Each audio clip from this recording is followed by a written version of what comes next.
Chainsaw Massacre.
Dubstep for baddies.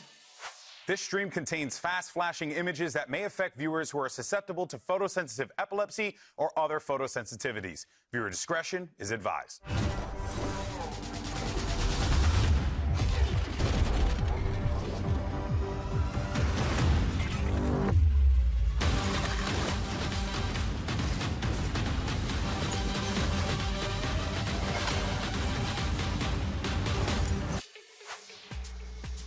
Hello, everyone, and welcome to day 3 of Masters Santiago. We're coming at you live from Espacio Riesgo in Santiago, Chile. I'm Golden Boy. We're back here again with Wyatt and Sideshow for today's doubleheader as everyone starts to roll on through. We're expecting it to be an incredibly fun game. Now, right off the top, I just want to, let's just get the elephant out of the room here real fast because we have to acknowledge what happened at the end of yesterday's broadcast. Now, during the draw show for the next round of Swiss matches, the teams were incorrectly placed in the bracket, creating incorrect matchups. So, last night, the global head of VALORANT Esports, Leo Faria, announced a redraw, which is what you're seeing right here on your screen. And we have an entirely new matchup, all set up for the next 2 days of competition. If you do want to find this full video, it is available to you online, so you can watch it for yourself. So that means our first match today is going to be PRX versus NRG. And then it's going to be Team Liquid versus Gentlemates. And as you see the other matches roll in, right, we have Tuesday's matches changing. We're going to have EDG facing off against T1 and XLG versus G2 Esports. Now, it's important to note that the stakes are still the same. Playoff spots are on the line, and today winners will move on. The losers will have one last opportunity on Wednesday to keep themselves alive, but it does dramatically change how our bracket looks. Bro, PRX versus NRG. How did we get the Toronto winners against the Champs winners? Crazy. And they never played at Champs, by the way. This is like a brand new matchup, so that's going to be sick. Mates, Liquid, 2 of the finest EU teams, brand new rosters, and they've also never ran into each other in kickoff. One of them guaranteed a spot in the playoffs. Like another burgeoning new team coming up from Europe that's going to be there. It's sick. Yeah, it's going to be huge. Of course, we have great matches across the board, and we're expecting it to be fireworks without a doubt. But I think you can already hear, and you've probably been hearing it for the last couple of days, out here in Santiago, the crowd has been simply incredible. You can hear the passion every single round. So we actually gave a camera team to one of our incredible fans and asked them what it means to be here, what it means to have VCT in South America, and more importantly, what it means to have the VCT here in Chile. Enjoy. Si no fuese por Valorant, yo no habría hecho tan buenos amigos como los de este grupo. Mi nombre es Ignacio, soy de Chile, de la comuna de Maipú. Yo llevo jugando Valorant desde ya 5 años. Unos amigos me invitaron a ver un partido de club. Y ahí fue cuando yo me quedé como también enganchado al competitivo de Valorant y lo empecé a ver más seguido. Yo creo que para mí es un sueño, primero el tener a los jugadores acá. El parte de ser como este fan chileno no es solamente la pasión por un equipo, sino que es la pasión por el juego en general. Absolutely beautiful stuff there, and we, of course, love our fans coming in hot, supporting this awesome event. We want to hear from you. Let us know, right? Because today's qualification matches are going to be the subject of the Mastercard fan poll. Which team you think is going to be making it to playoffs? Scan that QR code, cast your vote, and more importantly, get involved in the conversation across whatever social media platform you use. Use the hashtag VCT or Masters Santiago, and we're going to post the good stuff on the broadcast. Make sure you bring your A game, all right? Now, let's go ahead and set the tone a little bit, right? We've reset stuff. We handled some business. And if there's one thing that Uncle GB likes to do when he's in the driver's seat, play some dang games. That's right. Before we get into our first match, we're going to play a game that will hopefully cause an argument here on the desk, because that is really all I care about, just conflict with no resolution. I am American after all. So I'm going to read a topic which we're going to rate with our signs. Here's our first topic: EMEA teams, underrated or overrated? Do you want to potentially not be welcomed in London? I'm going under. I'm going underrated. Yeah, I think it has to be. Yeah, Because people are snoozing on the EMEA. Yeah. And they've also just got so many inexperienced players, I think it's easy to doubt them. Yeah. No, and also, I don't want the ire of the region to attack me, so I'm going this way that's to cowardly. be safe. No, you're being a coward. And you know what? I'm okay with that, okay? I'm okay. You heard I'm American. Other point is that you have Liquid, who I think, in people's minds, historically, yes, they make it to the Globals, but they are in the lower echelon of the teams at the Globals where they finish. Sure. And then you have BBL, new team, who start in the playoffs. Historically, that's a curse. And then you have Mates, who are also filled with new players. Yeah. So, yeah, I think there's a lot of reason that people might be doubting a little bit. All right. We did it. Liquid yesterday. We figured it out. If you're doubting after that, you're crazy. Yeah, now, You're don't forget, nuts. though, Wyatt also predicted XLG top 3. All right, moving It was forward. a hot take. Our It was next for the topic bit, but I is still going to be Sentinel Agents, overrated or underrated? Overrated on Sentinel Agents. Okay, I think they kind of got to be a bit underrated in the sense of no one's even playing them right now. Yeah. So how What, you could mean, they? like, you got Vice? Yeah, but here and there. people are not playing very much not Vice. I mean, playing we Vice. saw a teeny little bit of Vice from Now. PRX. And we all know Chamber is a phenomenal Sentinel. I'm going to go underrated because what we saw from Mini playing the Cypher was phenomenal. I Okay. think Cypher is underrated right now. Also, if you're just playing in ranked, it's underrated because everyone forgot how to play against Cypher after do you 3 feel months like of it not everyone being is there. everyone's in the right mindset of like no Sentinels, right? So like maybe they are This underrated. is the worst that Sentinels have ever been, but I do think, Yeah, you could say that about the Orc as well. people in this game love. That's great. Well, I mean, I think you could debate that even if you go back to like 2022. Dazed and Sentinels mentioned But- 0. But people in this game, much like the Sen fans, love to overreact. All right. And whenever things get nerfed, they just throw them away, and then they realize later, wait, it's actually still okay. Yeah. They love doing Dodge that. the EMEA ire, but now we're just going to get it from the Sentinels. Come on, guys. All right. We got one more. Double duelist comps, overrated, underrated. You know what? What is there a? Can I hold it in the middle and just say rated? They're just rated properly. If you want, Yeah. you filthy coward. But they're not overrated or underrated. I'm going to say slightly over. Slightly. Just because everyone's playing them. There's only one team at the whole tournament that's not playing majority double duelist. And that team, I think, looks better than a lot of the squads that I but think. also, if other people were playing the solo duelists, they would probably be losing. It's just because NRG are so good they can make it work. Like, I think most teams should just be playing double duelists, run the Neon, run the Yoru, run people over. Yeah. I'll I go guess so. slate over as well. We don't really, there's not really teams that are trying to develop like a hard meta anti-comp against this. Yeah. And that must exist. Golden Boy, I've got a question for you. I won't be cracking the code on that. But PRX, overrated, underrated?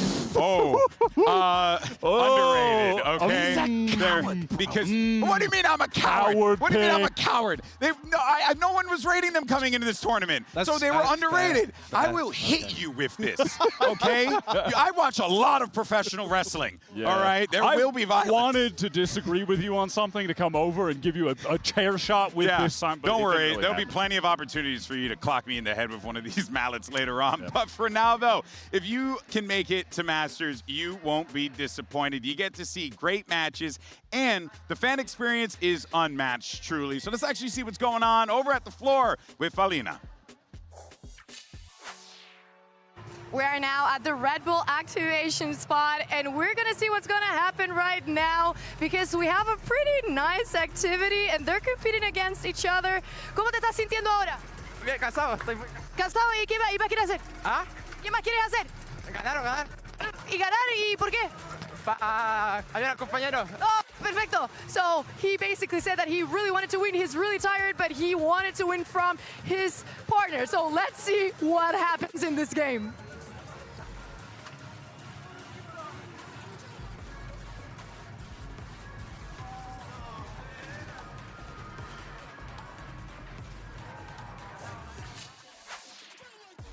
My arms feel pain, and I wasn't Yeah, even tired involved watching in that. That's how they canonically connect Radionite from the ground. Like that's you like just see in the churning game butter, they it's like plant the churning spike. butter. Yeah. Yeah. They're trying to steal the Radionite. Okay, maybe we don't do that movement too many times. All right, now let's go ahead and get into today's first match. Now we have two rosters here. We cannot stress enough that how incredible this is.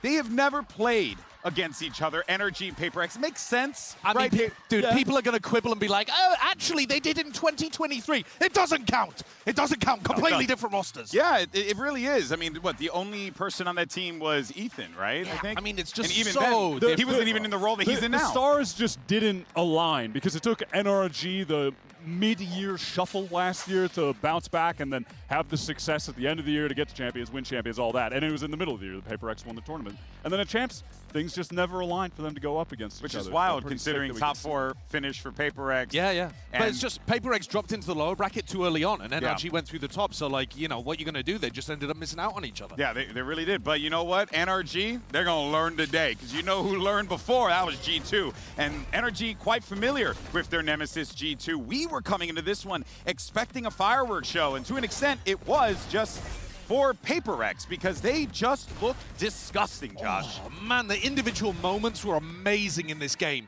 But the actual scoreline was very decisive in favor of PRX. And partly because they changed their composition here on Corrode and wiped the floor with G2, who probably should have been favored on this map. But that's just what you get with PRX. They can reinvent themselves at a moment's notice. G2 absolutely crumbled under the weight of the firepower that PRX had in that series. Yeah. I think as it went on, it just got worse and worse. And everyone on PRX showed out. They all had their moments, whether it was something's opping that dominated split defense to devise clutches, Forsaken putting up 1 million kills on the second dude. map. I mean, there's just so many positive takeaways from that It series. really for was PRX. to take your pick on, like, what you wanted to pull from the game. Like, we were building and talking about how we wanted to make this show, right, for today. We honestly highlight could have reel. pulled anyone, right? Yeah. And actually it brings us to the person that we should be talking about here because Forsaken has the deepest agent pool Crazy. in the game. Yes. I mean, look, I What's don't up? know in any other esport if anyone's able to pull out as many agents or just characters as this guy can. No. So this was him in his debut showing Veto in kickoff. And then he comes out on a debut playing Viper over here in Santiago, both dropping insane performances. His Veto looked better than people who've been playing a lot of it during kickoff. His Viper, he was so aggro with the timings, completely outplayed people It's like on a those completely alerts. different way to approach Viper. Yeah. Oh, dude, he's just so skilled. What's left? Just to play Gecko. Corky? Oh. Yeah. Oh, Gecko. Yeah, Oh, I mean, Heimerdinger. That's it. It seems like Spy? that is the only agent that he has left to play. And honestly, I feel like at this point, they might just let him do it because Jing had this to say in the press conference. We wanted to put Forsaken on Viper because we want to complete his mission of playing every single agent. So maybe you'll see him on Gecko in this tournament. Maybe. I mean, it's capped. That's It why is. they played the Viper on Corrode. But it did end up working really, really well. And I think it just shows you that he's capable of playing anything, right? He's literally capable of playing whatever you want.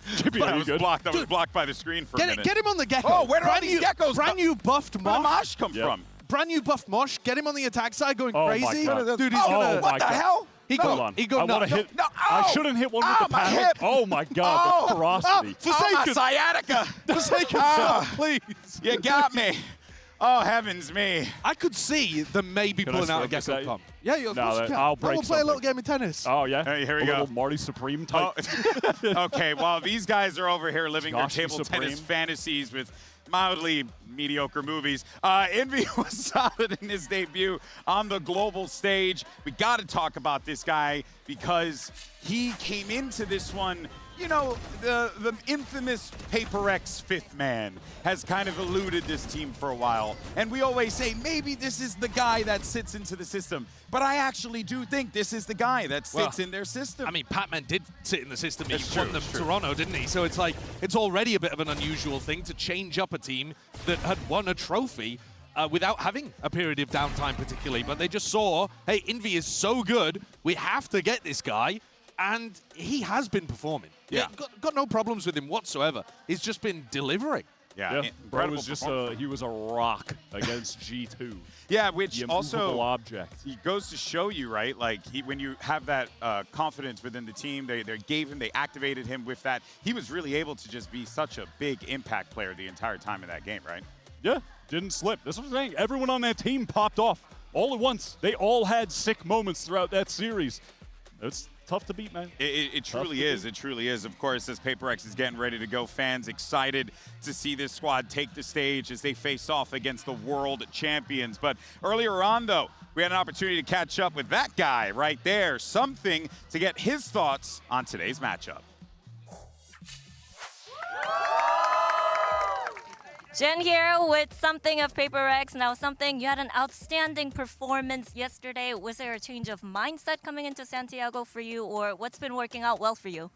The working out well for us is definitely it's sun, because the sun there until like 9-10 p.m. and then it's definitely food. And overall our philosophy is still the same mindset, I would say, for a tournament, keep improving. So yeah, we just started, so let's see what is gonna be in the future. You know, it's Ethan's birthday. Is he gonna get his birthday buff? Probably yes. Okay, all right, good for you. What a nice guy. Well, good luck today. Yep, thank you.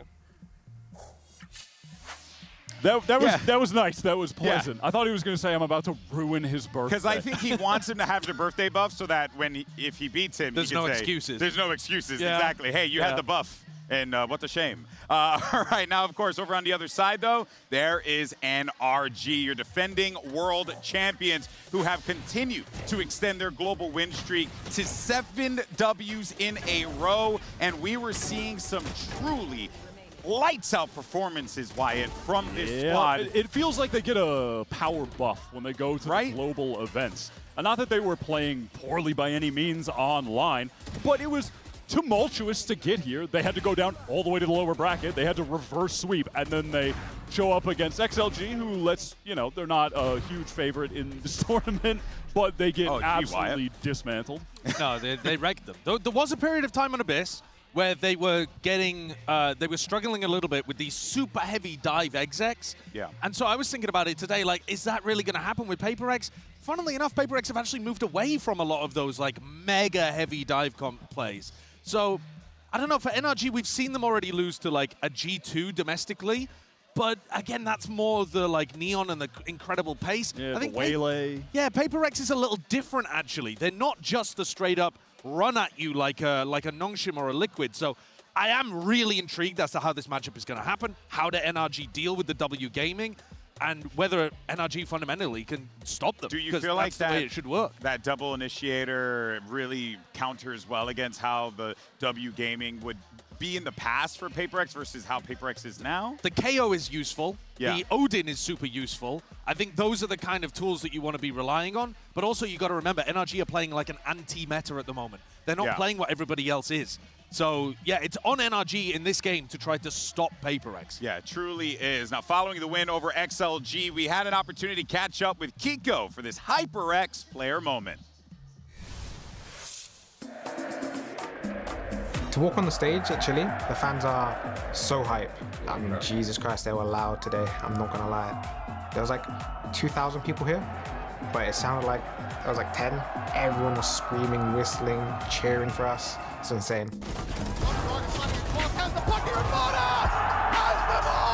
I would say it's like electric. You know, everyone's chanting our names. Everyone's like rooting for us, which I haven't had, I think, ever before.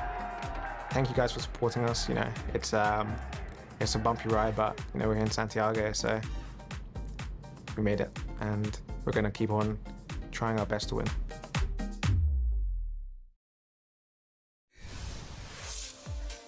I think it's safe to say that this environment has really been a huge change of pace for a lot of these players, just because it's so different. This isn't like, oh, cheering our favorite team. Like, they're going nuts for everyone. They were freaking chanting Purpo's name. Like, everyone was on the table, and it feels like, Wyatt, it's really challenging the players on the fly to, like, have to deal with that pressure as it mounts. I do think if you were to tier list, though, crowd noise sorted by teams, HyperX are #1, right? I mean, they had a lot of EDG was fans. quite loud. EDG was fairly loud. going crazy. But also, EDG weren't, like, winning as much, whereas True. when PaperX were going nuts, Yeah. everyone was losing it. Yeah. But that said, though, another individual that was actually gaining a lot of that was Mata.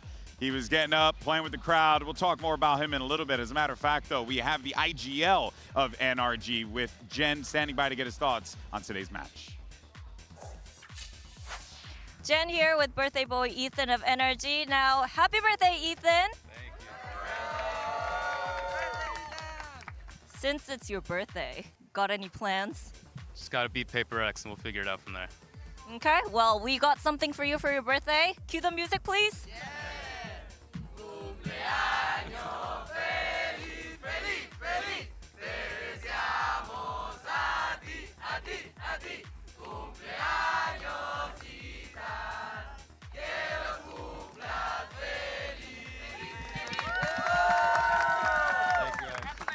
Thank you, thank you. I just love Ethan. There is nothing more awkward than having to stand there as people sing happy birthday to you. It is the single most awkward thing that you can do. And he was just like, yep, this is happening to me right now. So Ethan's calling, though, is super, super different to stuff that PaperX have run into so far. They played against a G2 team that wants to play quick, fast, and Devi recently said they actually prefer playing against teams like that. They don't like playing against teams who are slow info teams, who are prodding and making you unsure of where they're going to pivot. So I think that's where Ethan really has to lean into it. Make PaperX very uncomfortable, force them to push for info, and catch them as they make mistakes. Well, one of those individuals that Ethan can use to his fullest potential, we were just talking about him before we sent it over to that interview with Jen, was Mata, because this guy, he is very much become a crowd favorite here, playing into that atmosphere. It's only made him better. You would not believe, Wyatt, that this guy is just a year plus into this as a professional gamer, already a world champion, and already carries himself like he wants another. Yeah, I mean, he was fire in this series. That first map on Haven has always been a go-to with him. His Neon, he is just fearless on the entry, the way that he gets into the site, dances around, paces things out for the rest of the team to catch up to him, and then he still finds entries within all of the chaos that he's kind of creating himself. He's just so good in those situations. Yeah, I think he's fantastic. The other part to it, too, is he's actually a player that thrives in quick scenarios. Yeah. So there are some people who really like the game to be slow, and they hold angles and they take the fights. Mata is dancing from one spot to another, not just on the entry, but you saw him in the middle of these team fights and skirmishes. He's really quick to take a timing in one direction and back in the other. That's essential against a team like PaperX. Yeah, and just on like a wider kind of Neon point, we've seen other heavy Neon players like Miniboo in solo duelist systems struggle and often be overextended, caught. Absolutely. And in this solo duelist system, you never see that with Mata. Yeah, he feels like the type of player that, you know, it's scary how he can make these opportunities for himself, but then he will play with the squad, get what he needs to get from the squad, and then push even further, get himself some more value. Mata truly is an incredible player. Of course, this is going to be a challenge for both teams because you have talent across the board. And before we get into this matchup, though, we got the first 1v1 skirmish side select of Masters Santiago. It's a duel between Devi and Mata. So that's why we're keeping the conversation with Mata going, but oh, Devi. I'm going to be real. I was hoping we would cut to this and they'd be both playing that pump game from earlier for the skirmish. Okay, well, that would have been fire. Kind of need their arms. That would have been fire. All right, I mean, this is an opportunity a little bit I'm for trying to like. get what the viewers want, man. I want to see whether Devi's still got that insane aim in the 1v2 where he was popping people inside the hinder. Ooh, okay. I just got out of bed. Okay. Man. I just got out of bed, bro. The warm-up.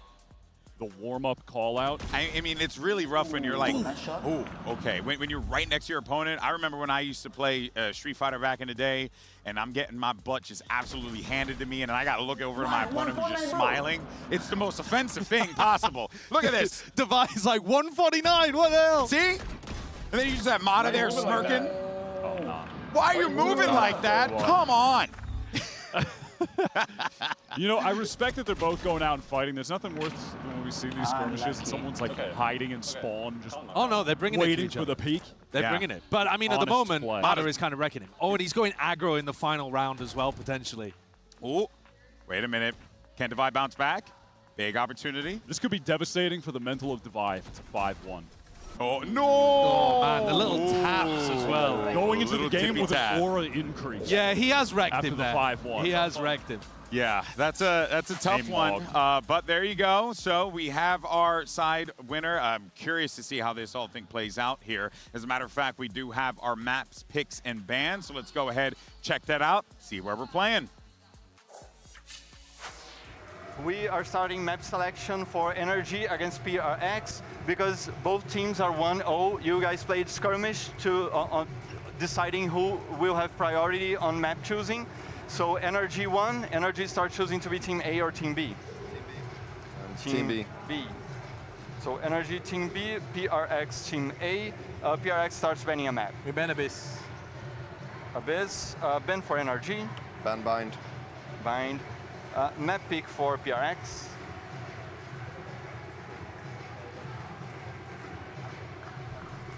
We go split. Ben, pick split. Pick split. Side on split for NRG. Attack. Attack. Map pick for NRG. Pearl. Pearl. Map side on Pearl side for PRX. defense. Defense. Next set of bans, PRX, you have Breeze, Corrode, and Haven.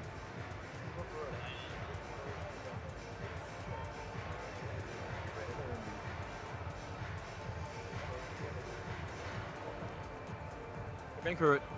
Ban Corrode. Last ban for NRG, you have Breeze and Haven. Ban Breeze. Ban Breeze, so Haven is the decider, side on Haven for PRX.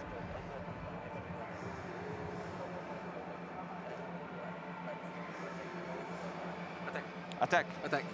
That's it. Good luck, have fun. Have fun.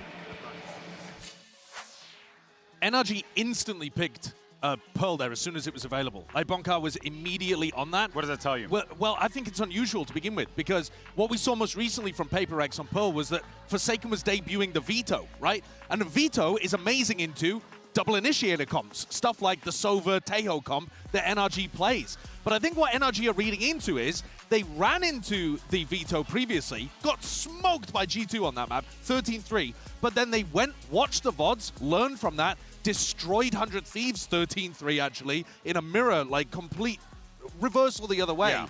So I think Forsaken, Bonkar, I think Ethan and Bonkar feel very comfortable calling into the Veto right now and want to run that, but it's a gamble. It is a gamble, given the fact that the other day they were like, we'll run Viper. Now on, I want to say one thing about Haven, which is that I hope we get there, because both of these teams are undefeated on that map, different styles, and that will just be super sick. different So styles. please, win one map each. Yeah. That's all Please, I ask guys. of you. Please, we beg And of I you. do think PaperX have a great chance of taking Split. It's not been a consistently good map for NRG. They lost to MIBR. They lost to G2. They were finally able to beat MIBR in a close game to qualify, but that required Mata to go 9-3 on first kills to first deaths. He wasn't putting up numbers like that in the other two games. So maybe that's indicative of NRG figuring out how to set him up more effectively there. But overall, I feel pretty confident in what we saw from PaperX on Split yesterday, with something just activated on that defense playing with the AWP. Yeah. Another couple of little tidbits from this map, Veto. NRG are still floating Breeze. Yes. So that's another big thing. It was a map that they were banning for quite a while, and now instead they're going towards Bind. So pay attention to that as a trap potentially later on in the tournament.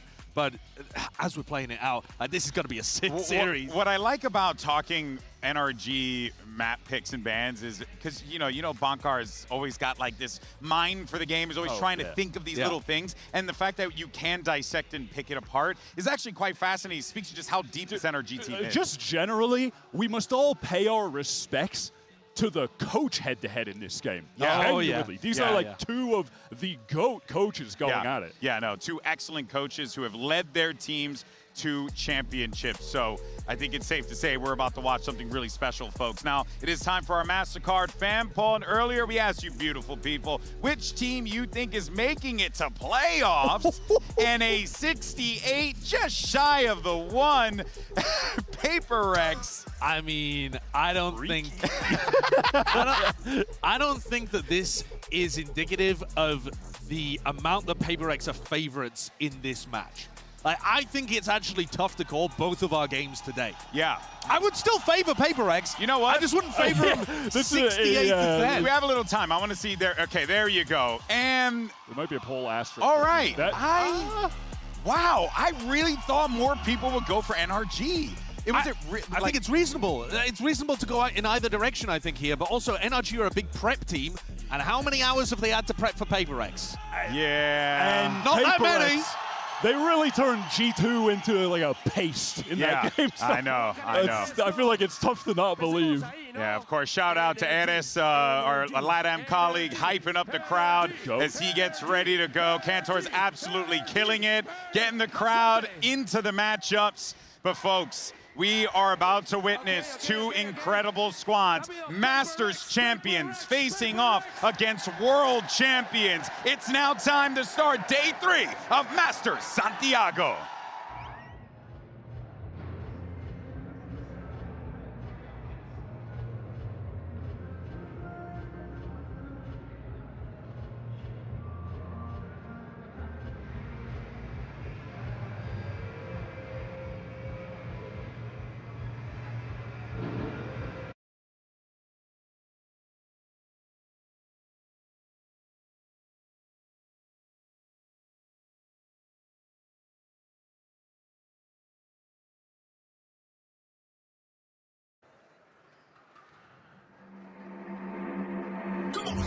Fuerte Santiago que llega. NRG.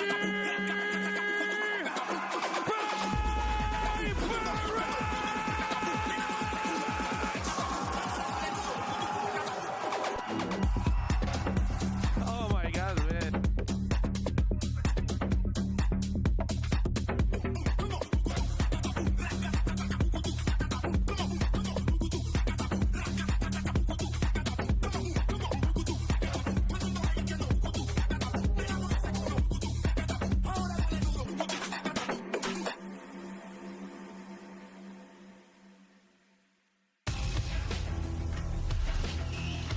NRG is a squad who have punched their ticket in the history of Valorant, but those guys right there, PRX, have been here since the absolute beginning. They understand what it takes to win in these pressure-filled moments, but what's different this time is they're staring across the barrel at a team that has won a world championship, something that PRX has never done. Absolute banger match to start off this day.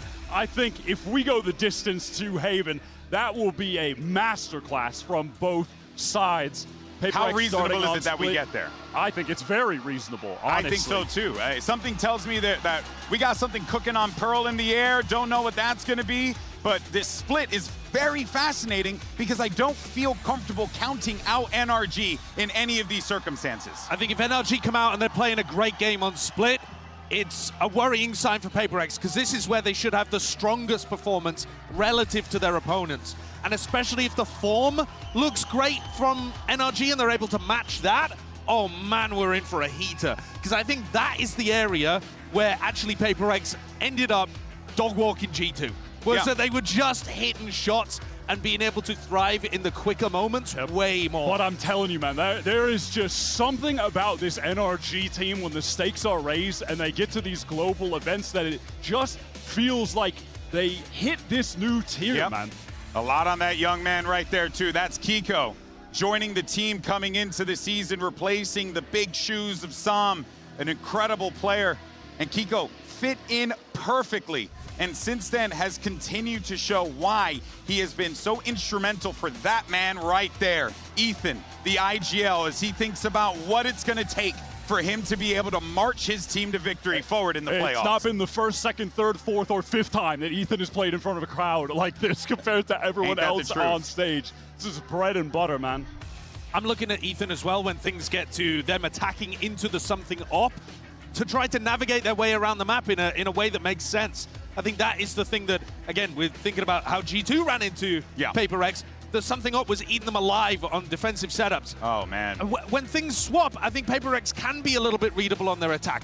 I think the defensive setups of NRG will probably be enough to give us a really good game on that side of the map. How many rounds you got to get on each side if you're PaperX, and how many you got to get if you're NRG? What do you think? I mean, as many as you can, isn't it? But I think the point would be to try to navigate the situations where something has an op so that they can't just keep that money flowing again and again and again. Yeah. Like, you have to be able to throw in a couple of haymakers to knock them back down on an eco. That is where that double initiator can pay off, though. Having the extra drones to be able to force him off some of these op lines. Double initiator? Oh, not double initiator. Oh, never mind. Vice. They've changed it up. If we go back to that anti-meta double controller, the whatever win percentage, Vice is at the top. Dude, yeah. Brock double Vice. Brock Vice? Okay. We are cooking He here. was playing that last year on Lotus, if I remember correctly, and putting up some crazy numbers. Oh, we haven't seen that for a hot minute, though. This is a brand new idea from NRG, from what we can tell. I mean, again, you've still got that kind of solo duelist identity to it, but opting much more in the Sentis. I mean, presumably just to have a slower approach to the map, but the lack of drones actually might be a struggle for the op. Yeah, now it might be a problem because something was taking G2's lunch money with the op on defense, man. Oh, man. All right, folks. We're all locked in and ready to go. Who better to kick off the day than Pansy and Hypoc? Have fun. Yeah, I think we will with this one. What a matchup here. High caliber teams, both winning teams. And I feel like this is just a touch on form here for both sides. Absolutely, yeah. And just to come in here, the composition change is absolutely what you want to see. Oh, yeah. Especially given PaperX's opening performance versus G2. I love this switch up from NRG.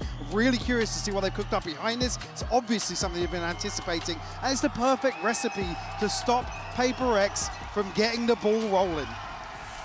It's one thing in theory, it's another in practice. PaperX going to be starting out on the defending side, of course, NRG on the attack. This is going to be PaperX's choice. Let's see what NRG can do. Marder, a man who's caught my eye consistently. Explosive, tip of the spear. To be warded away from middle for now. And NRG kept at arm's length. A big trade-off of damage, actually, it's Ethan to bear the brunt of that for NRG side, but divide down to 16 HP, unconfirmed as of yet. NRG now drift back towards 8. Marder's still here to at least posture up a little bit, but potentially just immediately wrap towards ramp.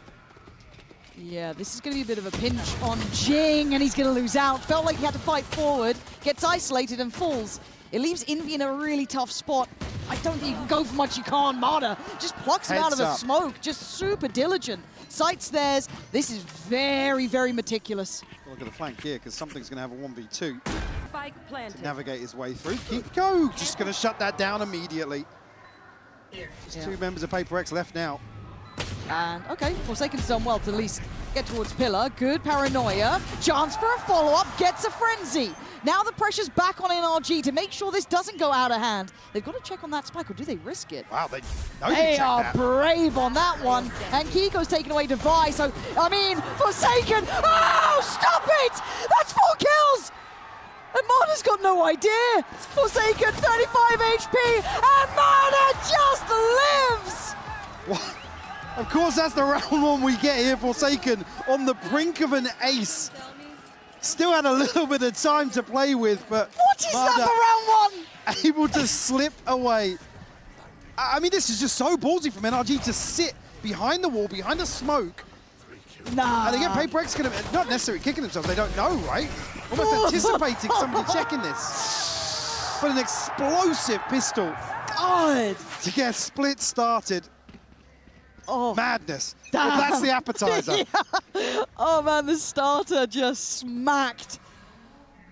Christ, if we get that level from Forsaken as well, right? Like, if that's what he's able to do here. We see, again, he's been such a high note for this PaperX side, but...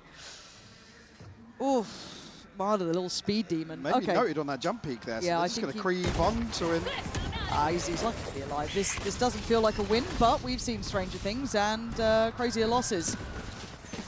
Fooning around the map, NRG will at least get the B site quite comfortably here. Plants coming in. Let's see if these pistols can actually cause any problems. Looking at the post plant, still a good amount of utility in play for NRG. The paranoia's there, flash, dog, all the goodies to start playing with. What we noted here, and PRX probably just going to sit back and force NRG to come forward hunting this ult progress. But one thing key to note, obviously where PRX really ran away with Split, was that 5 to 10 seconds after the spike's planted. Bork's role in that regard in terms of slowing that pre-take, that flood that's coming through, is certainly something I've got my eye on. PRX had their finger on the pulse in terms of retaking. And this is a rare sound. If you haven't figured it out yet, if you're playing along at home, the audience here don't love a save. Not the biggest fan. No, it makes sense in this. But it's rare to see PRX on the receiving end of the whistle of encouragement, let's call it, as they will give it up to the spike, try and minimize that output for NRG. But for NRG, 5 standing, they're very happy with this. The bonus should be looking quite lethal. And on the other side, very early investment, Mike. If something continues with this investment. Now we win. Almost curious as to how he's going to play this. Again, second round not necessarily too indicative, but stacked up early here for the bonus.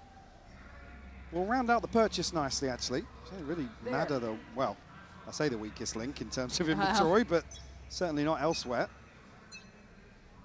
Forsaken the one to receive the early contact, but Marta's pace is just unreal.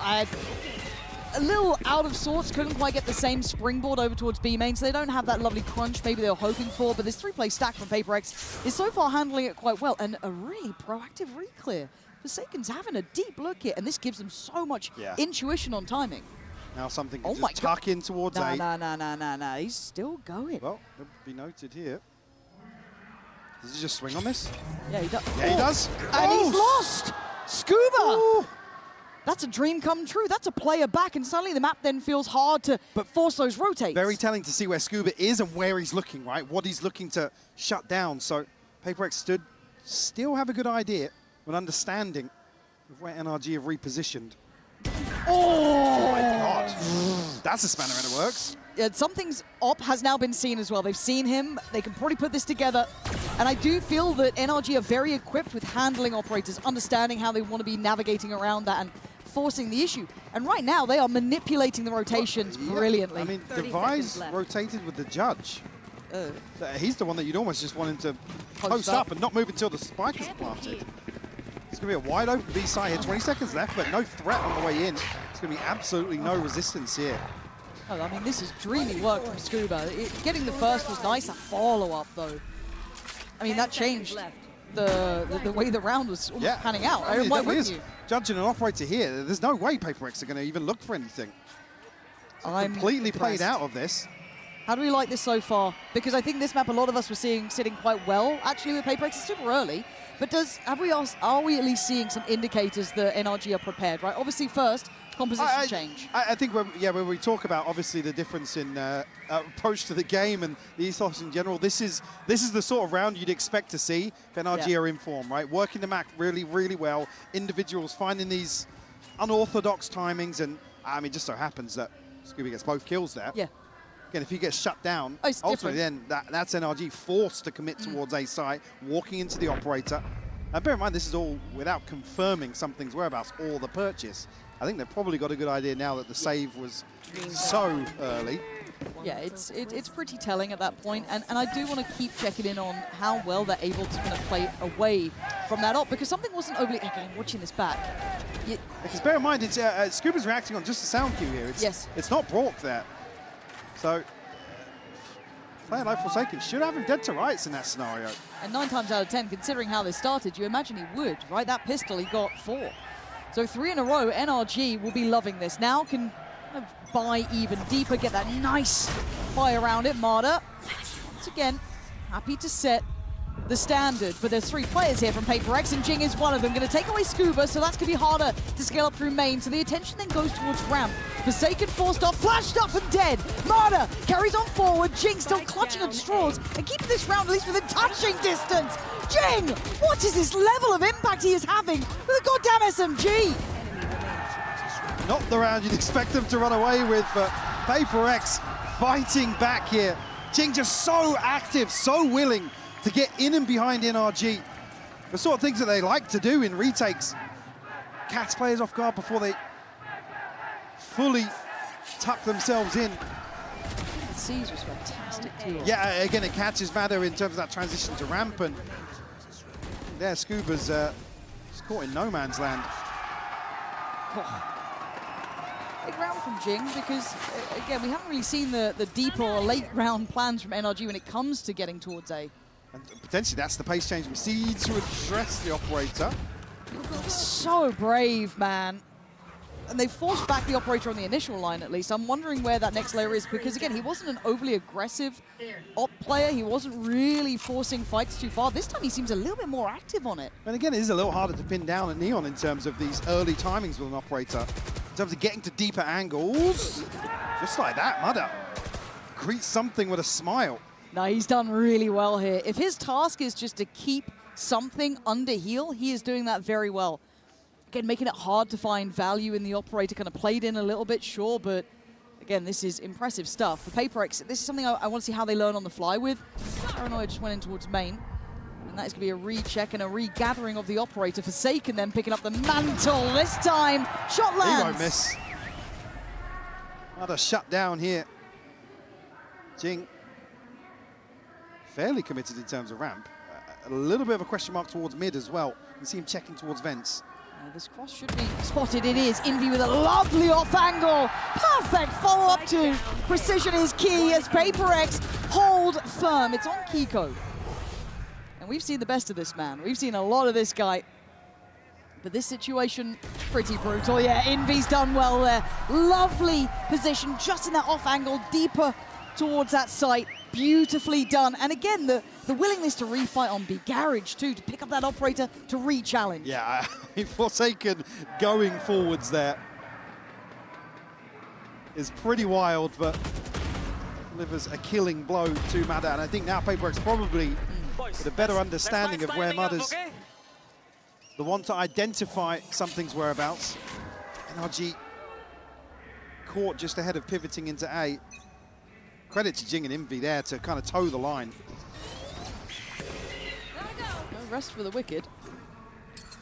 Early show of force towards B main, but a limited amount of commitment behind it. I'm curious if the moment comes where something actually opts to rifle instead, because not necessarily many comfortable spots for him to post up deep early on. And already here sitting at what, 0-3, 0-4? I don't even know what he's at, but he's not had much impact. Yeah, 0-3. Yeah. Big chance for it though, isn't it? TP comes in and they're going to somewhat split the site. Flash into follow, and Envy this time isn't playing in that sort of off-angle position. He's a bit deeper towards CT side. Going to catch Ethan though. That's a big pick. The spike going to get picked up and then ferried towards site, but they are a man to the good in this retake. Ooh! Something will catch Mudder here. Jing on the showstopper, right out into the open. He's going to connect as well. Scuba with forwards, just two left. Yeah, Kiko and Brock, what are you meant to do about this? These retakes have been miraculous from PRX. And the defuse started. Something doesn't even need his hand on the keyboard at this point. They know they've got them dead to rights. NRG starting to understand what made PRX scary on split. Again, teed up, they give them the site here. They're happy for them to execute in. And one of the things we were not necessarily criticizing G2, but asking more of is that deeper exploration here. Mudder's on such a deep line, and something is still just sat there, posted. It's really hard to handle him in those moments. It just feels like they've got such nice layering to this. There it is. That's the kill that kind of made that disruptive attempt at holding that plant almost irrelevant, right? And then the ult follows up, clears house. I mean, Scuba gets caught pretty far away from it, but still, it is what it is, 3-3. I'm thoroughly impressed with PRX. I think a lot of us Forsaken already at 9-2, by the way. Ridiculous. Ridiculous. Picking up where he left off, for sure. Well, where he started in the pistol round, to be honest with you.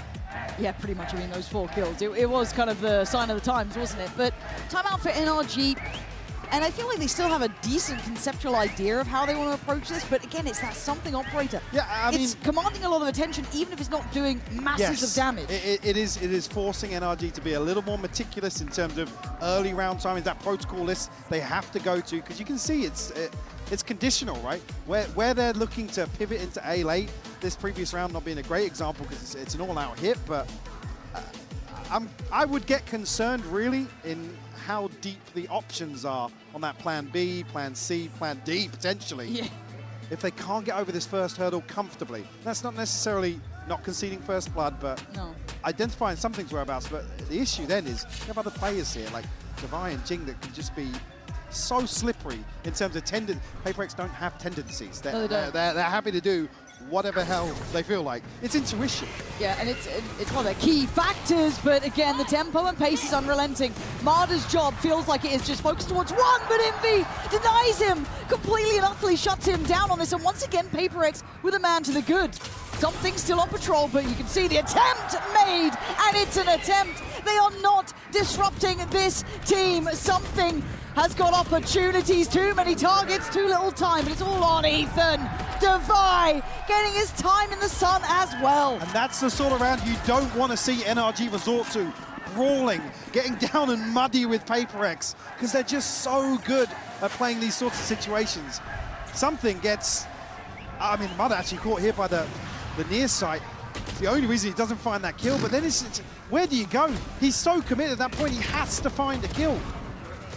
Steps into the snake bite, he's shut down there, and unfortunately, whilst the spacing is good on the way in, PaperX, they find that kill, then they can just divert eyes towards the choke point.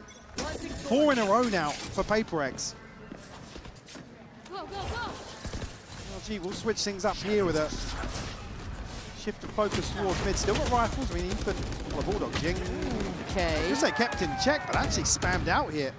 Yeah, first time it feels like we've seen a pick going to NRG this early without full site commitment, so a turn of eyes towards middle, but then look towards B main. It's already going to have the extremities taken by PaperX, and we know they're happy to dig so deep. I mean, with a couple of rounds like that and stringing a few together, they're happy to go all the way outside B here. I've got your trail. Oh, the Seekers are coming through. Brock It's not going to be connected. ready. It's a great near side, but Brock navigating those choppy waters with, well, I was going to say ease. It's still Envy, commanding the attention of Scuba. Oh my God. Not. He still got him! Oh, come on! Envy, you had no right! And now the map feels small. Even in a 3v3, your backline is not protected. He does have ult now, though. Something still on the operator. One away from his own, if you can find a cheeky pick here. Getting up close, Marder's going to get checked, and I think Hiko as well. Yeah. I don't think it quite caught Ethan, but Marder needs to be on red alert here. Going to spot the pixel, can't quite handle it. Devi on the dive, going to take down Marder. Ethan up next, going to stand his ground. Takes away something, but look at that late B main pressure. But you're right, time is a factor. The clock is ticking. Ethan! Now Ethan!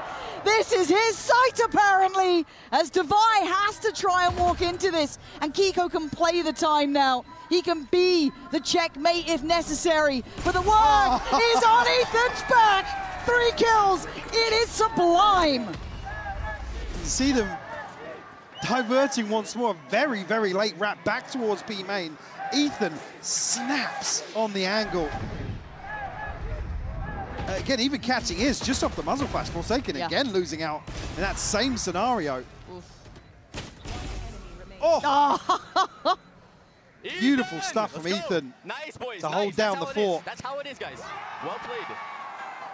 Again, they needed that kill to really open up access from heaven effectively. NRG will find their 4th now. Stop the run of rounds. That is a horrific looking B site though. I don't want to go near it. Nope. I'm not even in the server and I'm scared about it. Set up close towards that B main entrance. Operator is in effect. Mid left very open though. I think PaperX probably feeling as if they've done enough work in terms of slowing NRG down, at least on these early info probes. Speaking of, that will come out, but a pocket here. Oh! Envy to tuck into. Dearie me, Uh-oh. NRG, you have absolutely no idea. Envy decides now's the time, but he's made a bit of a mess of it. It's not as clean as he'd like. He still gets 1, that's great. He's still going to be in a problem position. They can't back away, and he gets a 2nd. Oh dear, Ethan, you're in danger. Oh! What? What is that? Ethan on the back pedal. Given didn't even another close. issue being, this is forced the rotation. They're about to be walking into something's sight lines here. I don't know what they got to clear him off with. Going back towards mid, actually. Yeah, they don't fancy it. They don't like it. It comes down to Devi against Ethan. Does Ethan think there's more? Does Devi stand his ground? He does. Immovable. He's got to go huge here. Look at the mini-map. They're coming. Devi needs to be essential to this round, and he's played it nicely. Look at the time. Their hand is forced. They have to go. They are not going to be able to check every single corner if he just plays the timing right. But no, he goes a little early, maybe try and catch one, but he wants to try and deny the plants. He's got it down, though. Kiko gets at least the time on their side. All now popped. PRX have to fight forward. Spray in the dark doesn't get what they need. And there's Brock taking down Devi. 2v2 here. Oh my God, Brock again. He's not had a great start, but this could be a great round. And where is something with the operator? So late to this as well.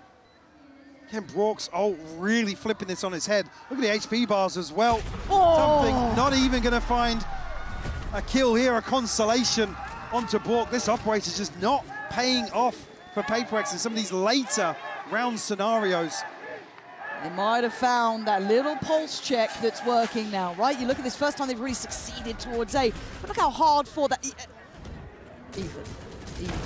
We all know that was not meant to work, but Brock, got to say it as well, he's had a rough start. I think he was sat on like 1 to 6 until this round, something along those lines. I mean, massive impact. Bit of a mystery here, but Devi unfortunately tucks back to elbow. He's so conscious of where somebody's going to swing from, so he just can't contest this harm. Huge 3K from Brock to seal the deal here. We'll force a timeout here from PRX, probably to discuss the elephant in the room, right? Something bottom of the board, 2 and 6, and like I said, the operator, sure, commanding some respect early on, but the value beyond that certainly left wanting more. And I think since that 8th and 9th round, NRG have really figured out how they want to almost ignore it to a degree, play around it, and they've found value in it. They're getting into better post plants. They haven't to scrap out still. You're never going to get a clean game against PRX. These guys will fight you with whatever they have. There's never ease or comfort. But there has been a flip of momentum. Now, hence the timeout. PRX obviously popped. There's still a buy-in play here, but I think you're right. I want to see how something adjusts. As much as, yes, as you rightly said, commanded space, NRG have found a new route forward. I mean, on the flip side of that discussion, one thing you don't want to give is NRG time and space to figure out what's going on. Ethan is so good in terms of reading the map and making decisions based on what the setup is. And of course, they do have the versatility in the playbook, right? They have a number of different players to rely on. Something trying to get ahead of. I mean, there's light shields here, yeah. It's not a bad shout, but again, they've been starting to really find a way through the maze. Something on the adjustment, trying to repost up towards middle. Marder's trying to call a reaction to this, drawing a lot of players to try and keep eyes towards vents, towards mailroom. And there's the info for Forsaken, though. Quick check in. Something still positioned up towards 7. Devi does find Marder. Forsaken's found 2! Oh, can anyone stop this man? The paranoia, the only thing that really slowed him down, but he doesn't want to back away. He's gonna hold this! That is his side of the map! And Kiko, I wouldn't want to go in there. Forsaken is on a heater today. And look who's coming, Envy. Made it in the end. PRX, there we go. Is that enough of an answer for you? Whether or not this is NRG kind of playing into expectations of what PRX are going to do here, but again, inserting Marder way behind into vents, a little bizarre to. I mean, what's the next step for this? Yeah. So again, they don't really have anything feasible to act upon in B main. Yeah, it seemed a little So I think that NRG were maybe reading there was going to be an explosive round from PRX there. And again, noting something's purchased. Oh, hold that thought. Yeah, speaking of explosive, there's not much time in these ones, and this looks direct, right? Pacey, B hit, all going together. Hello! Marder, right behind you! Device just been deleted off the map. That's a big pickup. Something overwhelmed. And NRG just shift up a gear. But with Forsaken standing, You cannot write them out, and you can't until then. A bit of a trade, but the numbers super good. NRG. Great pace change. That was lovely. Marder is up, just no business. Let's talk about what was the next step in the previous round. Here he's just walked all the way up. Again, learning on the fly. Left the back door open to heaven, and it's a dream. Device just fixated elsewhere. I think Cat's the minimap at the start of that, whether or not anybody, did somebody rotate the other way out of vents or something? Sure.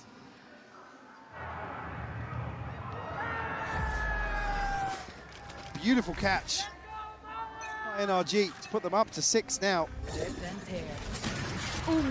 Okay, that's probably not what you expected. Armada's still up to kind of his naughtiness in middle. All goes in. They've had enough of these late round creep outs, but Forsaken would like to deal with that as quickly as possible. See that, but gives Bork a little cheeky angle. Here, completely catches Forsaken off guard. It feels almost ironic to see that sort of thing happen, but something now is on guard duty. But look where the spike is. Look where NRG are heading. Yeah, they found something here. He's going to have his hands full once more. Something won't catch Bork on the one way there. That's going to be tough for him to live through here. I think he knows he... Oh! He might not be going down. No way! Envy! Down A. The start and end of this round might be with him. And with 5 bullets to play with, there's still someone on the site. They're going to send in something. They don't want to make any mistakes on this one. Something going to pop out of the ult. And Kiko trying to be a little tricky with this one. Goes back in. Envy! Outrageous form from him. Daring to hold down this site on his own.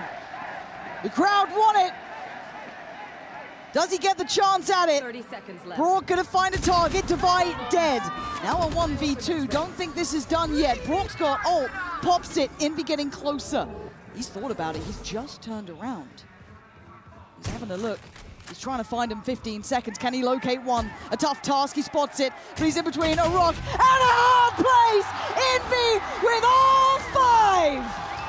What a hero again on the A side, Lauren. I mean, put him in a corner and he delivers.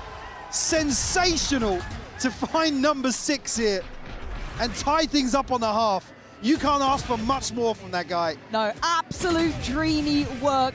Good God, that has absolutely got me locked in on the 6-6. We have an incredible game on our hands.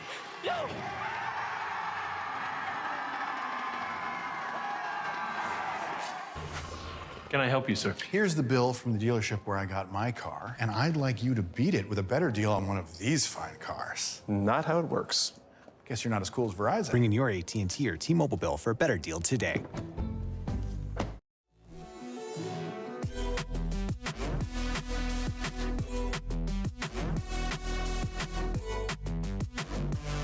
Especial, quiero que me escuchen, ¿eh?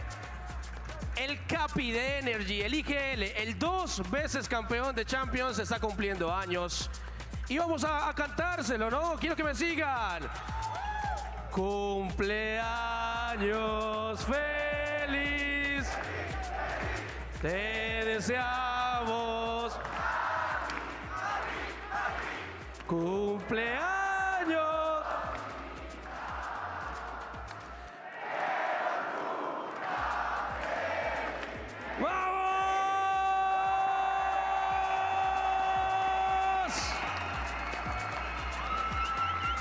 Seguramente lo va a ver más adelante cuando termine la partida. Seguramente lo veremos en redes también.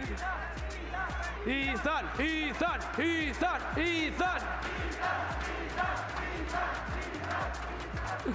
Ya lo saben, chicos. Vámonos con algo bien lindo que me ha gustado mucho estos días. CHI.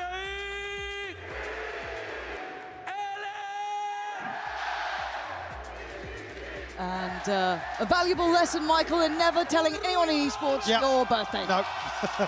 Very, very nice, though. But what a reception here for Ethan.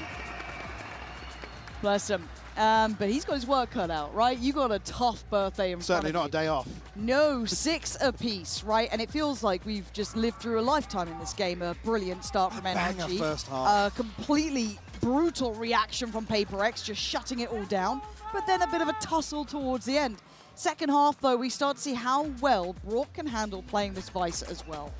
Yeah, again, like I was noting, we didn't see too many examples of what I was looking for the first half here. but certainly the second. He becomes the pivotal anchor in terms of the unstoppable force. All over the top here, Ethan. Retreat back, and immediately NRG are going to pivot into mid. There. We'll be testing Brock initially. And look, Envy sent the bar pretty high. About in terms of ace high holding, yeah. Good luck. Have fun. It's all 5 of PRX, and I think Ethan's getting a bit closer too. But NRG are quick on this. They are going through sewer. They are still heading this way. Ethan can't stick around any longer. Has to fall back. Smoke did go towards Heaven, which might at least keep one present, but it's going to be so early, and you're right. That is the factor that they may not consider, and they might be able to catch the cross. Brock now going to try and play his life. Finds a freebie, can't get the follow-up. Divide with a great trade. Spike gets lost, but now Ramp is going to have players towards it. PRX, you're not going to feel so secure here unless you find a couple of kills. Not going to be happening through Heaven as they all get left on site. Yeah, not many options here. If they choose to go aggressive, it's going out.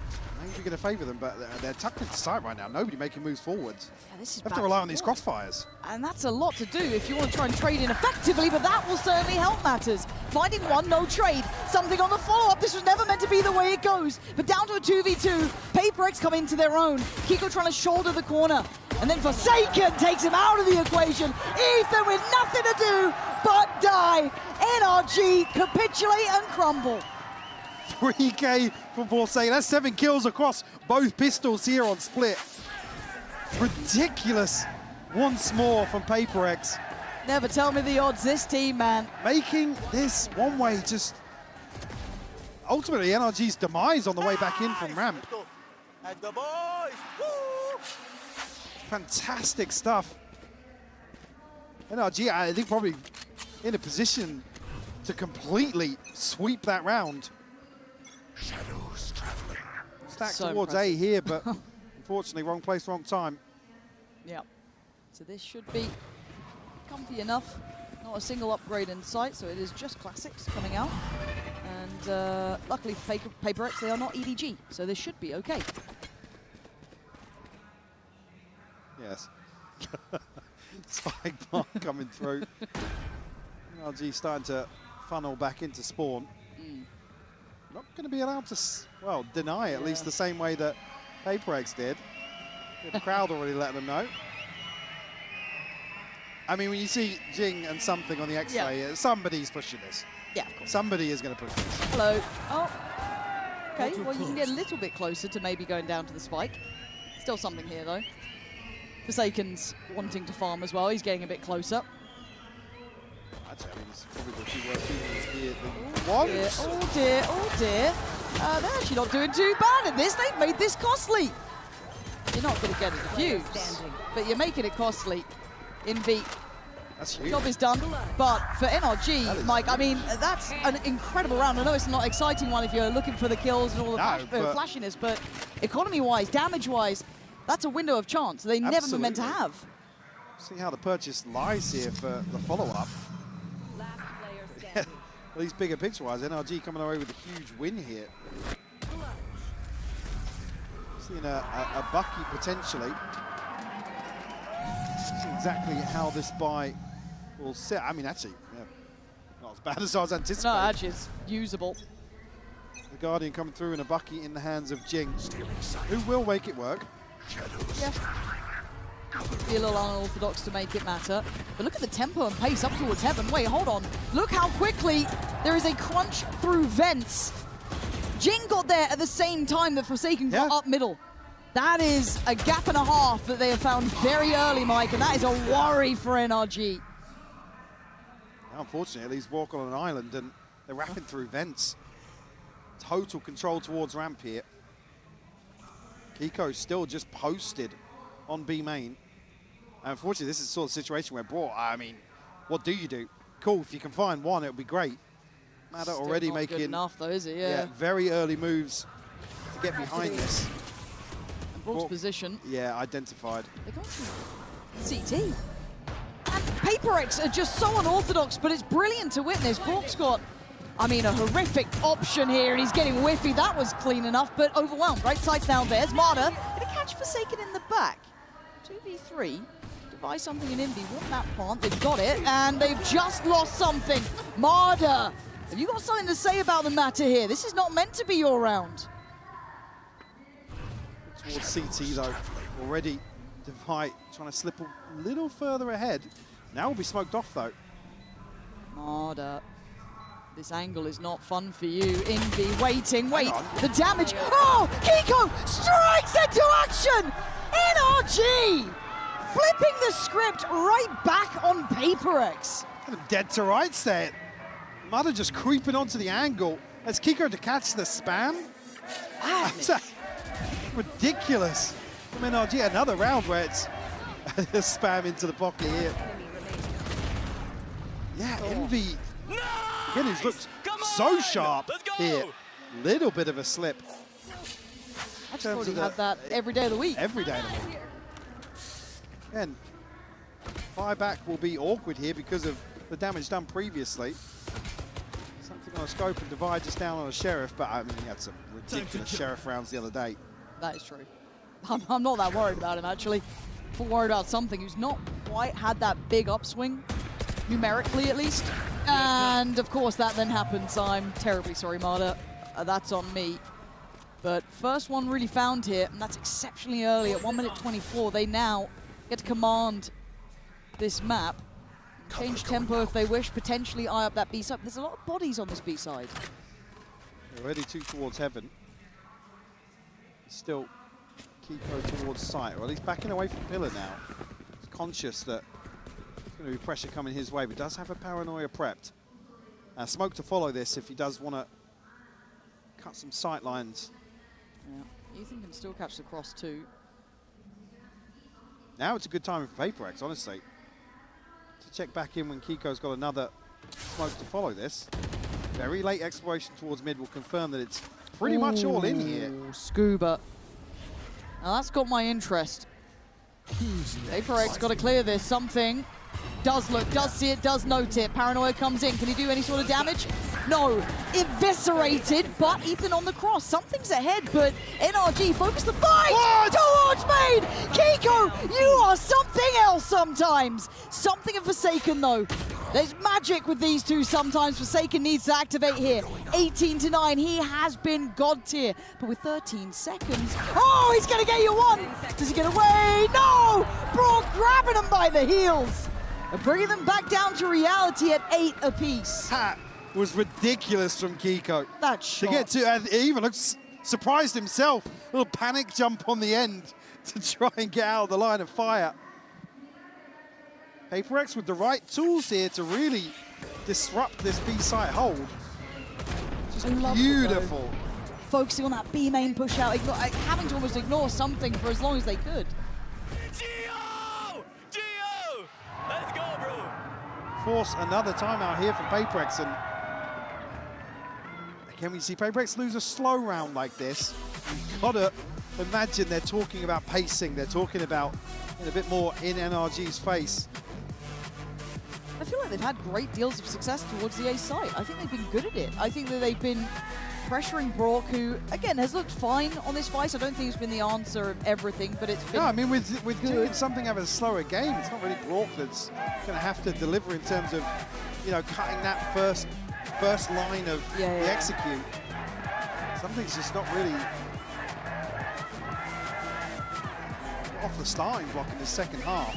Which is odd, right? Like, normally it's Jing or something. There is one of those two will at least be towards the top of the board. They are a bit quiet today. Again, Forsaken and Envy are doing marvelous. It's not a discredit to them. It's just, you're used to seeing a bit more of that frontline power in effect. Not quite had it here yet. Maybe credit to the way NRG are approaching as well, making it a lot harder in that regard. But as it stands, I don't know which way this ends. NRG seem to have the momentum for now, but everything can change in a blink of an eye.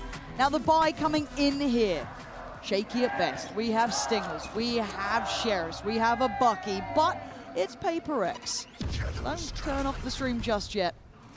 Every opportunity for these boys, and it's directed towards Kiko. Basically was doing an all-out hit here. Slowed down by the paranoia here, so won't have the timing on the snake bite, but still committing. They're still trying to cut off this scale up, right? They have been ignoring something. They've been letting him get backside and focusing on the players behind. Forsaken then dives in. It's all been read. NRG have the playbook, and they have read it back to back-to-back, page to page. But Envy's on 1 HP. Now this would be... With bated breath on that peak. Because they're stacked up, man. I know. No, look. I was like, have you heard of the Envy? I'm like, 1 HP. That's a bit too far, even for me. Notorious liar, obviously. 8 to 9, NRG are up in the lead here. 3 in succession. Operator out for Marder as well. That's something now we can start delving into how that looks for him. Buyback in place for PRX too. They were obviously on a half purchase just now. So again, time to pay a little bit more mind. How do I die? How do I... Now, Envy does have ult, so I do wonder if we get to see that come through here potentially. And they look, once again, they want to pressure over towards this B site initially. I'd like to see them maybe layer in a bit of scaling towards middle. We've seen a great handling of that cross. Kiko. Trading off TBs Kiko. He stuck it! He actually committed, and that just fell flat. A mistake, and it might cost him as Jing powers forward and Forsaken behind the wire. Pacey, man. It's just ridiculous, some of these rounds. Again, I like the idea from Kiko, right? You hear the TP, you feel as if PRX are going to try and capitalize on creating that paranoia in the back lines, but unfortunately, who's there but Envy? Anyone you want else to meet. Probably avoid him and Forsaken, so... Oof. That's it, Kiko's just TPing polar opposite side of the map to Forsaken. Get me the hell away from here. I'm off ski. Yeah. You deal with that, I'm out. But we knew that pace was going to be the cure to the woes for PRX, right? And it might just be again, with Jing heading straight towards ramp, right off the rip. But a lot of bodies here for NRG. Forsaken's option's going to be quite tough. He's going to get himself up towards heaven. Powers through Kiko. Good trade for Ethan. And it's getting messy now. Spike is up towards heaven. They are wrapping CT. Yeah, NRG just have so many things to worry about here. Devi going to find Ethan as well. Now again, Bork on an island. Yeah, Brock has been isolated so often. The way PRX approaches, he has so few options. Beautiful util. And a beautiful sight take. On Mauda again, trying to make some pressure behind PRX. It's all down to Scuba. That's lovely, but you are expecting a second Scuba. 35 HP in a 1v2. One to the right, one on site. Waiting for anyone to swing from ramp, they're not there. Until back up. Starts to look for his first potential. Trying to bait Envy into the swing. Envy's been ice cold. And there it is, and there it goes. Devi to shut down the account, but I want to highlight something here, Mike. As much as PRX, you can call them chaotic, call them whatever you want, it's controlled chaos. The theory of how they're approaching that A site, how they're swarming someone like Brock, how they're wrapping CT, it's beautiful. Even, again, the second, third layer here is like the util onto side to force Brock out. They're actually in a situation where you see a couple of PRX players potentially historically overheating. Here it's refined, it's composed. In that initial flurry of chaos, and then they're able to slow things down, be a little more methodical. And it's just, no, it's just, for me, it's lovely seeing that intention, right? It's not without an end goal, it's not without a destination. They've such a good mentality. That's always been the criticism, right? It's like, fools Valorant. You could look at PRX and just thinking, yeah, they're playing ranked, they love a double satchel and all those things. And it's hard to notice sometimes the nuance and kind of where they actually have improved a lot, which is tightening up those synergies. It's all well and good if Jing can go in and find 3 or 4 kills. But we always talk about how that's, again, you're rolling the dice in some of these situations. Not enough against high-tier teams, I think. No, it's just not repeatable. And that was always the thing that felt like kind of created that conversation about, you know, the princes without their throne. They'd get close, but they'd run into a team who's just that little bit, you know, tighter, a bit more drilled, a little bit more kind of cognizant of it, and they couldn't always repeat that magic. But here, with a little bit more foundation below them, we are seeing a team that's really scary. And NRG are having to put in some serious work. These guys are great. They've got a really good IGL, great coaching staff. They're very good at prepping for a team. But the X factor with PRX will always maintain. And for now, it is the Forsaken show a little. Envy's certainly up there in my mind. But still, it is that core that's working. So we go back through. It is just going to be, I believe, a Bucky with Marder. And everything else is Classics, and I think a Shorty in play. Yeah, very little invested here for NRG. Kiko going to have his hands full once again. And already, actually. 62, I'm not sure, did he catch that paint shell? I'm not too sure. It was posted early on. PRX going to read, obviously, the finances here and the potential of a wonky buy. try and play these longer sight lines towards 8. Already, Ethan and Brock preemptively rotating. Again, no info. Really playing to their hand, but stacking their chips. It's not worked out this time, so PRX will get a complete free sight. Obviously, it'll take a second to get there. You still want to be meticulous. Cutting through. Still want to check every angle on the way through. That's just fine. So, all good for now. Obviously, as this happens, the penny will have dropped for NRG. You have to take the long old rotate back. Nobody pushing towards spawn here. Emphasis being towards ramp. Again, NRG are just going to try and deny as best they can here. And even looking at ultimates, I mean, Forsaken 2 away, Jing 1 away. Yeah. Obviously conscious that an orb here or there could cause them further issues. Especially with PRX already being on double digits. Don't necessarily want to tee them up for one of those snowball rounds. They can hear this though. Yeah. Jing could go crazy. He's only run away from the ult. He doesn't need to do too much, you know? Just... That's, oh, the timing, man. That's foul, actually. But great still, denial, yeah. Yeah, happy enough. NRG will be pleased with how that went, even in a loss there. PRX 4 standing still. They didn't really suffer too much. They picked the right site, rolled the dice. Yeah, a couple people with money, but again, with the scoreline being so close, you want to make absolutely sure you can buy out some of these response rounds, if necessary. Actually given the sound cue away on the first rope there. So yeah, something gets himself one orb short.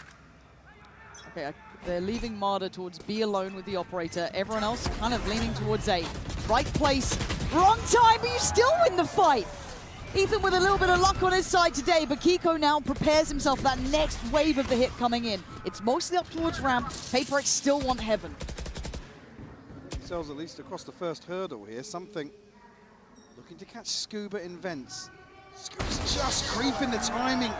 Not going to be favorable for something who just can't get anything going in some of these rounds. This scares me though. Forsaken finding space. Now, I want to know how aware Scuba is of this possibility. They had lost ramp control, and Scuba is shouldering it. Okay, needs to keep his cool here, and he does. So Forsaken doesn't get as much freedom as he'd like, but it has alleviated some of the pressure on the A side itself. So it's Kiko and Brock trying to hold this down. PRX have been quite slippery about this, though. Very quiet on approach, but Brock, standing guard, can't double down. But Kiko, the back line to this. They've had to keep really calm under this one, Mike. It looks like they are doing well here. NRG keeping control of the tempo. Ethan going toe-to-toe in the early round to find that opener, slow things down. Force PRX to really adapt to a different setup once more here on 8. 7 HP Ethan's able to get away with. And the flash by Fork as well, T and Kiko up perfectly. Nice, boys! Good job. 11-10 now. Still got money left. Talking about that snowball round, it's all but there for PRX. Only missing Envy's Nightfall. No matter with an operator going forwards here. Marder. What was the plan, Marder? NRG have just given the biggest opportunity for PRX, and I don't think they needed the help. Something bulldozering forward. Ethan, there's nothing to do, man.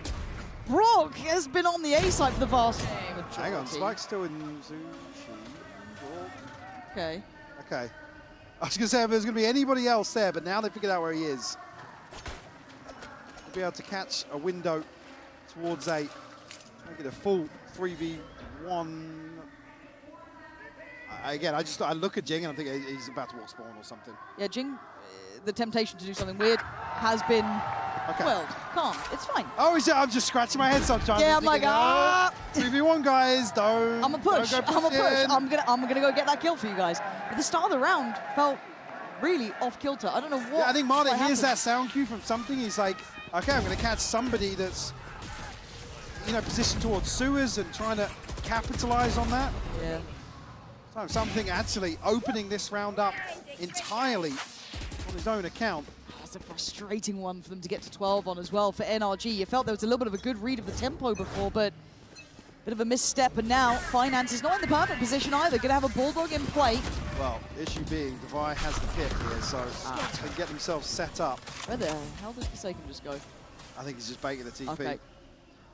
It's kept Marder busy, hasn't it? Yeah, Marder's desperately looking for him in spawn. Drawing an extra body towards the A side. Kiko's here, though. Kiko's been sharp at holding this, but I'm out of here. Super tricky. Marder just about clearing comfortably the back lines at about The fact that it's Marder, though, he can cover a lot of ground, right? Yep. And the thing that I've complimented with NRG, though, they've been kind of cutting the second layer to the site hits really nicely. Now, for PRX, I want to see how they want to get around this, because something's been kind of getting back site, but then the players behind haven't had that same sort of reward. Considering the rotation here. Again, they've dealt with the wall here, so there's no safety net in terms of info for NRG. Oh, they are being slippery. Again, that will probably keep Ethan interested. Smoke there towards Heaven, just really adding to that paranoia. Oh my God! I thought that was going to be Kiko dead and buried, not to be. It's all on Brog now. They are so close towards the side. The paranoia comes in. Devi takes away Scuba. Mid's not secure. Jing, fast as lightning as ever, takes Brog out of the equation. And oh, dearie me. A shot in the back, no knives today. It's Ethan and Kiko to face the music now. PRX just playing perfectly. 13-10 on the close. A lovely show of force from PRX in map 1 here on Split. Absolutely, PRX showing just that upper echelon of understanding in terms of tempo. NRG tested to their limits here. A very close affair, but what an opener to this series. Oh, you can't help but love that. That is going to be something to enjoy over and over. Pearl is on the horizon. Don't go anywhere.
He's hunting down that title!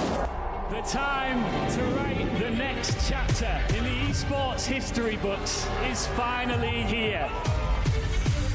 And they fold it in his hands yet again! Steps up to the plate, and he could knock this one out of the park! Now they shall be engraved alongside the greats!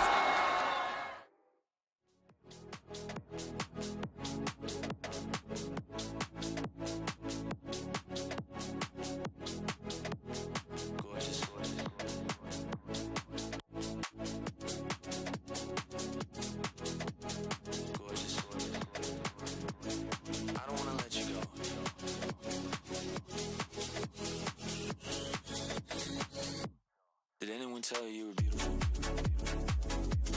Damn, I think you're so gorgeous.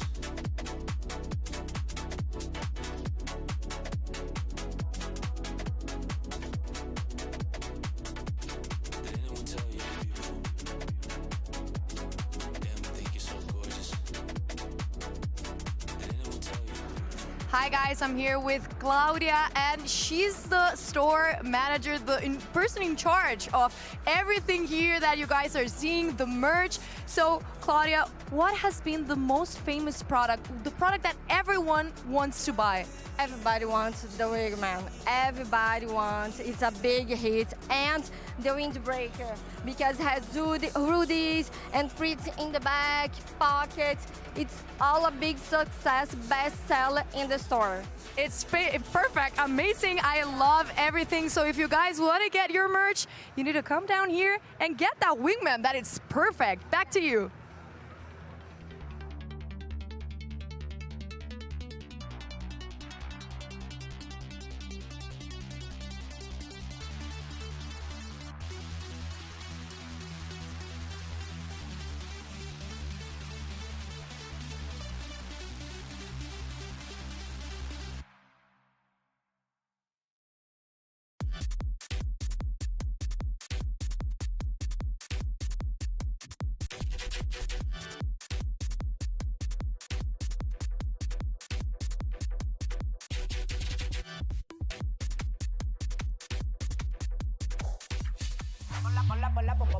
Ponla pa' subirle esa chapa, me gustan pila y tú sabes que yo soy puto que estoy la es mentira. Full de los bolsillos pa' darte lo que tú pidas, ya están dándole a la exclusiva con un vuelo de ida. Ponla pa' subirle esa chapa, me gustan pila y tú sabes que yo soy puto y que estoy la es mentira. Full de los bolsillos pa' darte lo que tú pidas, ya están dándole a la exclusiva con un vuelo de ida. Ponla pa' subirla, ponla pa' subirla, ponla pa' subirla, ponla pa' subirla, ponla pa' subirla.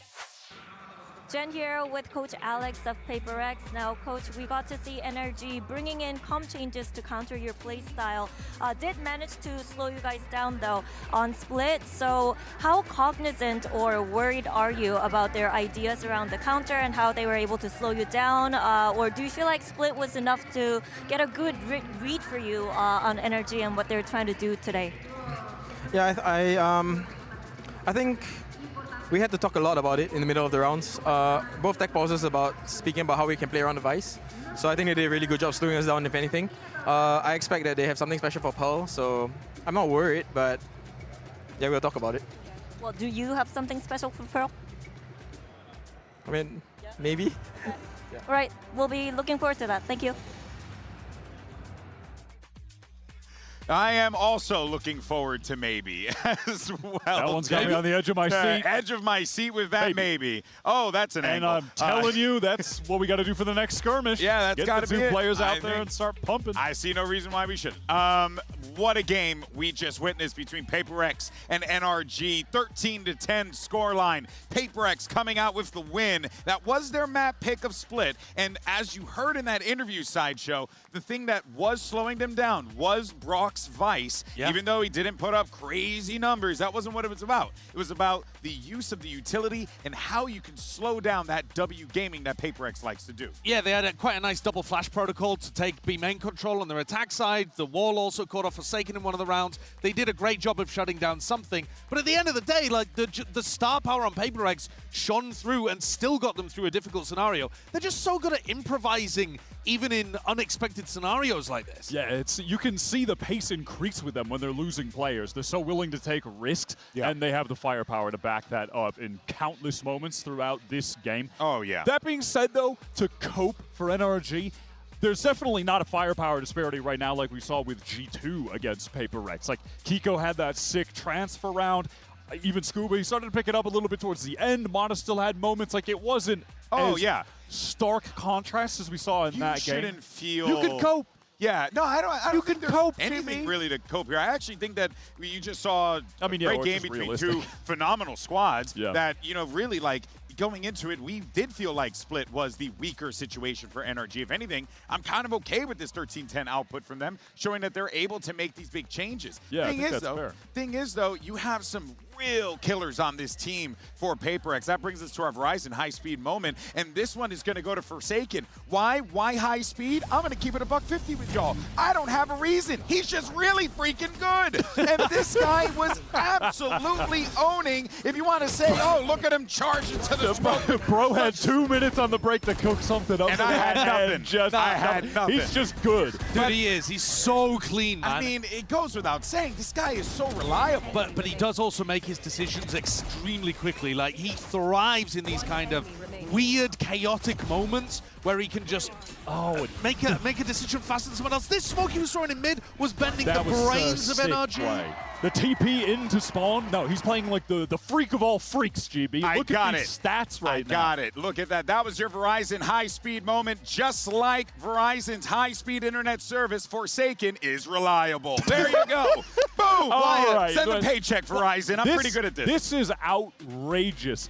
You just saw on the screen there the stats that Forsaken put up when he was in sick form. MVP. To win Toronto. Now, the sample size is small, but it is worth noting that he is exceeding those really solid stats by a large margin already in this tournament against the world champions and G2, one of the perennial top finishing global teams. Yeah, and the thing is, at Toronto, it was the impact he had. It wasn't necessarily he was like dominating every single game, but the impact rounds were enormous and he was throwing teams off. Now he's still doing that. He's still getting insane impact, but he's also like dropping 30 every game. Yeah. You're about to go and see him play Pearl, where he might do it again. Now, sorry, I'm just going to say, you saw in that highlight reel too, you're talking about the impact rounds. He gets a 4K and a 3K on the pistol. Yeah. He's just a savage on those rounds. And what helps here is that in the past, you typically would look at the likes of Divide, or you look at Jing to be the one that kind of rounds up the reel, brings up the stats up, helps Forsaken out. This time around, no, it was Envy. This kid was unbelievable. He actually pulled off, what was it, his first global ace, but was it his first ace, period? I'm not sure. We may need Achilleos I don't know, to bro. confirm that for us, but it doesn't matter. This was beautiful. Achilleos sprint up onto the stage and tell us right now, please. You're in the back. He's been a really solid player before in his previous squad for Team Secret, hasn't he? He was a star player there, so I would be surprised, but certainly at the global level, because that team was getting nowhere near globals. Like, you were not getting to a global event until Envy decided to join this.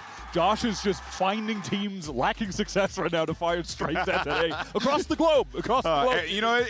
At very least it's fair and balanced. It's fair and balanced. No, but at the same time, like, there is a different skill set going from being the carry on a bad team to being like a guy who can occasionally give you takeover maps. This would have been a takeover map if Forsaken hadn't also just been dunking all over Mado's 12 foot tall. Yeah. He was actually coming out and the kill disparity at one point, even though it was dead even in the score, was like nearly twice as many kills. Yeah, that is a basketball game I want to watch now. Mada versus Forsaken. Moon shoes on. 1v1. Extra bounce into I'm the in. dunk. I'm in. All right, well, let's go ahead and hear what's going on over at the NRG camp. We have Coach Bonkar standing by.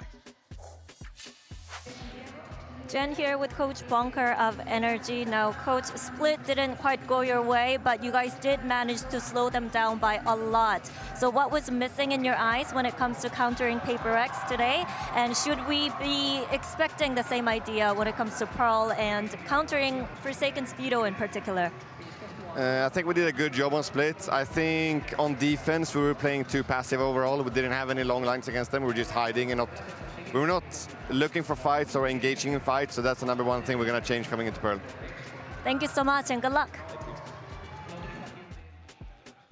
You mentioned earlier, Josh, when we were going over the map pool, that NRG have gone up against this Veto before in Americas. Yep. And they were able to easily dispatch of 100 Thieves who were running that. But I think when you're comparing the style of Veto play that we've seen from PRX to pretty much every other team across the globe that has tried out that new Sentinel, they are far more creative with it. I think specifically on the attack sides, definitely so much more dynamic with using that Veto as an entry force, teleporting into smokes, popping out of them with flashes from one of their other players, having maybe a haunt from Envy to play off, things along those lines. It's real nice. Yeah, I hate to be boring about it, but your eyes are on Forsaken again. It just makes so much sense, man. He's playing the Veto with the Interceptor and the ult to counter a double initiator comp on the other side.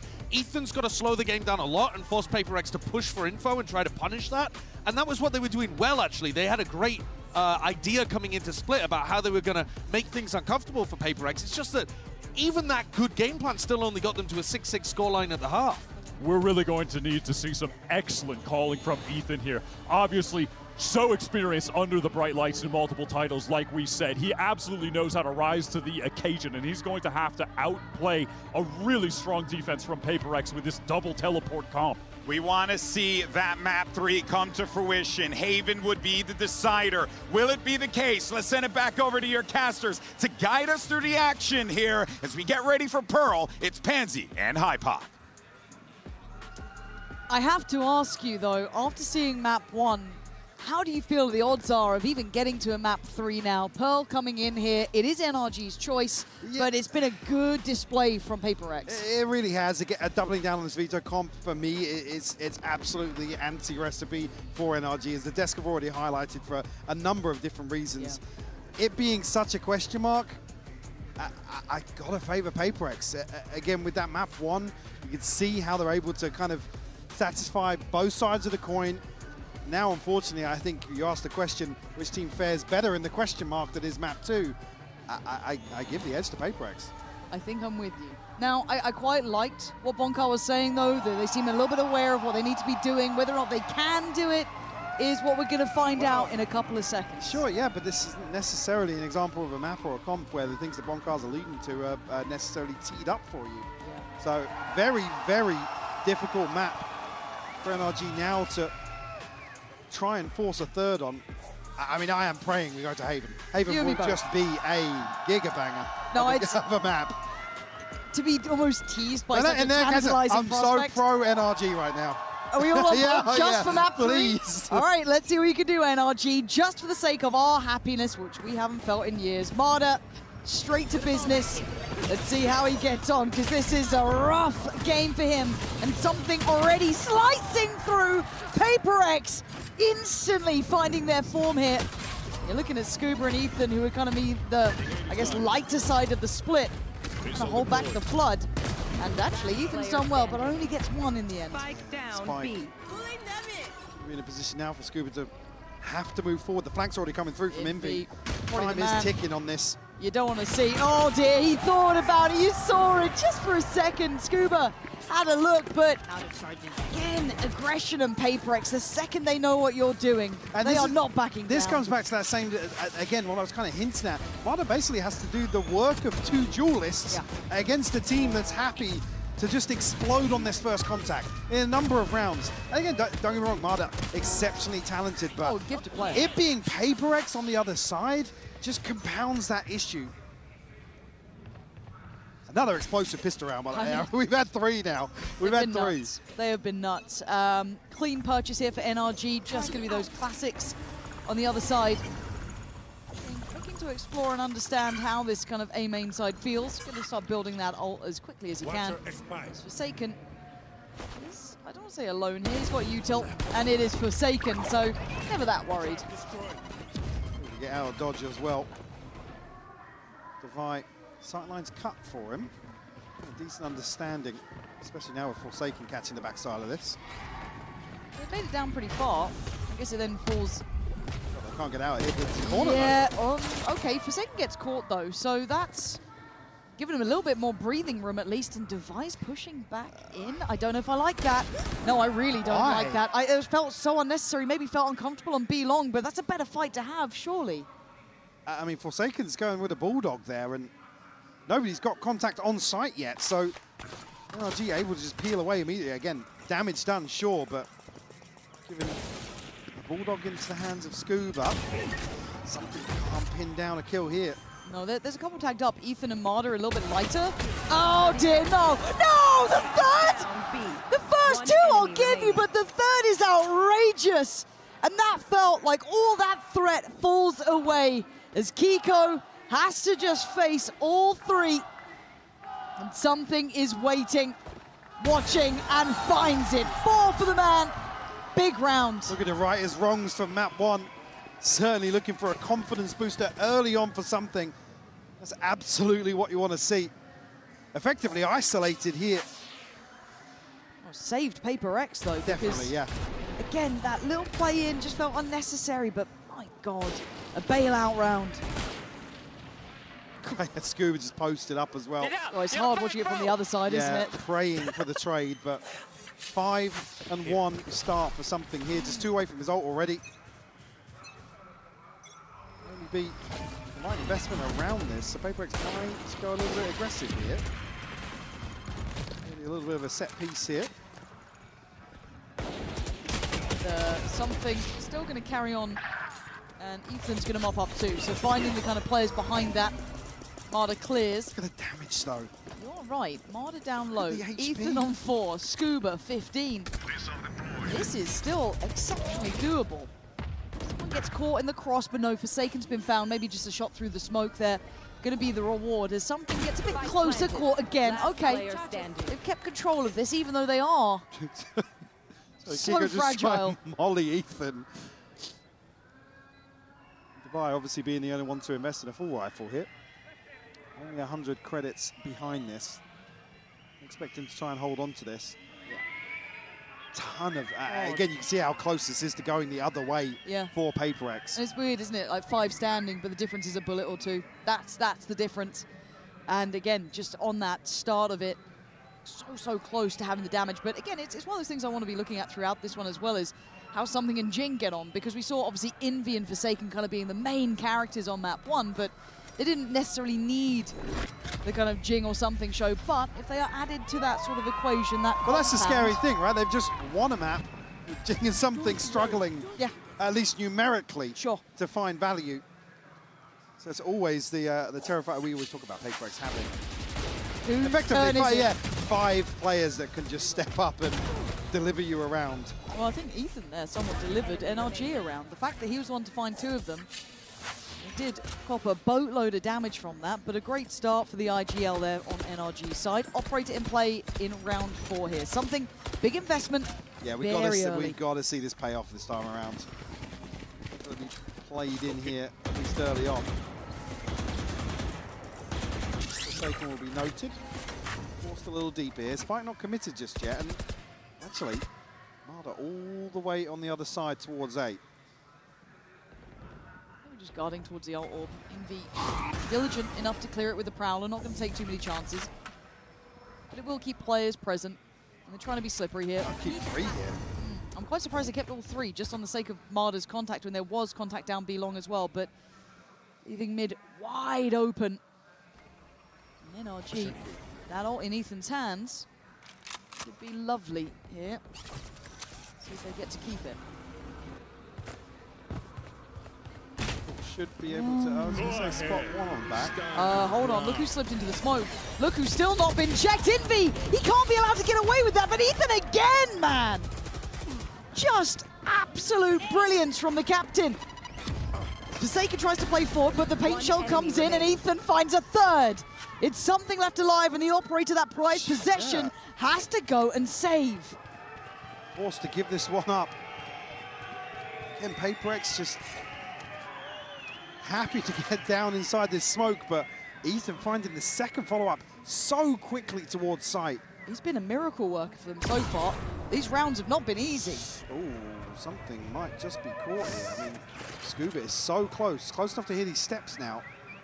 Something has no idea. Oh, yeah. No idea that it's close. And Scuba on the hunt here. That's a key weapon, but the attention turns. Something just trying to play his life now. He doesn't get to keep it. Operator is gone. Big scalp to claim. Remove the operator from the inventory of PaperX. Something will have his ult, but again, was it off the reveal that Ethan get? Yeah, it is. 2, yeah. I was thinking Devi was in a position there to really isolate the front of this execution. I mean, Envy's traded instantly as well. I was so scared. If he got to breathe for a second longer, reset a touch. There's a chance for him to slip that smoke as well. Yeah. Everybody from NRG's looking forwards. He's hugging the wall. Okay, but the buy's been broken. So NRG get themselves a far easier playing field, but this team is scary in all occasions. Here. Something looking for a fight. Oh, he doesn't get the shot he wanted, as Kiko's going to remove Forsaken as well. So Something going to try and stand his ground a little bit longer. No tags this time. No, not the same sort of success. Great scaling from NRG. Just going to keep this one simple, it looks like. With SMG as well, so can't really challenge NRG ahead of the site. Now, unfortunately, going to be all but locked out of it. Yeah, the paint shell could be a nuisance. The Brook just going to soak a bit of damage. That's fine. Worth it for the plant. And it would need something quite special here. Jing. Not going to get any. Mother just checking. Otter? Just Easy, a double Tiger. check. Just a double check. Easy. I don't think he's getting back up from that. But Devi and Envy just with Sheriff, so let's see what they can do on the way out here. But so far, so good. I feel like we've got a nice, it feels very similar to map 1 almost, right? Initial good start in the pistol round for PRX, great reactions from NRG. It's that development and the adjustments and the adaptation that goes on forward that you just have to keep my eye on. And also a lot of bailout moments from Ethan, 2Ks, 3Ks. He's in it 8-2 before this round started. He's done very well, and I don't think he was with the pack this time either. I think he was over towards the A side, just kind of keeping that back line safe. So PRX going to give it up to the spike. No foul in that front. But I do want to just keep checking in on Ethan's form here. Yeah, 8-2. Really a flying start. Happy to lead from the front in a couple of rounds so far, especially on split as well. Crucial rounds for him. So PRX are going to get a little more aggressive now that ults are starting to come online, particularly looking at Forsaken, but something alongside that also. So nothing available for NRG at the start of the round. Now, too far away. I'm interested in this as well because Marder's been on a bit of a solo endeavor a couple of times towards this side, but he has support here. He's commanded the rotations, and actually PRX shifting back into a way deeper hold now. Marder's going to dash in to follow this drone. Jing's been revealed, they know about 2. Marder's not hunting them down yet. He's trying to play a little bit more composed, take that space, and keep your eye on Forsaken here. And well, blinking, you might have missed it. Marder's going to find Divide, but on the back of the site is still the PRX boys. NRG dwindling in numbers. It's all on Scuba in a 1v2. Fancied a chance going around towards A, but trying to maybe offset the timing here. Unsure where Envy and Forsaken are currently residing. Reposition towards main as well, going to run the clock down as much as possible. Force the hand of Scuba. Still got time to play with, sure, but... Great intuition, though. It's going to take him forever to shift walk through here. Obviously, easy for us to know, but for him, every corner could contain that. They'll stack up. 30 seconds. 30 seconds left. The penny drops. Now the spike will be retrievable, but for how long? 25. Ooh, he's just on the corner. That should be him spotted, but with 20 seconds, I don't think he can make it out of here, but he's baiting them on it. He's made him fight forward. Forsaken, a really rare mistake, but Envy right on the case. The safe pair of hands once more for PRX, and thank God for that. Almost baiting out the rotation there after he retrieved the spike. You see Envy almost laying down the law a little bit there in the player react. Seeing the 2 cheeky kills there, actually. Envy is nasty, man. He had to work for his dinner, too. Oh, that got a bit sketchy. Forsaken wanted to just get there so fast, maybe really believing in that run. But still, open up a little window of opportunity. It gets shut, 3th piece now. Forsaken on a corner.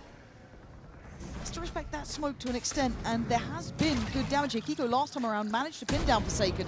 This time going to spot him out again, but no confirmed damage. Gets the chip, and now Forsaken's in trouble. 10 HP, has to fall off. Not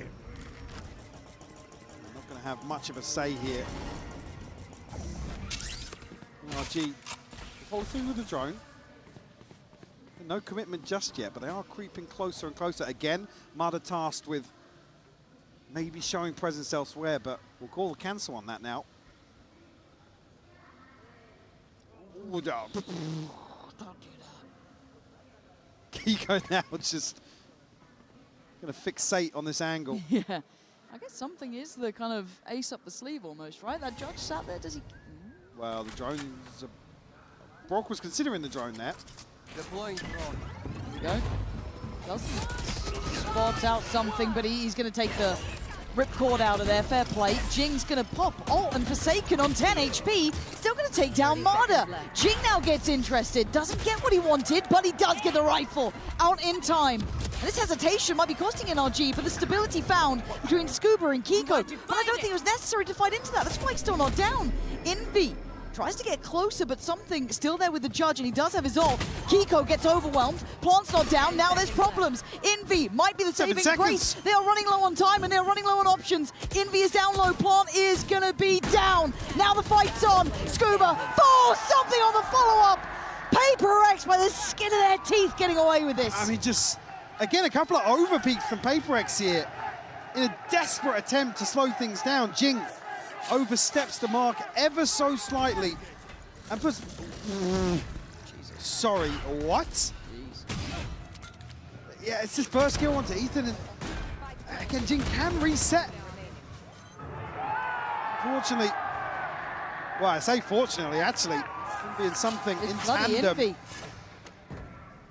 Again on a bailout. What an X-Factor player. 2 rounds now. In my eyes, Envy has been stable. He's been that calm center for PRX, making sure they are getting these close rounds. Tilting those scales ever so slightly.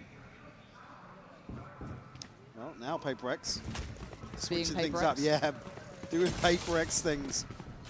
They've got to win this side clean, man. I was going to say on the other side, actually, NRG, the right read, pace change towards A. Yeah, this is a lovely combo. Oh, it's just gorgeous. Marta clearing a lot of that space. You got a double. How are you getting the follow-up on Jing? I'll never know. But beautiful space clearing and understanding of what was available. But with 3 standing, Envy is not among them. He's been the one to just get across that line before. Marta holding this corner. Gonna have a fight on his hands now. Gets Devi down. Something in the waiting game on this, but his HP so low. Preemptive turn on the flash, but gets outdone. Forsaken, freebie. Actually, bloody hell, I was nervous then, but with that kill, the opportunities become near on 0, and something very much understands that. Forced out this round again. Bork with just such a beautiful catch here, anticipating PRX sitting a little deeper here. Immediately capitalize on the space in mid as well. You see just at the end of that round, the pings coming through. PRX discussing that. There's the follow-up here that's just outrageous from Brock.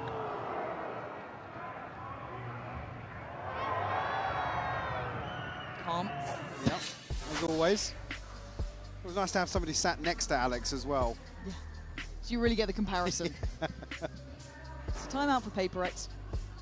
Because again, I think if you, as much as you look at the last 3 rounds, it is a 2-to-1 exchange. PRX are coming out on top, but I do feel there has been a couple of moments where they are overstepping, overplaying, being a little bit too aggressive in moments, which sounds bizarre with PRX, but giving up chances. That was winning them rounds on split, so it's not necessarily something you want to see PRX stop doing. Sure. It is part of their pedigree, but yeah, NRG just, it does still feel like damage control, right? Yeah. This is a war of attrition in terms of the pace, in terms of the tempo here, particularly early on.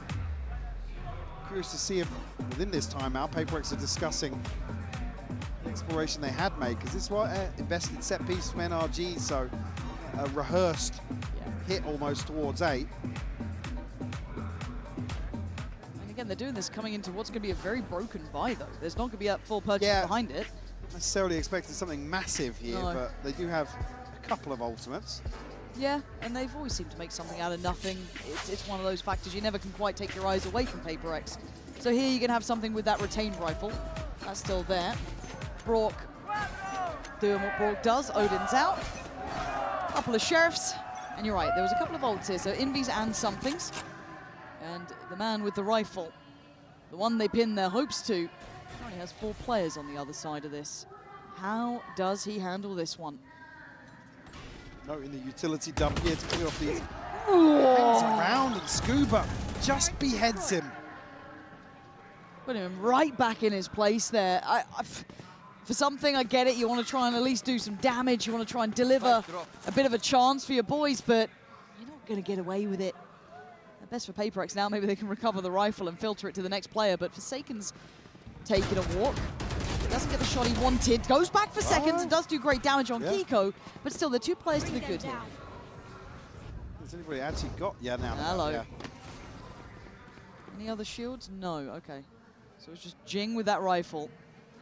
Sheriff with Devi, and with Envy alive, but unsure where they think the final destination from NRG is going to be. With the investment, drone will come across. I don't think we'll actually confirm Envy. No, it won't reach as far, but pump will come through. Walk's already on a deep angle here. Okay, denied the plant. That is going to cause a little bit of an issue. It opens up a chance for Jing then to put the paint shell in. Borg's going to take a lot more damage than they did last time. Actually gets away, but Jing going to punish Scuba. Hold on, make me a believer. Make me pay attention. Well, the rifle goes to Divide, and you're right. The emergency lockdown has to come in, feeling that threat. Well, it's very early on, so not necessarily going to secure this post plant for NRG. Well, just slows down PaperX for a mere second. Jing going to get away from it. The bullets do not connect, so 30 HP, he gets closer to the site. Damage done towards Long. Kiko on the 12 HP there. Marder going to take away Divide. This is now problems. Jing. It feels like the chances became so slim at the end. I liked what they tried, and it did force the hand from NRG. Draw out a massive ultimate here. NRG respecting the threat after Jing finds kill off the, well, actually not the planter, but off the plant. Now a couple more ultimates available. Felt like it took him 2 days to find that kill on the angle, but can't really fault him there. No, a little bit laboured. How's the buy looking? Only Jing and Forsaken missing ults. Something back on a scope. Obviously, NRG very comfortable on their side. Yeah, they've already walked out A main. I'm seeing PaperX trying to take map space and then starting those quick rotations. They are putting bodies at an exponential pace towards B. Seeing Forsaken take the utility trips over that. Oh! I need to see that one back. Marder with an absolute belter of a shot. But Defy has managed to slip towards backside, but Marder seems aware. Spots him out, goes for another. Marder doing some damage this time around. And he's happy to stand his ground here. It's Envy who's the one to break back in by taking away Scuba, but Marder is not letting this round slip. If he has to do it himself, he bloody well will. 4 kills! He's eyeing up the 5. Ult in for Ethan, and something walking into what feels fated to be 5 for Marder. Does he get the chance to put that 5th to his name? I think he might just. Marder with all 5. Beautiful stuff. Maybe to just wrap this one up with a bow. The buy round absolutely dismantled by NRG. Great catch on Forsaken. Divine, unfortunately, is put in a corner and put to bed. Anyone really that had a chance to get a fair 1v1 versus Marder. See some investment back in. Signs of desperation from PaperX. Yeah, look at what's behind this. It's not necessarily going to tee him up for round 12. I do want to say 2 of those rounds from PaperX were off the back of what felt individual, but we do have an operator. Oh my God, we did. Bye-bye, Marder, the executioner. Oh my God! This guy is goddamn good. You want another ace? Back to back? Give me it. Give me a back-to-back ace. Let him go forward. He's off the leash. Tempers himself there. Doesn't want to risk the round. But I think he's got freedom to play with here. Divide gonna make him work for this.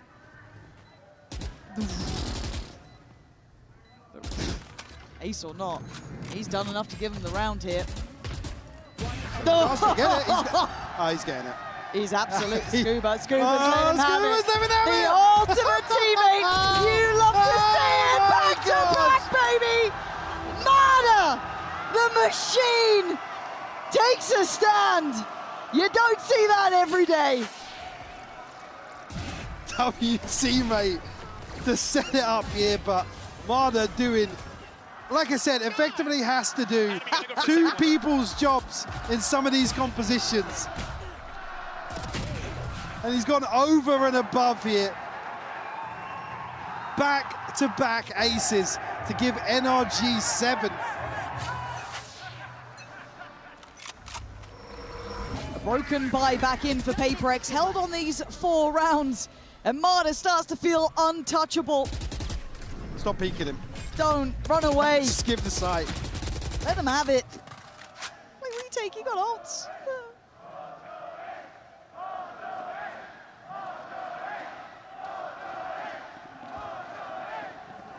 Said PaperX, everything available in terms of this cycle.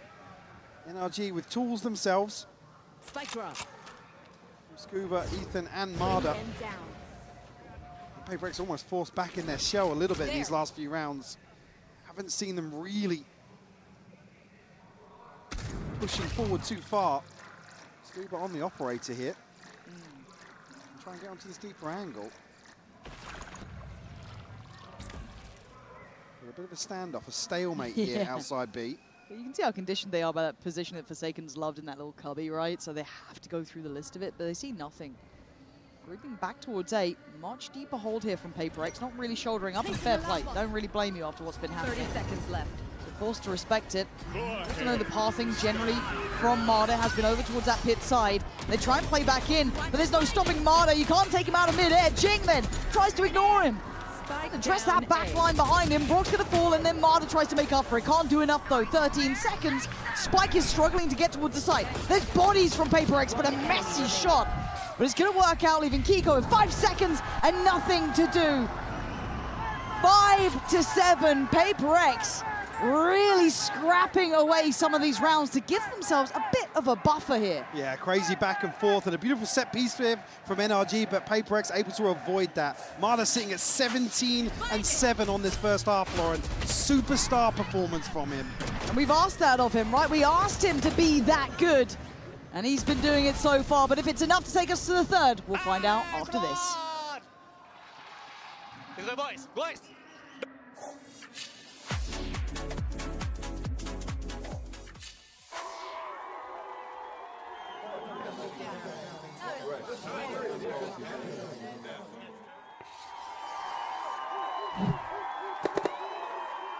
Red Bull gives you wings.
And I feel like this scoreline, to a degree, isn't fully telling of how some of these rounds went down, but again, we had back-to-back aces. We had some crazy clutches coming out from Envy, who's been a rising superstar in my eyes.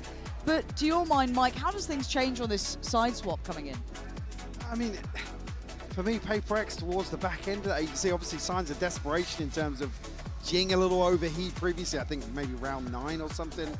PRX are desperate to just have a round or two to their favor. NRG happy to just receive some of those sorts of rounds, to be honest. I'm curious now, PRX in terms of their approach to the attack, especially considering the veto.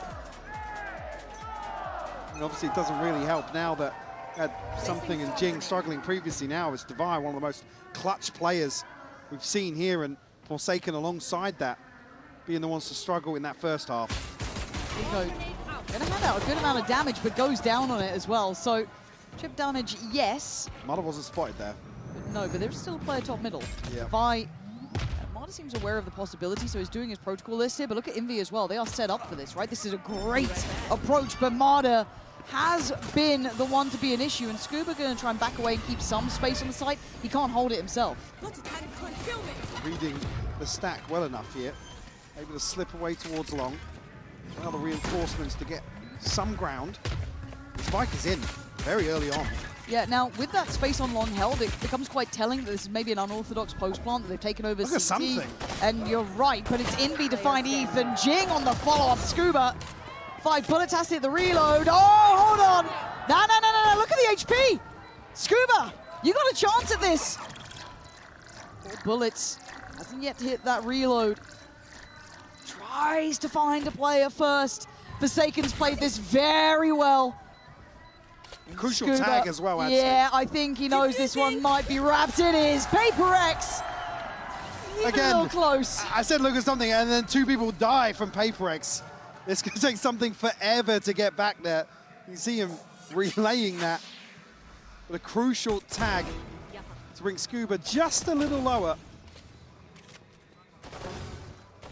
PRX will scratch another pistol. Chance here to tie things up immediately here in the second half. I mean, the gap. I looked at it before, but Mada 18 and 8, man. It's unreal. Envy, the closest one, I think about like 12 or something. Again, it's a big performance from him. But overall, I have to credit here as well. PRX on their pistol rounds. They've been getting those under the belt, what feels like quite consistently. Yeah, I mean, the only one they lost was a Forsaken near on ace, right? That's exactly. I have the spike. So at this point, let's see if they can keep this one nice and calm, collected. These don't feel like the words I normally associate with PRX. Well, yeah, the round 2 on split obviously was the one where a ton of damage was done, and it made the opening stretch of rounds an uphill struggle for PRX. Here, it's not necessarily going to be many issues towards A. See the stack all in on B here for NRG. Spike slowly making its way. Going through the motions here. And I like that PRX do this. They go a little bit further, but they shouldn't go too far. They don't need to be, I guess, individual about it. They don't need to kind of go out on a limb. They can hold this quite comfortably. Forsaken should be hearing a lot of this as well. Yeah, so... Well, the worry is if Envy gets any of these kills. Yeah, that is a worry, considering how close he is towards ult already. And this guy has been... Oh, God, he's been good. He's been very good. PRX, 5 standing, a flawless round. Tick in the box for them. And that is the scoreline now, tied all even. Have a huge opportunity to get a crucial ultimate online here. See how the bar will look. Scope will be cycled out to something. A couple of gaps in the NRG buy, but no surprise to see them opt for light shields in certain situations regardless. Actually able to defy in the end. Placing alarm bot. Okay. Yeah, it's the last minute switch up here. Yeah. Placing sentry. Play. Still well invested. Yeah, and it's going to be a fight for that ult orb. You can see already NRG are playing around with that, but they can't really do that on both sides of the map here. So gonna control deep towards A. Look how far pushed up they are. They're exploring far behind this. Hold on. They're going to be fast on these rotates, but can they survive? It's Scuba on the other side of the map. Going to isolate something and punish him on the push-up. So PRX then try and take the space, but backside is still going to be theirs. Brock looking for an opportunity. Might just be a shot in the dark. Jing, you're not meant to get 2 there. There's no way you're meant to get 2 there. Great shot dart, but the plant goes down. Forsaken on the upgrade and Devi still alive. Devi's going to be caught in spawn here. Marta should have him dead to right, so Forsaken, you're all alone. Oh my God. He didn't spot him. Oh my God, this gets weird. Marta, he's got such a great read, but Forsaken in a 1v3. Show me what you're made of. Not gonna happen. Brock on the clear, and NRG keep 3 standing. Great catch from Marda.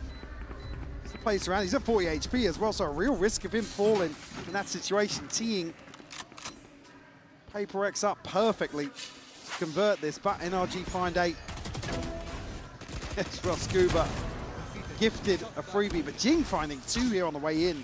Onto Kiko and Scuba is wild. A miracle then that Brock's able to follow up with some utility.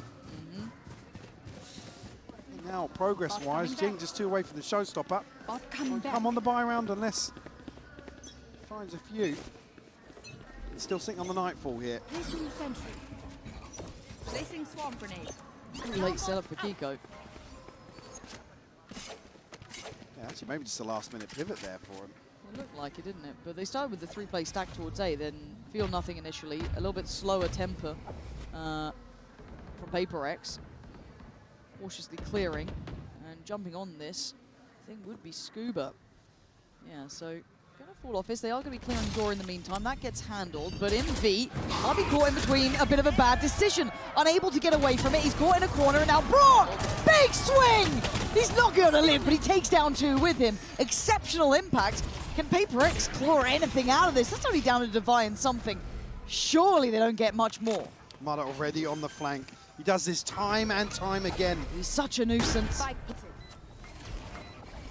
chance to set up here on site, but not much in form of options here. Something, he's on the walkabout. Something might be considered soon though, because Marta can clear sight, and he's done it. Something's position now becomes less relevant. I don't know how much he can do. I think he knows that as well. They're putting it together. You can see them turning on a dime. Scuba's seen him. Seen it. Yeah, it's done. Wrap it up. Get out of there. NRG. I mean, it just felt perfect. Marta's positioning, Mike. It's not the flashiest sometimes, but the fact he's behind them so often, it leaves these slippery plays almost too readable. And he can play it like that. He can play extremely aggressively in these flanks because the numbers just don't favor PRX. But time and time again on split, just running away with the space once more. Oh, Brock did well on It's site. beautiful isolation of the first 2. It's only really the clone that stops him from getting anything else. Yeah, 21-9 for Marta. I imagine Alex is screaming about the flank right now. You'd think so, wouldn't you? But again, we'll see what they come up with. I feel like Envy's been sat on this ult for some time now, not really had a big opportunity to use it. PRX not finding what they need. Again, here we go, checking in on Alex there, you can see it. If we can read it, I'm sure he can. But can the boys in the server actually adjust well enough and quick enough? Because it's not like these site hits have been easy even without that factor in play, right? They're still getting held up and slowed down a touch. But for PRX, never tell me the odds.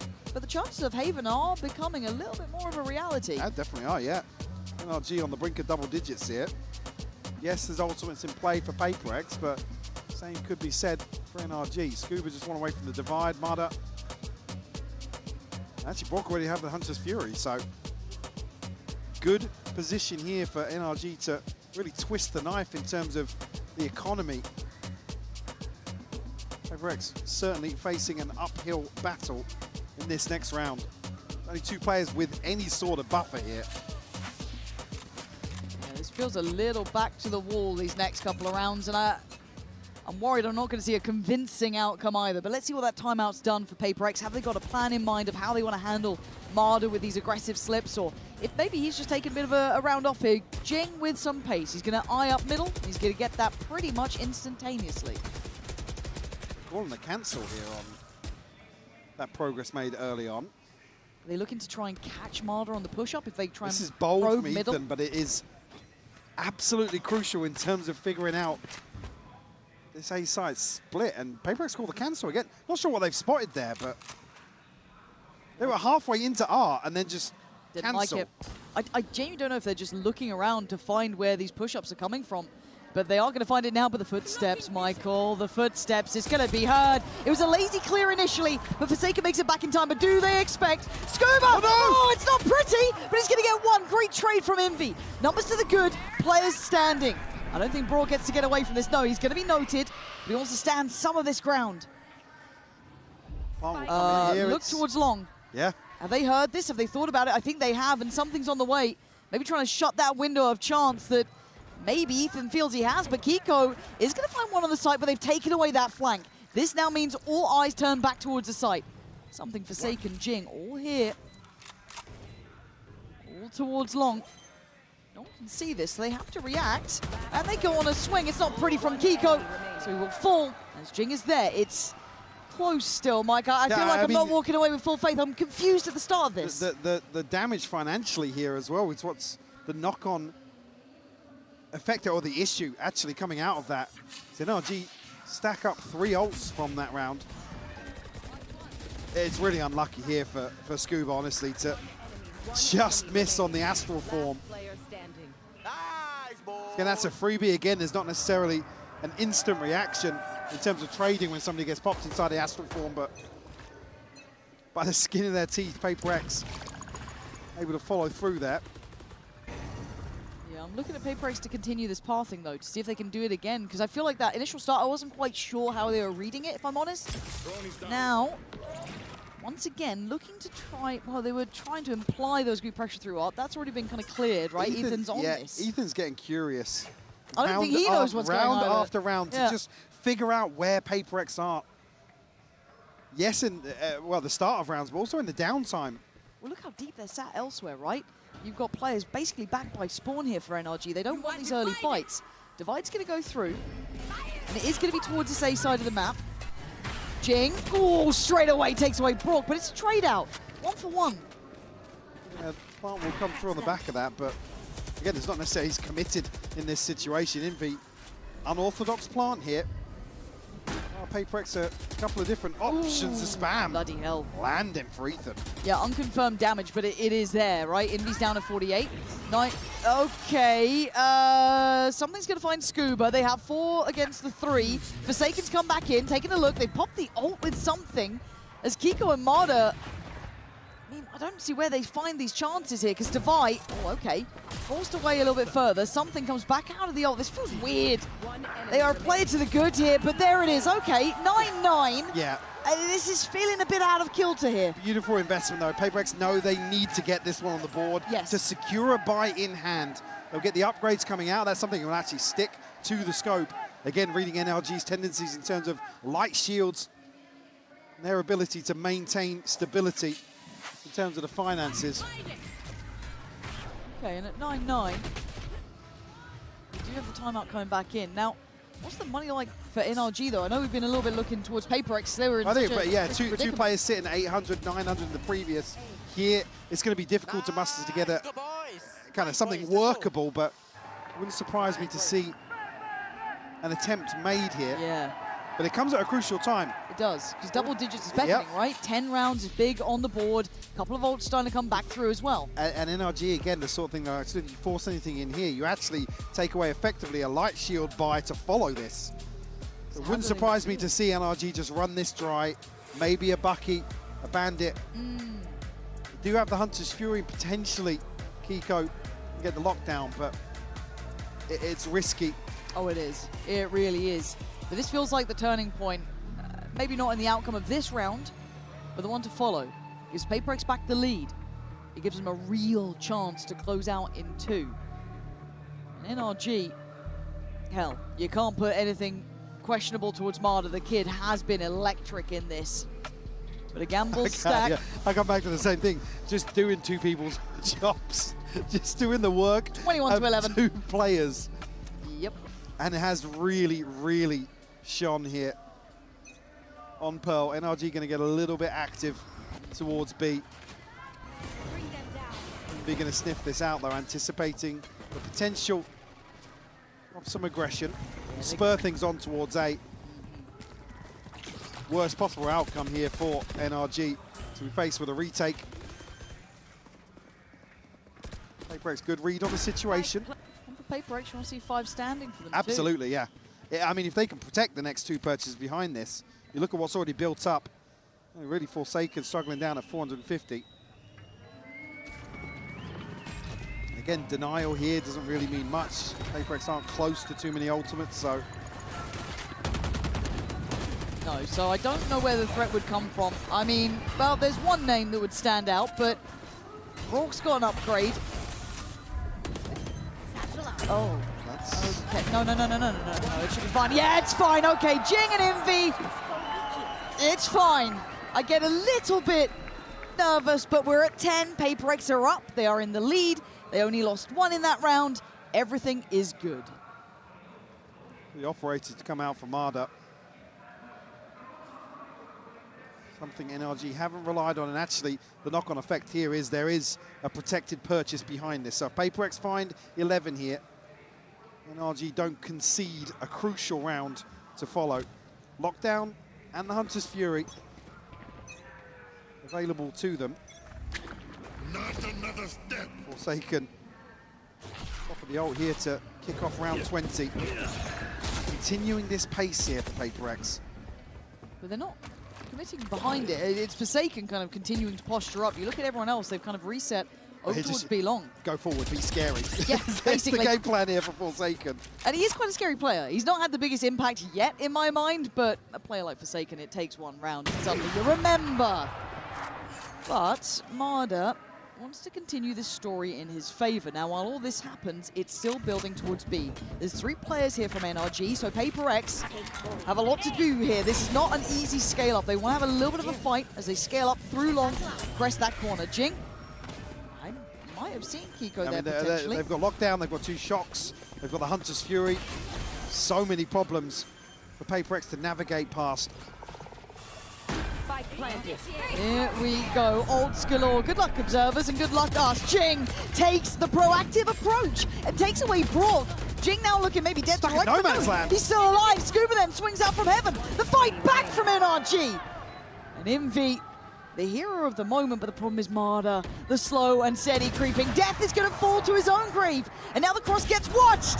Can't do it this time. Envy made it close, made it feel possible. Ethan with a bold swing out here.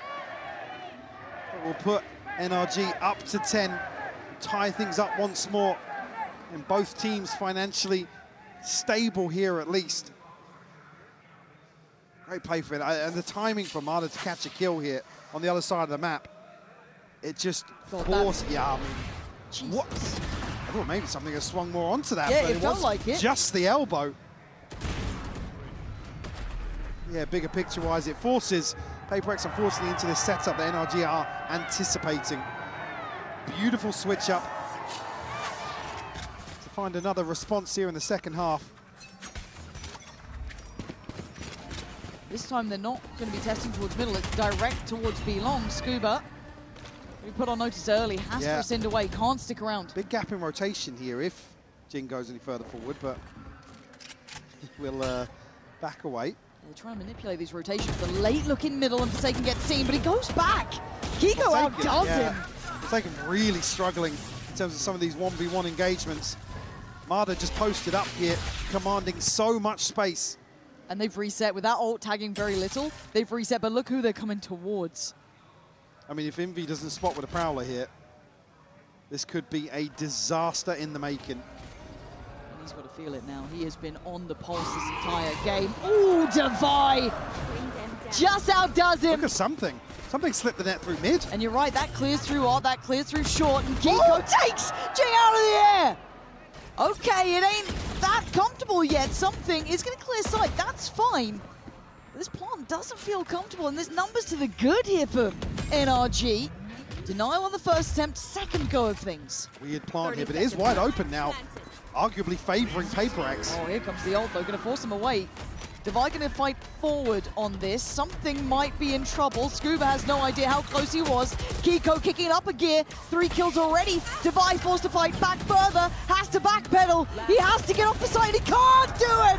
Kiko keeps NRG in this one. 4 kills to his name. And NRG, bloody hell, they're back, man. Massive round from Kiko. Again, to face the full might of PRX here on the ace site. Beautiful catch on the satchel. And how that started felt like it really tilted the way the round came down, but that was lovely. One enemy remaining. Really unlucky for something, again, to be wrapped again in this late lurk. Unfortunately now, PRX said they had a protected buy. That's about it now. See the knock-on effect. I was going to say, I was very delayed there, but Envy bought at the very last second. Oh, he's actually got up on the rifle as well. Yeah, okay. So they're going to try and make it happen for themselves here. 3-2 split. Right towards A, banking on Jing, getting value. Blind Send finds nothing. And now they're in trouble here. Stalled out towards the art, scale up, and Ethan and Brock bring down the hammer. And they can't scale up past that. A-main smoked off too much pressure. They've got to reset. Satchel pathing just not reaching far enough through art for Jing to find a comfortable kill. Now, at least no Brock. And everybody just jiggling here. Envy going to catch Ethan though. Quietly on 20, Envy a threat in these rounds. He knows about Brock, he doesn't know about Scuba. And there's nothing you could do. They face together, little 3-2-1 moment. As Divine, something we're looking at other options as well, hoping they could find maybe another path. Well, the other option is walking into Madder. I don't want to. Who has been so active for NRG and borderline idle for the last few rounds in terms of this operator. I love this, because you know that they'd want a deeper position. Aye.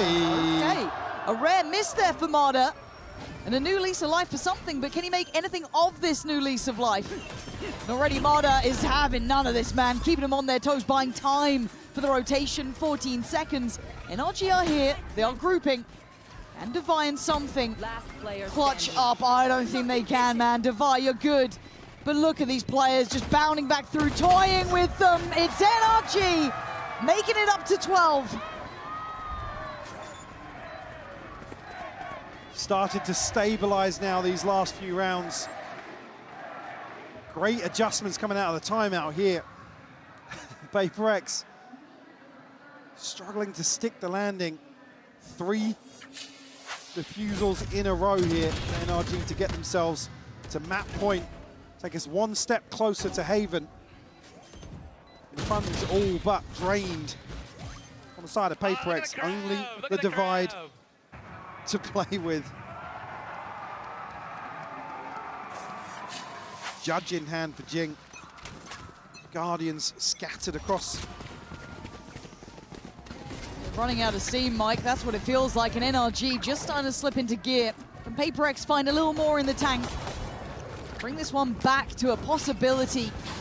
It's all direct. It's straight towards this B side. Scuba should be dead to right, but he's been maybe left to breathe for a second longer. But Kiko kicks into gear himself. 2 big kills. Now he's going to be challenged down by something, but then warded away. There's layers to this. NRG, they don't want to bow out on map 2. They want that map 3. They want Haven. PRX might not be able to deny it. Envy, big shot. 3v3. Oh my God, Kiko. Bloody hell, Envy almost had you dead there. Okay, Brock from up on Heaven and NRG looking like they are very much on track. We wanted Haven. We're getting Haven. It's 13-10. It took a long time to get there. It took Marder getting 23 kills. But Haven will be the decider between PRX and NRG.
Stepping on the room and me freeze. She ballin' at and she have all the grace. She tell me say she want to put it for me, but you can't get this pum pum for free. Traffic blocking, girl I come down in a tights and stocking. The car them line up from Mona to popping, and the way she move her body to the rhythm. Serious thing, dogs. Girl you can have the world if you really want to. Baby bend it over, show me what you really want to. When you bubble bubble, love me it up.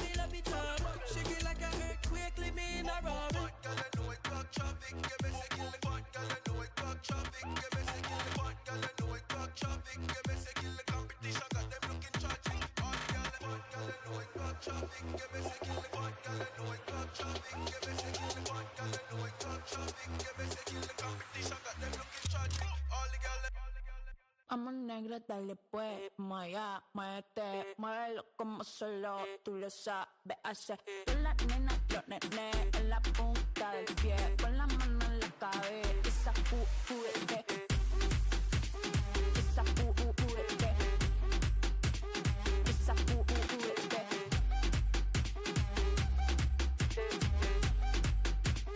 Esa juguete. Vamos negra, dale pues, maya, muévete. Loco, como solo. Ponla, Ponla pa' subirle esa chapa, me gustan pila y tú sabes que yo soy puto que estoy la es mentira. Full de los bolsillos pa' darte lo que tú pidas, ya están dándole a la tuya y va con un vuelo de ida. Ponla pa' subirle esa chapa, me gustan pila y tú sabes que yo soy puto y que estoy la es mentira. Full de los bolsillos pa' darte lo que tú pidas, ya están dándole a la tuya y va con un vuelo de ida. Ponla pa' subirla, ponla pa' subirla, ponla pa' subirla, ponla pa' subirla, ponla pa' subirla. We wanted a map 3. Well, you ask and you shall receive. Holy moly. We're going to Haven, folks, but what a way to do so. After an exquisite performance on Pearl, I don't want to waste any time, fellas. This is what it's all about, GD. We got to get into the HyperX reflex moment of the day because it's going to go to Mata for his aces. Yes, plural aces. Insane. Back to back. Plural freaking aces. Back to back, that means one round? That means one. And then he got one on the next round. Dude, I love hell? He throws out a hinder, he jiggle peeks to make sure that it confirmed, hits somebody, swings back into it.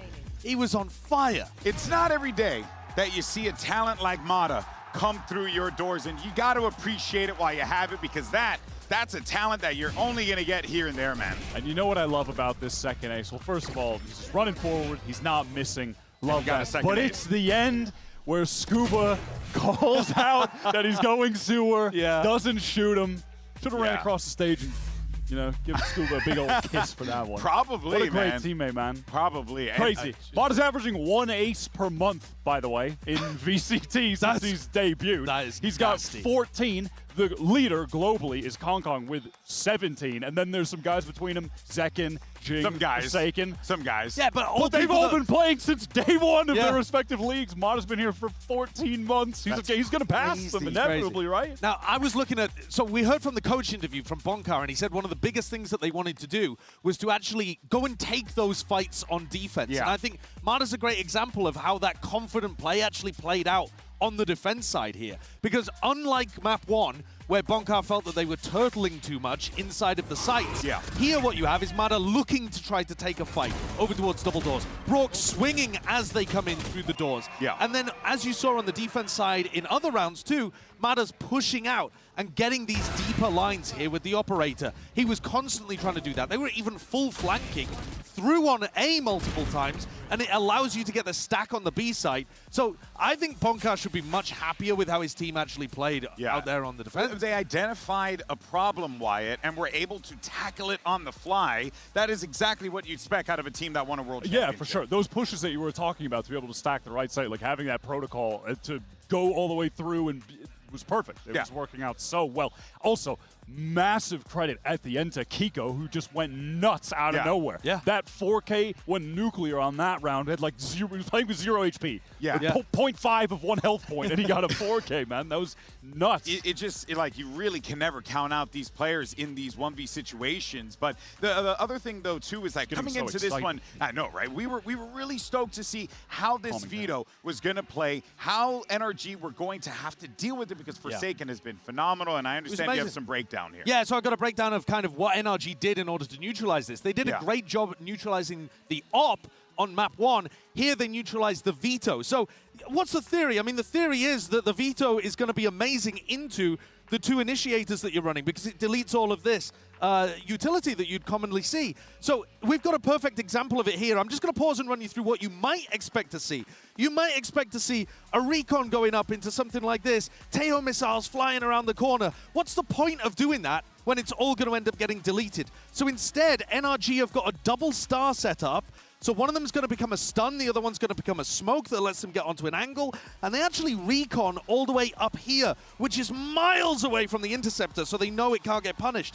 And this is all coming out of the anti-strategy they did, having lost to G2. So look here, the only thing that gets deleted by the interceptor is one little saturate thrown out by Mata, but otherwise NRG have full A control, and I'm just going to pause here for a moment and bring up the minimap, because then what happens is they end up walking back in, and NRG have taken this area. Yes, it's not explosive, it's not that big A-main brawl that you like to see, but that's because the Veto would stop you from doing that.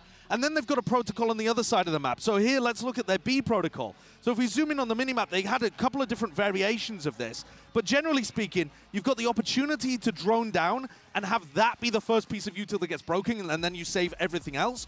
Or you can do what they do here, which is use util that can't get broken. They have a recall star that gets posted up. That allows them to get the op or the outlaw, whatever it is, onto this angle. They actually did it with a rifle in one of the rounds too. And as the interceptor is going, you just kind of trickle util into it. So you get the first piece of util just to confirm that the interceptor's there. One salvo got thrown at pillar earlier on. Then the second salvo gets thrown in order to push the Veto out of position.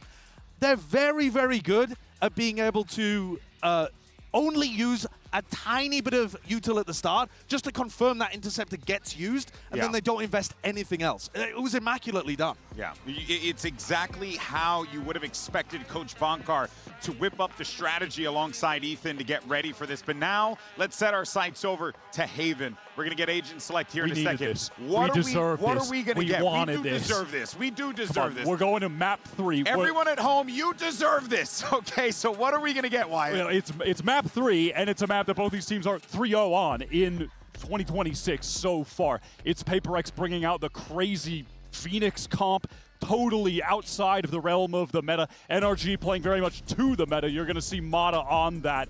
Neon, of course. We watched him against XLG the other day just absolutely rule over this is a map. clash of his styles. entering, his ability to create space, just dance around in this site, watch the rest of his team play off of him is lovely on that attack side. And I think for this side, where NRG is on defense, what you want to look at is whether they can maintain information in a lobby. Because either Mata or Brock is going to want to know, is somebody walking down short right now? There's no Cypher, there's no Viper. They're really lacking PaperX tools to fake a lobby pressure, but they're so creative with how they mitigate that problem with their comp. This is an insane game to have already. Champions of last year versus the Toronto winners of last year. Team here gets a spot in the playoffs. Listen, I know it's a Monday. If you have an office job, get your phone and go hide in the bathroom. Oh, man, folks, this is it. It's map 3. A spot in the playoffs are on the line. Let's send this over to your casters. It's Pansy and Hypoc one final time. We all wanted this, right? We saw these two meeting here. We saw the map pool, we saw the Veto, and we thought, Haven, surely that's what we want to be reaching. Map 1 was fantastic, 10-13. Pearl coming through, 13-10, so close, so often. But Mike, now looking at Haven, who's got this one? It's so hard to call now. Again, NRG, just in the way that they're able to slow things down at the end of Pearl, and really take control of every single situation. I'm worried for PaperX now. I said this was going to be a banger. There's so much pressure now. Yeah. Not necessarily on this first half, but in terms of Mudda's ability to take over this map and dominate. Again, for PaperX, in terms of everybody firing on all cylinders, people absent here and there, have to take a reset here for Haven. Yeah, they certainly do. And speaking of tempo and pace and everything we've associated with PaperX, what is that from Kiko? You're not meant to get 2 there. And now Scuba in the Mata. Going to take away Forsaken, leaving Divide probably a little dazed and concerned. What the hell just happened on B? Chance here, but already tagged down to 45. 3 shots left in the Headhunter. 3 left to find. Have to be an absolute miracle here from Devi, who had a slower performance on Pearl. He struggled a little bit there with the turret. He's reset them slightly, so I guess he's got, I don't know, I don't want to say a fair fight. They're not fair fights. None of these will be. How many bullets in the Headhunter? 3. Okay. 38 seconds. 3 to find. 29 HP. All the numbers. Devi having to just 30 hazard seconds a left. guess. Now he knows they're going to be near that spike. He knows they're not letting him get a look in. NRG picking up the pistol. Now we've seen PaperX throughout this series, Mike, really doing well off those pistol rounds and building up a nice bank of rounds from it. Yeah, and I think that's what they try and do here. They're trying to go hyper-aggressive. Unfortunately, the only person you don't want to see on the other side of this is Kiko. A beautiful catch onto Something and Jing, and the crunch from Scuba to seal the deal. It's caught a little off guard there. Only going to be Envy and Devi to invest. Yep. Well-rounded on the other side from NRG. Marda will do some damage here with the scope. Will get the spot, but connection. Jing as much progress as he can in terms of ultimates. You just want to see that cycled on repeat. Yeah. I feel like I haven't seen a good Phoenix in a minute. I'm kind of hoping I get to see the good example of how it can look. Just worried when it falls a bit short. And you can see that slow and steady lean from NRG towards the side of the map. And lucky to keep your head. Oh god, Brock, lucky to be even breathing for a second. Kiko's taken away Jing, but there's now issues on the side. They've already slipped up forward. Kiko, though, safe pair of hands, and for so long, HyperX starting to look a little bit scary here. Ethan, you are playing a very dangerous game as Devi takes away Marda. They now have a player to the good. This was never meant to be the round. Then they come back into it. And Scuba's got his work cut out here. And something looking to get that spike at least. And get the time on their side, apply a little more pressure. Bulldog as well. Oh, Scuba, how do you make this one work? Creep forward on the tap of the spike. Spike planted. Once in, Scuba. Step by step, he's taken something down. It got sketchy, Mike. That got so damn close. And they need to be a little bit quicker here. The paranoia of somebody else has filtered through CT, but Ethan is allowed to survive for so long behind that smoke. Great damage done by PRX. It comes down to just the one Bulldog. Kiko able to slow things down with the snake bite really effectively.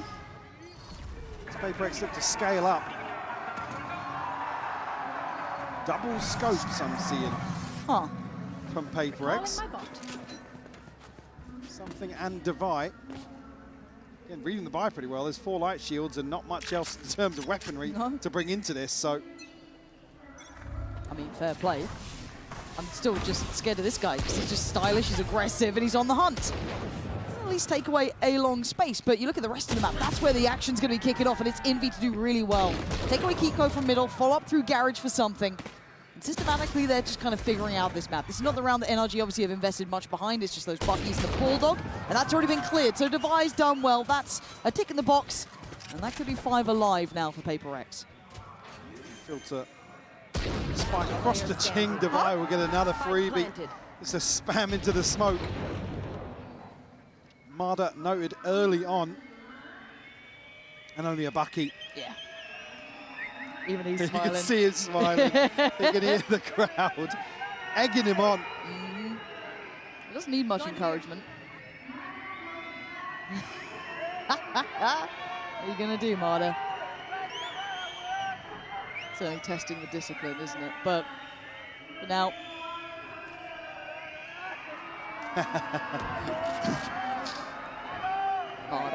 Marda. Here it's obviously, in terms of, you don't necessarily want to give another ult point away. With Jing being so close, something in Divine not too far away either. Yeah, they're really close to that ult cycle hitting, aren't they? So Jing's going to permanently be ahead of that curve. You would hope. I said I need to be convinced on the Phoenix, right? I feel like Jing can. 0-2 so far, but 1 away from ult. I mean, again, just talking about obviously wanting him to cycle through, the worst thing you can do is give PRX an extra body to trade onto a site with. So if you can get the ball rolling, and struggled on split as well, did Jing. Shadows traveling. At least the early issue being he's got 2 deaths to his name, so a couple of orbs alongside that. You're about halfway there. I'm out of See 4 by back in for NRG. Heavier lean towards A here. It's only really Brock shouldering anything though. Yeah, Ethan and Kiko have started to lean this way. They started to come over pretty early on. But as you said, it is Brock with the commitment. He's really going to fall back towards maybe backside, play towards Graffiti side. I wonder how long they want to stay here though. Are they cancelling on this? Oh, Marda. The clone didn't even make it up short there. Yeah. Not that it has a massive impact, but... No, but I'm nervous about this. Yeah, Marda's done this repeatedly today. And he can check behind this utility. If he sees the threat, and he certainly Oh, does. really looking. And look at the patience, even letting the first cross through, and then he can just get out of there. Lovely work from Marder. That's an issue. And it doesn't really make them have to disrupt this hold that they have towards A, because it still feels very red, very readable. But they still have to hold the site, and Marder's reposition is gorgeous. Forsaken gonna get, well, pretty much his ankle's broken in this one as Ethan now overwhelmed on the site though. This does not give them security on the site just yet until Kiko comes into effect. It's Scuba from up on top, leaving Jing in a 1v2. Main man Marder is here though. Jing, you got something for us?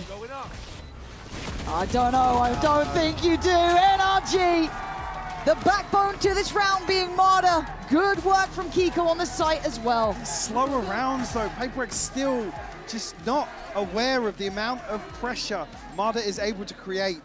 And again, it puts these rotations into effect as well. Yeah. Knowing there's nothing coming through garage, knowing there's nothing building up in terms of mid or C long, somebody has to pay attention to this, make some sort of adjustment.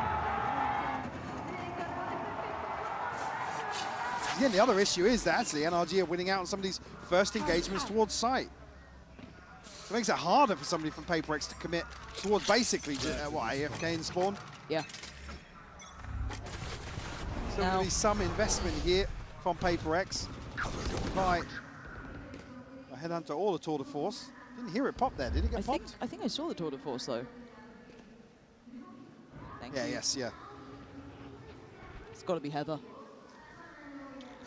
Prius could never. But again, NRG putting a lot of the eggs in the C basket. Yeah, now lockdown available, they should read that this is a heavy stack towards the other side of the map. Forsaken still here, will show presence. You don't necessarily want to show presence to the drone when Brock's in the server. Again, just a turret to take contact here. Here. Yeah, very much set in this kind of passive hold. NRG aware of what they've left open. And here we go. So the reaction should coming now if you keep your eyes towards the minimap. And there's the lockdown at 45 seconds. It's not a huge problem just yet, but it's going to stall out. Yeah, they have. They don't have step elsewhere. Okay, Curiosity, I guess, killed the cat and killed Scuba. So he wanted to get involved in this. Now Ethan's going to at least maybe hit the panic. 30 seconds left. But the chip damage. Was there a molly over the top there? Are they going towards Marder? That pocket on long. There might have been, but they're seeing nothing else towards A. They're going to know this adjustment. This is fast-paced rotations going out from NRG, and PaperX are going to at least get themselves a plant here. And this feels really uncomfortable. Something has to try and control that A-side connector. Ethan here is, I mean, he's here so early. At the bit. He wants in, but someone else needs to help him on this one, and Kiko's done that. Takes away Jing, and now they start to pressure. Now they start to get involved. Ethan should be able to get this one done. It's Marder on the trade out on Kiko's life. But now you look at the back line and look at the flank. Look at Forsaken. He's been spotted. Oh, Marder saw him. He's been, oh, but something saves him. Forsaken gets to live and breathe another day. Gonna finally go down to Brock, but a 2v2, but time is ticking.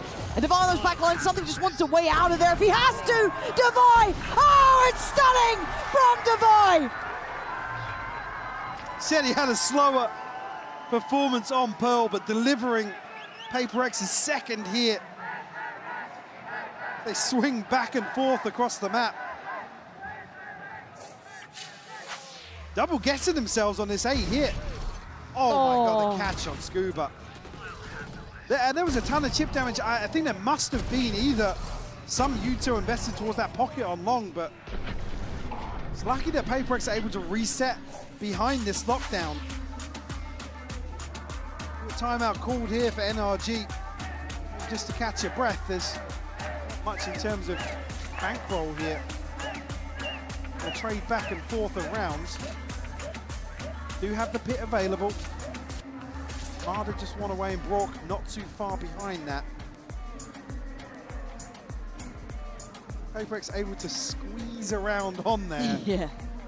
I mean, that pivot was exceptional. Like, I'm so surprised they actually were able to pull that off. I thought the second they cancelled on that A approach. Rolling the dice on a late B round when you've not got 2 or 3 kills and you know, solid information elsewhere. I mean, you saw how close it was. NRG nearly swinging that back in their favour.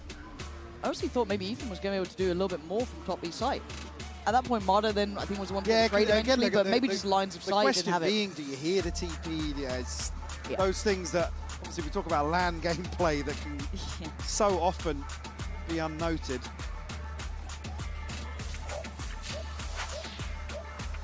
See now, obviously, not going to expect too much in terms of a switch up for NRG here in round 6. Divine now, top of the board for PRX. Oh, well, NRG. Back out. Oh no, Forsaken dead. Oh, well, why are we fighting this? Okay. Give the gun up. You're fine. He's sticking around. Oh, I don't like it. They play such a risky game. It's just excruciating to watch sometimes. Like, I get it. When you get away with it so often, I don't blame you for it, but it still just gives me pause. Brock might be good for one. No, actually, Envy the one to get him. I thought Jing might have actually got it, but still staying alive with 4. Going to get the heal back for Jing, and Plant's now in. So most of that threat might have been quelled. I guess Kiko did get the rifle. Marta's got ult, but a lot would need to happen for that to come into effect. Yeah, maybe if they get a kill. I don't think Devi wants that. No, see Marta open up, but Devi posted so deep here, but I was going to say the wall might cause some issues in terms of visibility, but absolutely not. Oh, that's gorgeous. Another 3-piece from Devi to tie things up here on the decider. PRX, if they've got the recipe here to maybe string together a few rounds. Again, I just got so scared towards long. For the sake of a dropped rifle, I get it. I understand. Because you've got the confirmation of what's behind that first player as well. Okay. Reasonable. Operator in hand for Devi and Marta.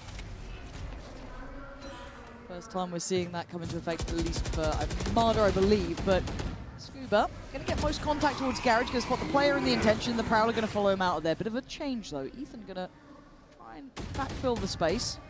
Doesn't take any chip on the way, so that's good for him. Take flight. And looking at PRX, steadily building towards the C site. Maybe a little bit of a look still towards Garage. Plenty to play with. Yeah, PRX maybe expecting, obviously, what the change up from the timeout going to be here. So very methodical early on. Tried to bait something out with something TP back into spawn, actually, but not really taking the bait on the side of NRG. Well, there's been some nice stall, but PRX are going to go up regardless, so they can work off the flash that Jing sends in. Paranoia, but Ethan now is really committed towards backplat. I don't think he can really back away. No. PRX, lovely ability to space up C-Long there and making it look so easy to dominate the back of the site like that. So well navigated in reading the tempo perfectly, forcing Marta now to hold on to this operator. Kiko does have a rifle. Scuba and Ethan, not much in terms of funds behind this, but potential here with Marta's ultimate to be available to still get something close to a full purchase. Do you think we can see one of those early timeouts again? We've been seeing pretty solid timeouts actually coming in from both sides, and they've been able to kind of fix up those issues, but the dust not settled yet. Not sure we'll see another one just yet. Again, some crucial rounds in terms of ultimates here that I'm sure NRG are banking on coming available. Yes. Not sure where that went. Not where he wanted. No. Something's lagging. That's crazy. Yeah. 4-3. PRX. This actually feels quite steady from them. Like, this side take felt really nice. Crossing the T's, dotting the I's, that little late push towards back sight, clearing it out. I mean, you saw how little room Ethan had to play with. Yeah, and this is on the back of that small kind of bait and switch towards Garage early on between Envy and something actually TP away, almost selling a bit of a rotation away. Actually still, NRG committing 2 players towards C, so it's not necessarily as if they fully took the bait. Speaking of bait, Marta trying to be played in on this, and he's committing for now. Jump spot, though, going to make him force a little bit deeper, fall off the angle, and Forsaken, you're not meant to be here yet. How? Oh, this is outrageous. How has he not been rewarded? He's, I don't understand how he's alive, how he's not been found, how he's not got a kill. So many unknowns, but what I do know is it's a 5v4. And PRX are getting security on this side. Deeper info, they're going to find it. Hunter's Fury going to be sent out by Brock. And just to maybe catch a kill. Awesome damage, does do big damage actually. Look at the HP of Jing. Spike planted. But look who's shoulder in the corner. They've still got issues. They've still got players to get through. They're not even considering how close they are. Look at Forsaken and look at something. Got to save. You're not getting that. I don't even know if PRX are going to allow you to save. Kiko, I think, feels that now. I mean, they've got Kiko boxed in here. Man, Forsaken getting that. I thought he was on for a sitter, right? I'm going to be honest. One on CT, one on site. For a minute, thought it was Ethan. You and me both. You and me both. I'm like, who's that? Why is Ethan there? That's a weird position. Do they get to keep any of these weapons? They just lost out on Brock, and Kiko's had to give away a bit of the game. Nice, but not nice enough. That is going to be them suffering financially in the future. Again, you look at the money they've got behind them here. Scuba would love to keep hold of this. Yeah, really at least needed 2 to come out of this in terms of protecting some sort of buy. PRX slowly but surely up to 5 now. A string of 4 rounds. Just another wild and wacky round. Bizarre. Actually, absolutely bizarre. Marder popped his ult as well. I think just in the chaos there was looking to maybe find a response.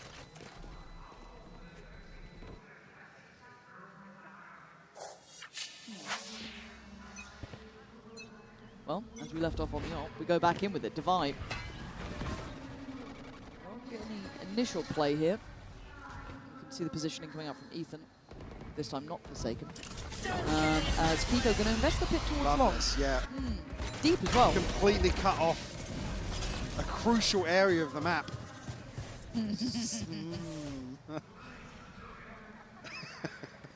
I don't blame you, man. No, I don't. It is PRX. It is PRX. That could very well be something. But forcing PRX towards this side of the map now, and basically everybody here for NRG. Madder. He's in trouble. He could be caught here, but he might want to go down swinging if he can. The Paranoia got posted, spams it, sprays it. How is he alive? Goes back again. It's Scuba to get down Envy, but it's an instantaneous trade. Brock trying to put up some numbers and hold that backside position. Spike now picked up towards Garage, but Forsaken again, man. That 1-2 punch. Defy your timing. Oh my God, Defy didn't see him. Maybe 2 here. Ethan getting up close. Checking right, but Jing, the one to dismantle any of that chance and or hope, leaving Kiko alive in the 1v3. And I don't think he's got a chance in hell. PRX look good, Mike. They are getting this one done. NRG, I'm yet to see them get back in the driving seat here. Yeah, I mean, it's the finances, really. The fact that they're able to pull out a full buy, that, yes, sure, gaps in the purchase, but just so well constructed once more from PRX. Even in some of these crucial situations where NRG typically shine, right? Towards Garage, where Brock can really lay down the law with the Odin and the shock darts. PRX able to just sail on through. I'll switch up here. The buy isn't there once more for NRG. Just a Bucky and a couple of pistols. That works. Round 10. Ults-wise, not much on the board at all other than Ethan's TP. And looking for Jing to maybe make some progress here. Devi get a little closer, but he's been doing God's work with the operator. Brock really the only tangible threat. As already that little bit of an attempt down middle gets sent packing. And it's quite interesting. PRX playing this kind of very deliberate, very built-up approach. Brock, let's see how quickly he gets cleared here. He's got to know there's people nearby. He's just on a wing and a prayer, dives in, gets down one, doesn't see any more. Now he's going to spot him, but it doesn't really make much difference. As Marta the only one to join in on the bloodbath, it's Scuba, the last alive. And PRX, this is the most controlled I think I've seen them in a long time. As weird and wacky as it is, their ability... Most tempered for sure. Yes. 1v2 though here. Yeah, yeah, all good. All good. Scuba. Okay, that's both of them. Nice try, Envy again, man. it was a farmable round, sure, but he's been doing so well. And it's the way the PRX are playing. This is not, you know, the character I expect when I see a Phoenix coming out, when I see these sort of things, but they're doing exceptionally well. It's a really nice counterbalance, and we see that explosivity towards the site, that great space taking, that really robust look, the mechanically nastiness. It's a revert back to fundamentals, right? And that's something that, yes, when you talk about PRX kind of fragging out and stuff, it's not often in terms of trading and spacing. It's somebody defying the laws of logic and just going crazy. PRX here looking very well refined. This is a scary thing. I think any other teams watching this will probably avoid Haven from this point onwards. Marder trying to be the difference maker. Not going to spot anyone playing through that smoke just yet as they reset. Oh, that was ambitious from Envy, but the first time we've seen Marder posted up. Curveball for short. Again, early info garnered on the back of that. Typically, you see PRX pivot towards B pretty quickly. Might just be the case. Not great coverage here, but Scuba gets another kill. A B-side retake with a lockdown. Very difficult to swing back in PRX's favor. So they don't fancy it, maybe. Maybe they want to get maybe a layer to that through Garage. They're pinging all the way behind window here. Going up. We go walkabouts. Oh, I think we might be. Jing's getting interested. The smoke is very telling, though. Yeah, I don't know if I even like that. I mean, okay. He's clearing the smoke. I don't get Give this. it time. Yeah, that felt way too rushed, and actually a mistake made here, and NRG pounds. Oh my God, speaking of mistakes, Ethan's still just like, wait, it's almost behind me? This would need Divide to find 4 more. We've seen a couple aces. Oh my God. I was ready to lose it. I was ready to lose it. 4-7 though. Okay, that felt like the first time I've seen PRX look a little bit weird about the decision making. Heartbreaking for Jing. Again, there's no sense of urgency. The smoke's gone up very early. He's got time to sit behind this, let the molly clear it. Ethan catches that one. Yeah. He's here from his POV there. He looked down on his camera like, wait, where'd that off shot come from? Like. Okay, so there's life in them yet, but look at that streak around. That's still going to be weighing heavy. That was off the back of a first pick as well that we hadn't seen before. Could argue done the hard work already in this half. Certainly. Uh-oh. Well, good luck, Scuba. Have fun. You ain't going to get to breathe through this round. The site is theirs. It is all-encompassing from PRX, and Envy wants this one sorted. He wants 8 on the board, and it would need another ace from Marder. If that changes the outcome, bye-bye, Marder. Not this time. Flawless end to a fantastic half here for PRX, in total control of this decider so far, Lauren. I'm not sure what NRG can do to answer back here.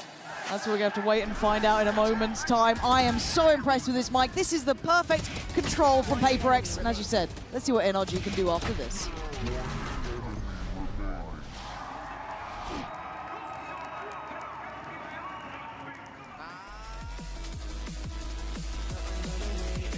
Wait for you, babe. 3 bodies in a room. I wanna see what I do. Okay. Oh God, I'm into you. Look around and in the water view. Yes, get fast at his width in a range. She like how the rat star taste. So I put gemstones in her face. Moving at a different pace. Yeah, you should do that back. And she meant it. If I had a couple racks, I would've thought it's better. Shaking that body for the lights. Shaking that body for the night.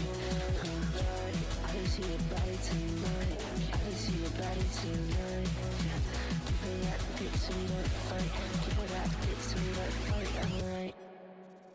Lights in my face, I don't wanna taste. I just wanna go back to that place. Lights, lights they hit my face, and I see your face.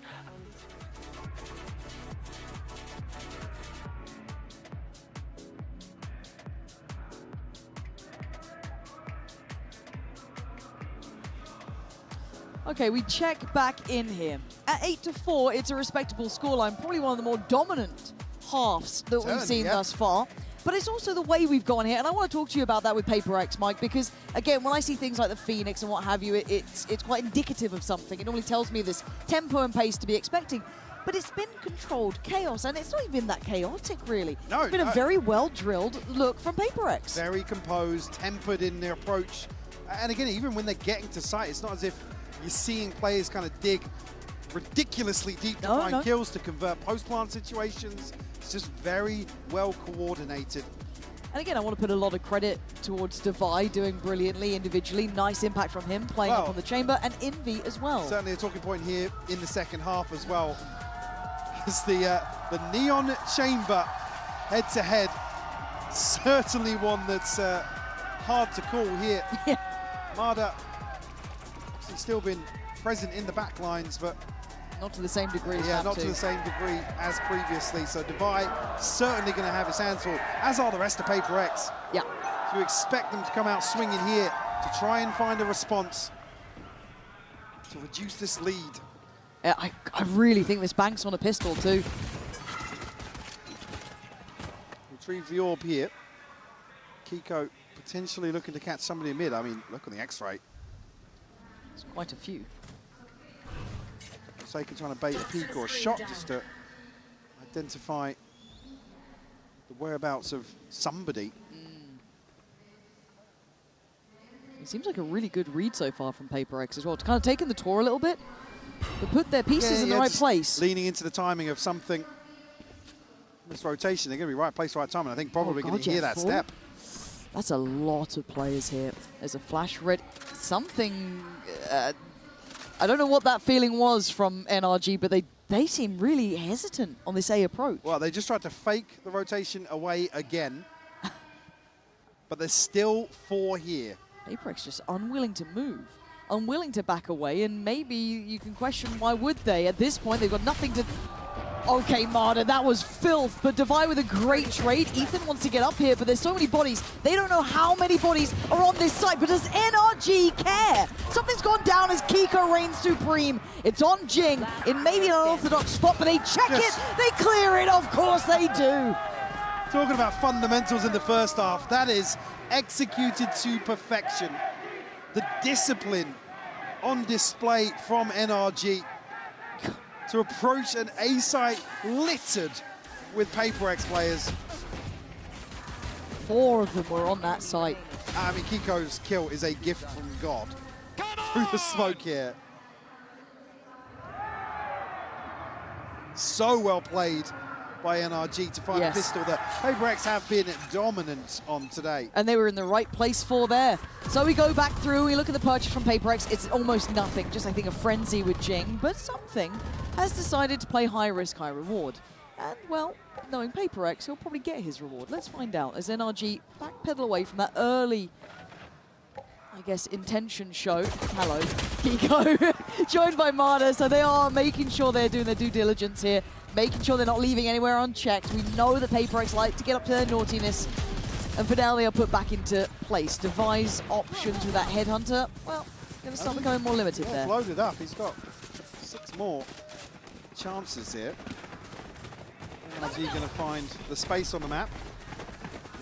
Themselves onto C site very comfortably. It's only really Marder that's taken anything in terms of damage. Ooh, Devi getting close. He wants to go. Yeah, I don't even blame you. You got to try and make something happen for yourself there, but by all rights, NRG have come out with a really considered approach themselves. It looks like very, very cautious, but nicely concise about how they want to approach this map and kind of playing around Brock with this Odin. Again, exceptionally early purchase on that too. So a prize possession you don't want to be losing. And for PRX, it looks like the spike going down to that would be the ideal outcome. Absolutely. To deny any progress in a very comfortable start here in the second half for NRG. I mean, it's a bit of a dream come true after what was a really hard first half to kind of, one, win a pistol in what's felt like something you're not winning pistols in. This game, I feel like they've been slightly behind PRX in that aspect. And then to get a clean round 2, another bit of, I don't want to say a gift, it's hard fought for, but you know what I mean, compared to the others where it's been scrappy throughout, something mad happens. But no, this time, there haven't been none of many those issues. Freebies today in terms of these anti-ecos. True. We'll see something. Bring a scope into the next here. As you said, Odin maintained for NRG will protect whatever they decide to invest in. Actually opting for a few rifles alongside it here. But again, PRX in the right place, Mike. That's 3 on the C site. It's a bold start. It really is. And I wonder if something's going walkies. Yeah, he is. Straight down long. No reward for him. The trade out's actually Forsaken finding Brock. But in the meantime, isn't that telling? Let's see how this kind of unfolds from this point onwards. Surely Devi considered too. Matter caught with a tag. It's only 1 bullet, but Devi stays posted. Oh! God, he stuck around for that one. And he gets to keep his life. The fact he's still breathing. Oh, he's just spotted him. He's just spotted him. Jing's on the hunt now. You can smell the blood in the water. He wants to punish this. It's called out, and Scuba must feel so red, and he may not understand as to why. But now there's only 2 of them to take on the 4. The plant's going to be coming in, and Jing's clearing house. Ethan falls like flies, and it's all too easy for PRX. That from Devi was lovely. Yeah, 4 left standing. It's only the scope from something lost. Yeah, PRX up to 9. Deny any early snowball at least. First kill for Forsaken. Just spam onto the angle. One enemy. Again, what a wild read to potentially just challenge this orb. On the bonus. All right. Devising a 19-7. It's an explosive return here in the decider. And I feel like Devi is one of those players, like big stage, big games, he finds that extra layer. And a very late call out from NRG here for the timeout. Maybe just that's really late. Consider their approach. Obviously going to have a full purchase here. I mean, most crucial there in that regard is full shields with something bringing the scope back in. Again, early ult cycle, it's only really Devi that's knocking on the door. Ethan 2 away from a TP, but nothing to really try and convert their first full purchase. Yeah, right. Niche to work with, Niche. right? Niche. Absolutely niche. Yeah, Marder, I guess the closest to, or Ethan. So that's not really something to bank on.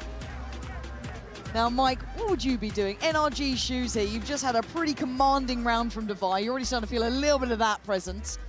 Where'd you go? Where'd you head? What'd you do? What's the game plan now? You're kind of. I don't expect PRX to be making moves forwards here. Again, it's not. Yes, you've got a Phoenix in here, but you don't really expect him to be out and about. Yeah, out and about, basically. So it is weird. For NRG, it's more about kind of like the very vanilla kind of protocols for Haven. Need to look to control lobby, deny this space outside garage. Or find an opener onto Forsaken. I mean, that just winded me, let alone how Forsaken feels in that one. So a quick rotation coming in from Jing to maybe just get a body on the site. Do they expect it this early? Marder's going to at least secure Plat, but they still don't know about Jing until now. Great shot, and he is now left unleashed until then. Ethan bringing him back down to earth and putting them in a 4v3. Man to the good and Plant now in play. Flash will come through, connect actually massively, but Kiko still finding kills! There is no getting past Kiko, it feels like, as Scuba, get your gun out in there, find something. Blooming heck, that got a bit close. I was going to say slow things down. Maybe this is an early exploration towards C-Long. Madder just beheads Forsaken. I'm sure we'll get that and one on the rolls replay. out the red carpet. Oh, what a catch. That's lovely. I mean, Jing hangs around. Unfortunately, he's just so far behind default that it's just a free trade when he goes for the flash. Clean from Kiko. Stress on the coaches' faces, even in a win. Yeah, I mean, that's, like I said, the plan is to all-out rush C, or if that's just a early swing onto the orb. Mid-wall. So something gets on. Yeah, he'll be posted up for info at the very least for the time being. Presence already shown though. Devi shouldering towards window, and now we'll leave something actually to TP back across. They're here to stay here. Yeah, Marder kind of trying to imply presence, but he's backed away, and now with the Haunt coming out, that's cleared it. And they've got 4 players here. 4, yeah. Already now, commitment towards this side of the map. Macy in towards B, TP goes in. He's going to go for it, okay. What do we have the post-plant utility? Still a decent amount there for PRX, right? And they look quick to this one. Z's going to keep Ethan tethered for now. Then Forsaken going to get curious. Paranoia is there, but he may not get to send it. They clear front sight, but now there's problems clearing that deeper line. 5v5 post-plant, it's going to get messy. Standing ahead. Econ going to go up here. Won't reveal anything, but Envy meanwhile has found... Oh, the Paranoia is perfect! And Jing just walks down middle and makes it his own! PRX, you have no right. These lineups came all the way from Spawn, from Scuba, but I don't know if they're going to make any blind, but a difference it doesn't! Jing just takes matters into his own hands. That is wild, by the way. All of that happens, Forsaken's like 20 seconds away from another smoke on a B site retake. It's just defying logic once more. The catch on Ethan, and it's just... That's done.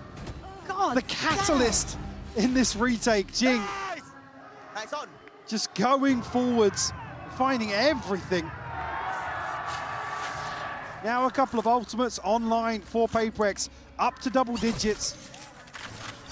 Applying further pressure to the finances here of NRG. God, these 4-1 stacks are getting scary. Devi's confidence starting to really mount up. Marta getting closer. And does he get challenged? Marta just gets outdone. They are reading you now. Forsaken just chuckling. The bait in on the tour de force is perfect. Is it on the A side? Oh, it's Envy, who's been steady as a rock, but he's got a lot to deal with. 2 players already made it up from Sewer. But he's hungry for it! Feasting on paper on NRG as they try and scale up. NRG look a little outdone here, if I'm honest, Mike, and I'm starting to get worried because PRX looking like they're starting to feel it. Darcy saw that X factor that just worked so well. Look at Jing, no fear at all on this, just leading forward, taking as much space as he could to allow the others to go in there and do work like that. Devi gonna lap it up himself as PRX showing that deadliness they're known for. Hitting that 6th gear in terms of momentum. So tough to break once they get into the groove. Just this was already like that first nail in the coffin. They're almost baiting NRG into these pacier or more scrambled decisions, honestly. Yeah. Where PRX is just happy, like I said, to get down and dirty in the mud. They've never been afraid of that. No. They have never been afraid of it. They will greet it with a smile. Look what's behind this buy now. God, there's barely anything there in the first place. Yeah, and they're bringing the Guardian, 2 Bulldogs in here. Light shields across the board. Odin? Envy does have an Odin. Just serving it right back to him. Loved what you did, Brock. I'll have a go on that. And something again. He's horrible to face sometimes, isn't he? You think you're maybe away from it for a second. Nope. Set piece here from NRG potentially. But a pause for thought. Yeah, the alarm bot swiftly handled. So, kind of curious about that one. Just going to keep him on red alert. Yeah, I was going to say, issue being they're kind of funneling in towards A, and Envy's got a Nightfall. And the chance to just spam into the smoke. Yeah, Jesus. The odds are not looking good. Commander's Look at the HP. state of Marta. Barely alive. Gets towards sight on 15, and they can make it up after that. But what is the layering to this one? Here we go. Molly's coming in. Molly over the top. It's a little set piece. Nasty in their work, PRX, showing you really why they're so good. Something. I mean, that fell a little too far. But still, I don't blame you going for it. Things have been going right. But look at the state of NRG. Marta took so much on the way in. Oh, Slowing down God. now, though. And what do they have left to work with? I mean, all the while, look at left. Forsaken. Making moves up through window. He's going to have a chance to smoke up. Yeah, he's going to have a chance to smoke it off, though. That's true. Time becomes an issue. Still no plant. Now, with 13 seconds, they're going for it. Brock needs to get this one done. Marta is the one to try and hold back that CT side. You've got to slip through on Su, the smoke in play. Devi, clean as ever. 22 kills, eyeing up potentially 23 here. Maybe a little more. Envy on the next swing. Brock and Ethan with it all to do. And it's not being done today. PRX, perfect control again. This is the real deal here. The way they're playing this is so considered, so tempered with that just dash of aggression. Even here, it's heartbreaking not to see something they've obviously practiced and rehearsed with Something's TP on this Nightfall retake. Envy has just been so solid in terms of controlling a site on his own once more. Forsaken runs away with the map. Given so much time to lurk behind this. Got the pit here, got the Hunter's Fury, but HyperX on series point now. Scuba tagged up off this spam already. Devi trying to capitalize. Oh, they'll make the most of it. They'll know they've got NRG, feeling this pressure, feeling the map close around them. They get the A site. Harder, bold enough to do it, to allow them to scale up behind, to get that plant in place, and the pit on top. What is the plan now? There. Plenty of util to play with, but again, that pit going to secure a ton of space towards site as well. A little bit of a slowdown here. They're getting panicked here, NRG, feeling that. Noose get a little tighter. Ethan trying to keep them at bay up towards heaven. Trying to not get spammed out, trying not to take too much damage. Marta going to catch Envy. That's a player to the good. Need more here. HyperX looking for a chance. Anyone can be out of place, and they're just not being given anything right now. They have to give this up. I think they're calling cancel on this one. I mean, Forsaken's found Brock, but I don't see anything more. No, that should be the book shot on this round. They're going to backpedal out. They're going to give this one up. 8 rounds for NRG, but HyperX still just one away. I mean, issue being you haven't got another one of those to pull out of the bag. Nope. The pit basically deciding that one from the get-go. So NRG will keep their head above water for at least another round. Only the TP for Forsaken on the side of HyperX in terms of this ult cycle. Likewise, Ethan and Brock with the Hunter's Fury. Much looser setup on A, and NRG just capitalise immediately. 4-1 starts, man. NRG Well, they might feel it out. Well, it looked like they were going to follow through here. It's maybe the smoke to act as enough of a deterrent. Kiko's watching this on a really deep line, just on a slightly off angle. I don't think Devi's going to go that far, though. No. He was the one holding that kind of C side of the map, basically to himself. And it's a late look back towards A, but Envy has been actually insane. This guy he's on my radar and then some. He doesn't stick around in sewer, he wants to reset as well, so they're kind of tempering this aggression. Again, this little probe, but no overcommitment. Not ready yet. NRG bouncing back and forth. Going out. They might be toying with the idea of a TP here. Something will cancel it. Stun will come through. Something doesn't have a TP. Oh no, and Brooks, isolated. Yeah, very nicely done actually by NRG there. Just very systematic in removing him, but the man in their way is going to be Devi. Marta, position will be considered. That split up long is still not there yet. Devi's got a chance as Forsaken already takes away Kiko. Second glance from Devi, and now they've got to get working. The Paranoia going to connect, but it's going to be Marta finding him hot on his heels as Forsaken tries to make up for it on the side, but outdone! NRG digging deep here! Envy and Jing are far from this. Envy, yeah, I guess a bit closer on that CT side, but a lot of unknowns. 2v4 here. Envy would have to find at least a couple to spur Jing into action. Then there's much to go on here, really. Turret going to be dealt with now. Jing will back away in spawn. NRG will find their 9th here. An upgrade potentially for Ethan will be a blessing. Be a fine thing, wouldn't it? Go for a find Envy. Envy's going to find you instead. Scuba down. They need to be careful with their finances here. This is still not smooth sailing for NRG. I mean, Scuba's at 350. Yeah. Said Ethan will get the upgrade regardless, so going to be able to share the wealth a little bit. Getting very tense here towards the culmination of Haven. Timeout. It's got to be, right? Yeah, HyperX deciding time to pump the brakes. And again, they've been good coming out of these timeouts, but it also gives chance for NRG to check back in here too. Certainly is, and they do have the lockdown after Scuba falling in the previous. Still sitting on the Hunter's Fury as well. Devi at the top of the charts right now, taking control of this decider on the chamber. Something again struggling. He's getting caught in some of these situations where you just don't want to see a Yoru falling. So pivotal in terms of the rotations here on Haven, particularly on the defensive side.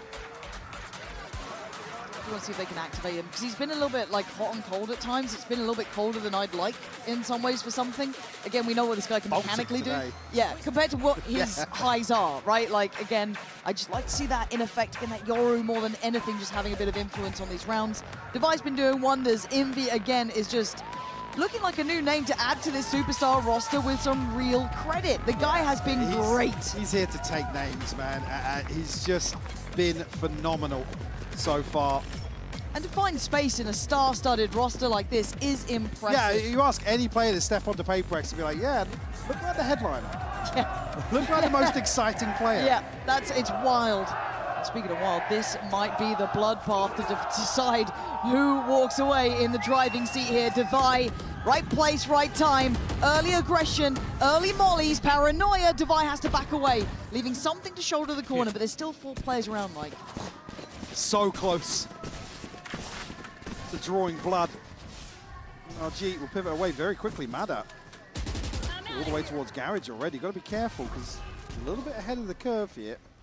But it's still Forsaken outside window. How curious does Forsaken get? Too curious. He gets his head removed, and now the site becomes so available. Now, I think obviously NRG don't know how available. They didn't know it was a 4-play stack to the other side of the map, but that's already been disrupted. They're already close enough by. Lockdown just to ensure safety. NRG pulling no punches here. They want to make sure everything is tickety-boo. This will tick away now. Again, still some time left to play with. PRX, what can they get done here as for Jing? Brock just caught asleep. Yeah, I don't think Brock knew what the hell was happening, but Ethan's going to get them on just gifted through the smoke. He's staying shouldered on this. They don't want to give this up. They're digging in their heels. PRX, you're down to 2 again, and Jing wants this done. I don't know if he's going to get the chance at it. Again, Scuba on patrol, on guard duty, going to make it costly if they can. But at this point, 10 rounds surely to be on the board here. Mada denies Jing. Devi falls, and NRG up to double digits now. Just insane resilience here from NRG as they're whittled away in this second half. Somehow up to double digits, and arguably an advantage here in terms of the finances. But this would be the most PRX round to win. Oh yeah, of course. The second their money's like broken, they don't have anything to work with. Yeah, let's not set it up. Sorry. It's a formality. My bad. I hope not. So, I'm looking at the buy. I'm hoping not. And it's... Let's see, shall we? Because NRG have looked like they've really found their footing, right? They've started to work it out, started to get good at this. They have been good at these anti-ecos. Yes. I feel like we're making it worse. The more we explain it. Next person that talks loses. I mean, it is just a bucket stinger. Right, just a bucket of Forsaken's stinger, going but walkabouts. Forsaken's That throws never checking grass. It's not seen him. And Brock sending Anders Fury. Oh God, I can feel something going terribly wrong here. Devi's managed to get down long. This is so weird. This feels really weird, and that Brock was just to the right. PRX. Oh, Scuba. No. Okay, Scuba's alive. Scuba's alive. Where's the TP? Kiko's gone back and dealt with Devi. Okay, it's not the end of the world yet, but everyone's already in rotation. They're here. So do they cancel on this? 38 seconds to NRG go, screw that. We've got to go elsewhere. Oh my God, something's in Garage with a judge. With a judge. Oh my God. Judge, guys, we're still going to check it. We're still going to clear it. 28 seconds, you're going to clear this one. The sacrifice, the lamb to the slaughter, but he only gets 2. I say only, they're close by to this. Kiko trying to slip ahead, slip behind the line, takes down Envy. It's incredible from NRG. Just when you think PRX are going to swing it back in their favor. As we are so used to seeing on the international stage, it will be NRG to find 11. Jesus. And it's due to the spam through the door. Jesus. Absolute miracle that they trade that out when they do. He said it. One more round, and then it's OT. That was good. Yeah, we're not even done.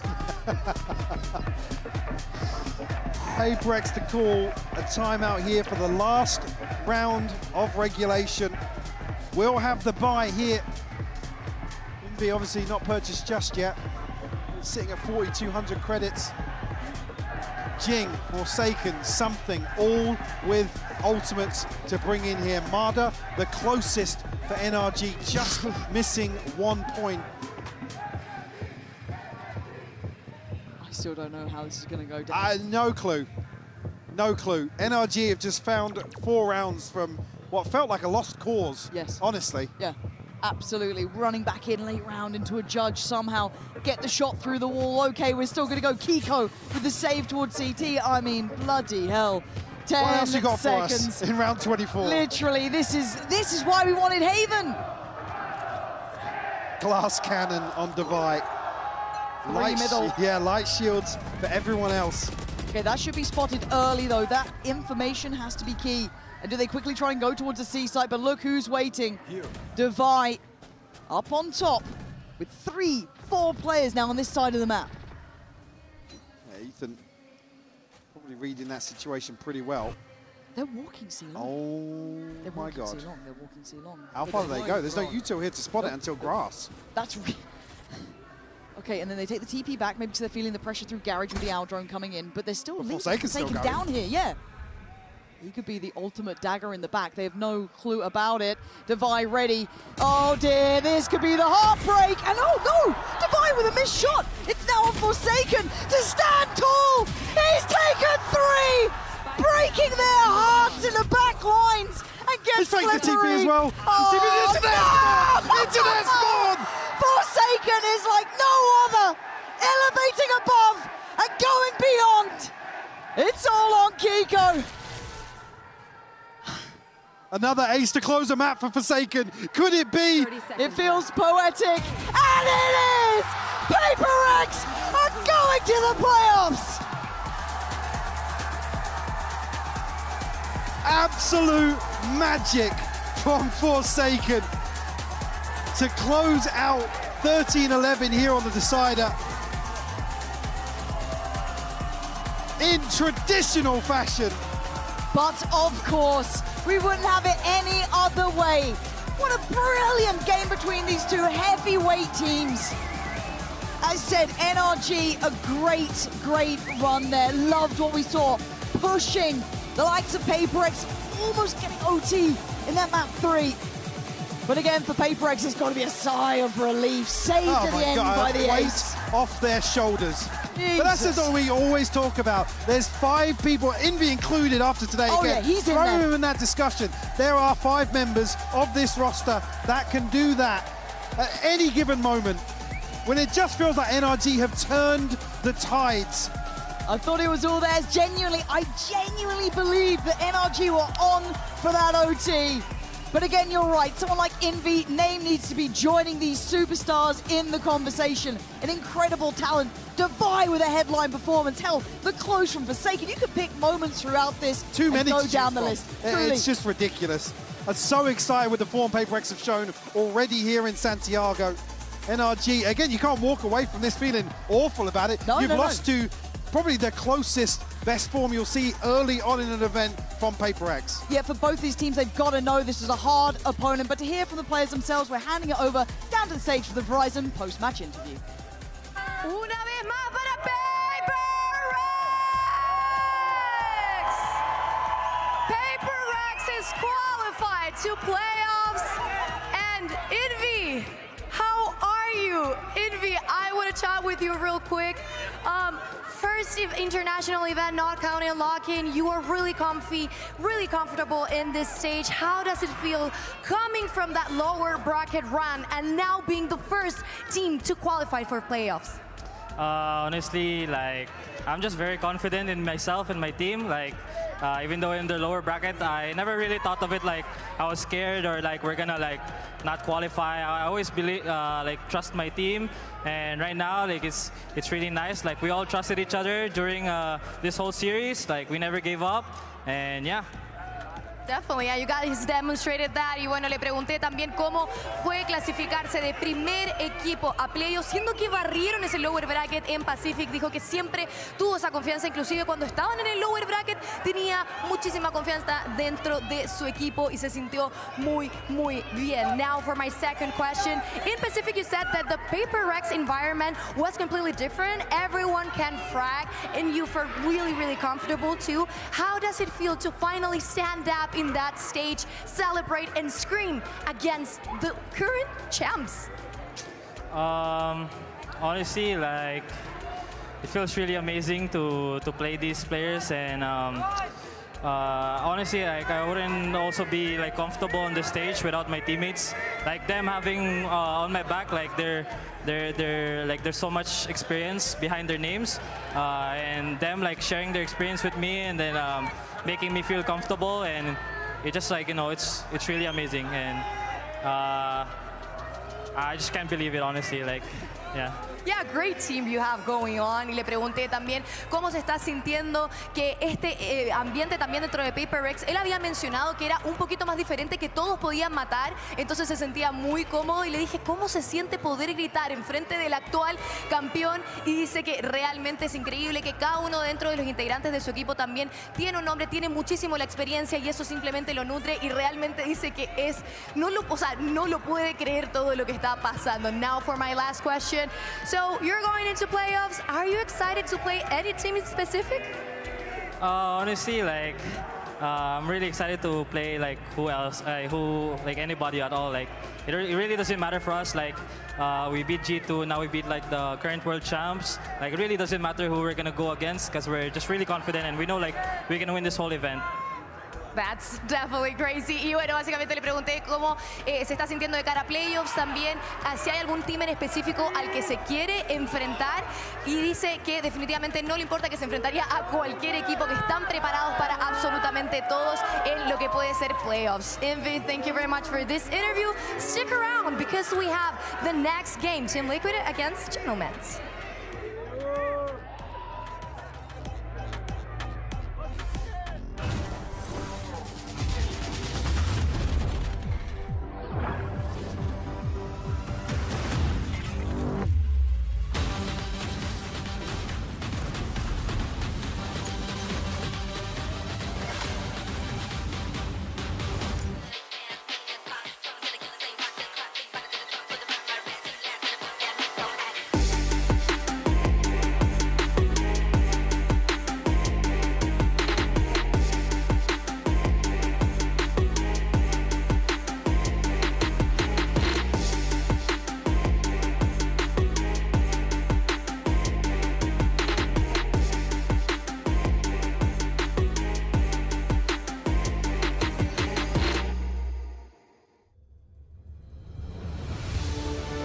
It's more than a game.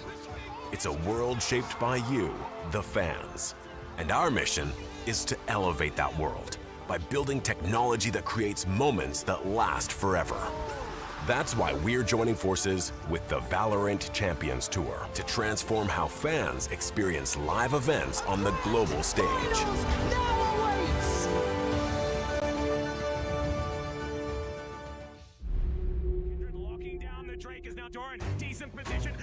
Break down my walls, but I won't rise again. Cause I stand tall in my environment. How could I ever close my eyes and stay silent since they try to take me down with their violence? Oh, they go back in! Becker flashes in, and down goes Knight!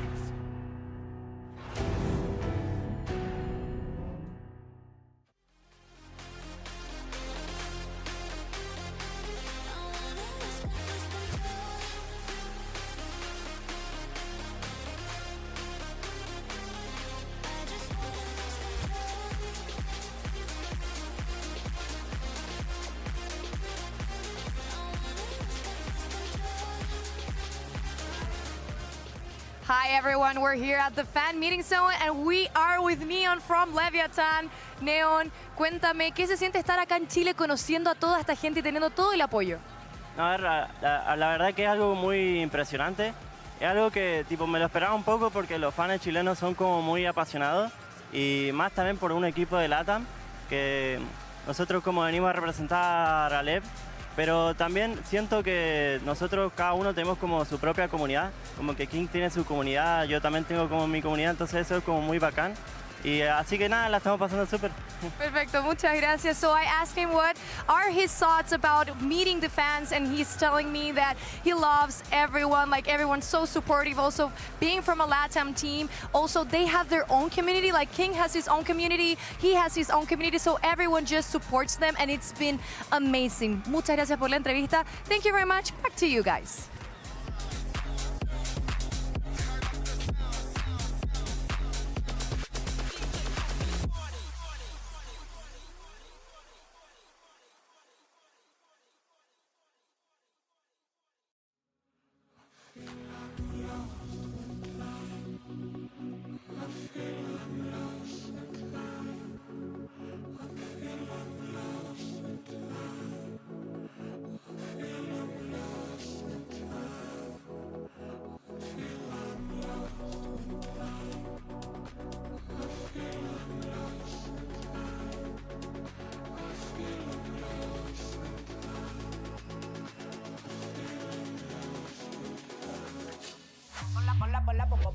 Ponla pa' subirle esa chapa, me gustan pila y tú sabes que yo soy puto y que estoy la es mentira. Full de los bolsillos pa' darte lo que tú pidas, ya están dándole a la exclusiva con un vuelo de ida. Ponla pa' subirle esa chapa, me gustan pila y tú sabes que yo soy puto y que estoy la es mentira. Full de los bolsillos pa' darte lo que tú pidas, ya están dándole a la exclusiva con un vuelo de ida. Ponla pa' subirla, ponla pa' subirla, ponla pa' subirla, ponla pa' subirla, ponla pa' subirla.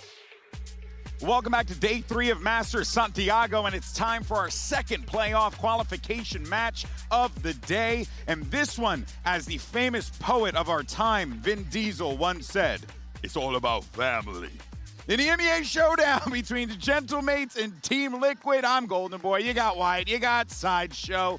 And right, I mean, you know, it's great to quote some of our more noble poets in our history, right? Yeah, really the truest people who touch the human spirit. Yeah, I American poetry truly is something special. You're saying that this is like it's an EMEA rivalry, etc., etc. They didn't even play each other actually during kickoff. Yeah, this so is that's something kind of fascinating. brand new. It's awesome. Not once.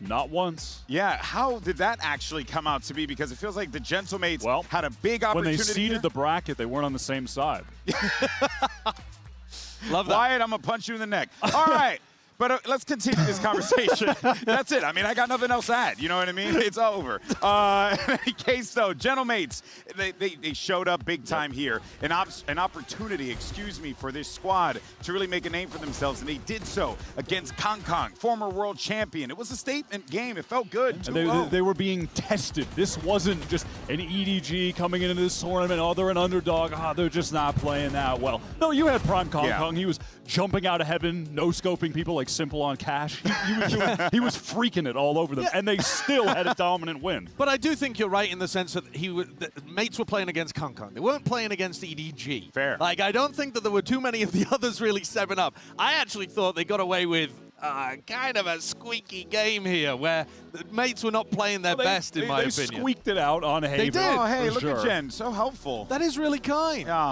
Lovely. The wind. It looks like the umbrella's going to blow Jen's away got to be careful. well. She'll fly with the umbrella. I mean, my goodness gracious. No, but of course, there certainly is a lot of excitement for the Gentlemates. But you're right, Sideshow. You know, they went up against a team that is kind of finding themselves right now in a bit of a weird period right now. Kong Kong was phenomenal, but there were stars on that Gentlemates team. And that Glyph. Like Glyph. This is a good. Actually, why don't you go ahead and like do Glyph, it? he played great on that pro map. And you know what?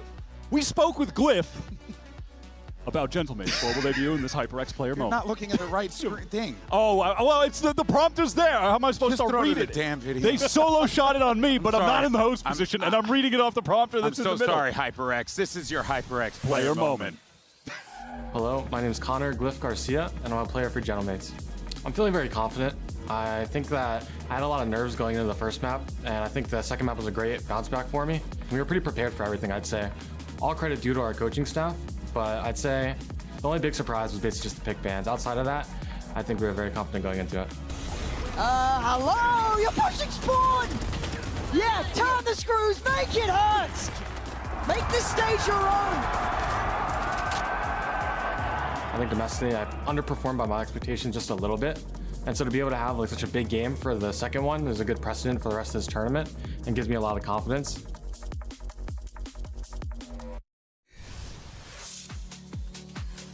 Glyph's story is incredible. So many of these players here making their debut at a global event like this and popping off as well. Oh, yeah. It's absolutely No, what you want to see. You want to see that. He needs that. First global, first year in the VCT, coming off playing from Winthrop University, one of the collegiate teams in NA Challengers, and he goes off on one of his first maps. Yeah, He's set up for a great tournament. Well, it was another guy who was making his first appearance here that actually had a great performance too. That was Mini. Something just went nuts out here. Mini was also having a great map one. Like, he was the big reason why they did so well first time around. So, you know, while Martin didn't actually have his greatest performance instantly on the global stage again, you know, it was actually the more rookie players who haven't turned up at global events before who went bonkers. Mini Cypher was absolutely crucial to getting them over some big hump rounds. He was a dog on the Haven Cypher.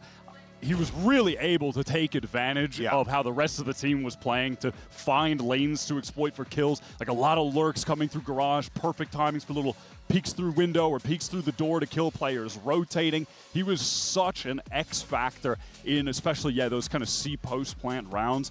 The team put him in a great position, and he capitalized. Yeah, he doesn't whiff when he's called upon in this. Exactly. He was using the utility of the Cypher so dang well, preventing so many of those plays from falling through the fingertips, and it seems like Gentlemates are certainly going to be leaning on him today. We had an opportunity to catch up with Mini. Let's get his thoughts.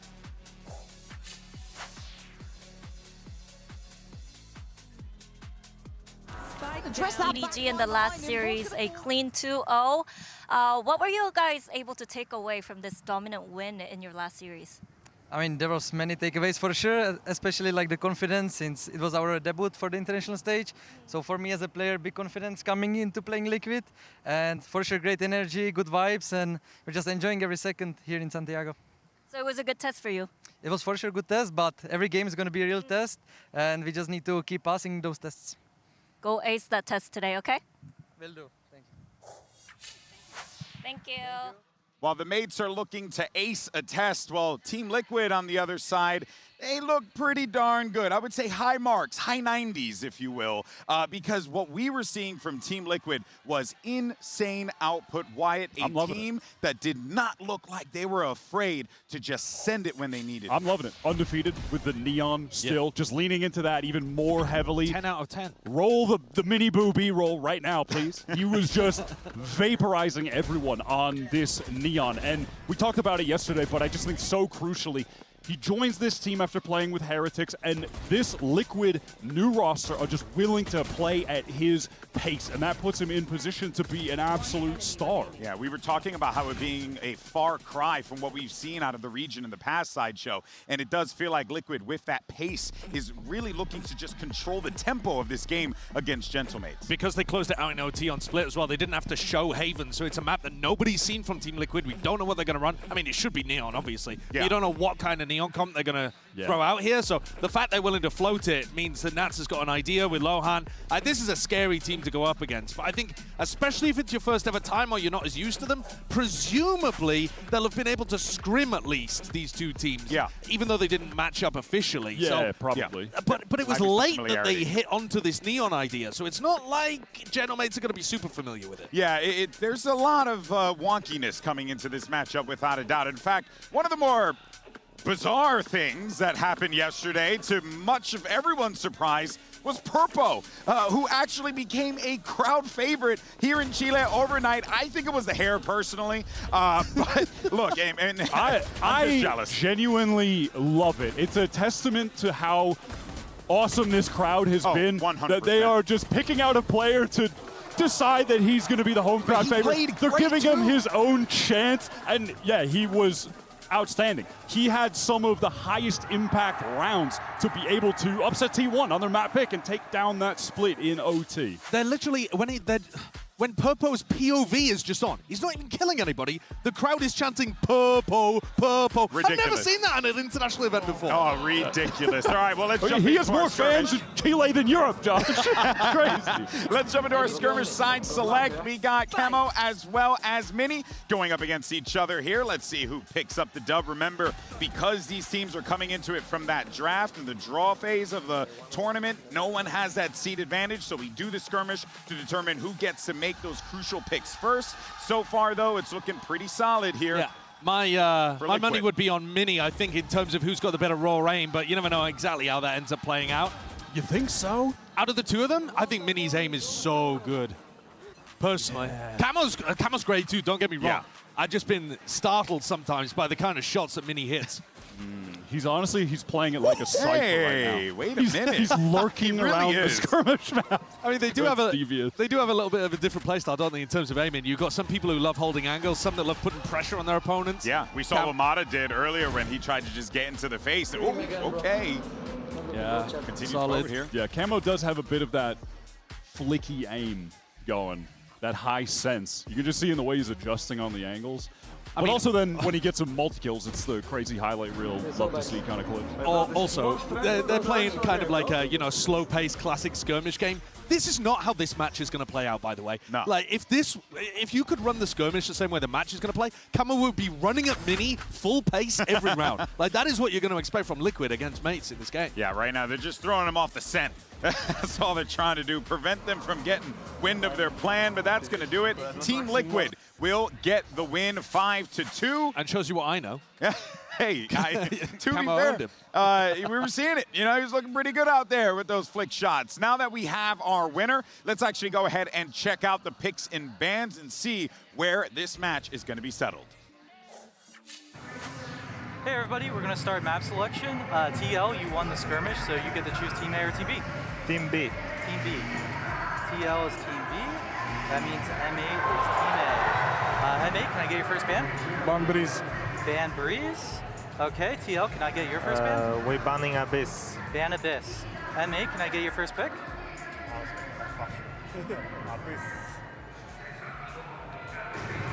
Pick Pearl.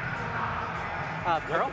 Pearl. Pearl. Okay, Pearl, ban Pearl. Or pick Pearl, sorry. Coral or Pearl? Pearl. Pearl. Oh, Pearl. That's what I'm like. I understood Coral. Pearl. Yes. Wait, why base here? No, that's not correct. We're picking attack. Okay, attack on Pearl. Pearl, Okay. right? Pearl. Pearl. Pearl, with a P. Okay, TL, can I get your map? We picking Bind. Pick Bind. Bind, yeah. Yes, MA, what's your side on Bind? Start attack. Attack. Attack Bind. on Bind. MIA, can I get your next ban? This left, this three. Ban this, right? Ban Corrode. Ban Corrode? Okay. TL, what's your ban? Last map split with Ban Haven. Ban Haven, last match split. All right, and then MA, what's your side on split?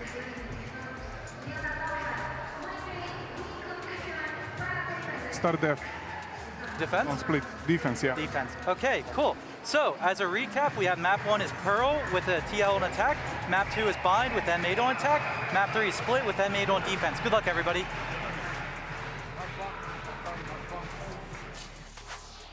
Listen, man, I prided TL to win. I need him to get on the same page here. That was a tough pick band to watch, man. Mates, though, they're going to target, get Breeze out of there. That's an obvious one. You have to. Team Liquid were insane against T1 the other day, but you get 2 of Mates' great maps in the pool. When it comes to the OG trio of Valorant maps in the game, that is the Mates' bread and butter, where they display some incredible strategic fundamentals with that Yoru. So I think the pool is pretty solid for them, but it's not like an overwhelming victory in the map pick ban by any means. All right, well, folks, I mean, this is it, right? It's a nice regional battle, good, honest regional battle. We'll see how this whole thing plays out. Remember, a spot for playoffs is on the line. So let's go ahead and bring out your 2 teams. The crowd's ready to go. Here's the Gentlemates and Team Liquid.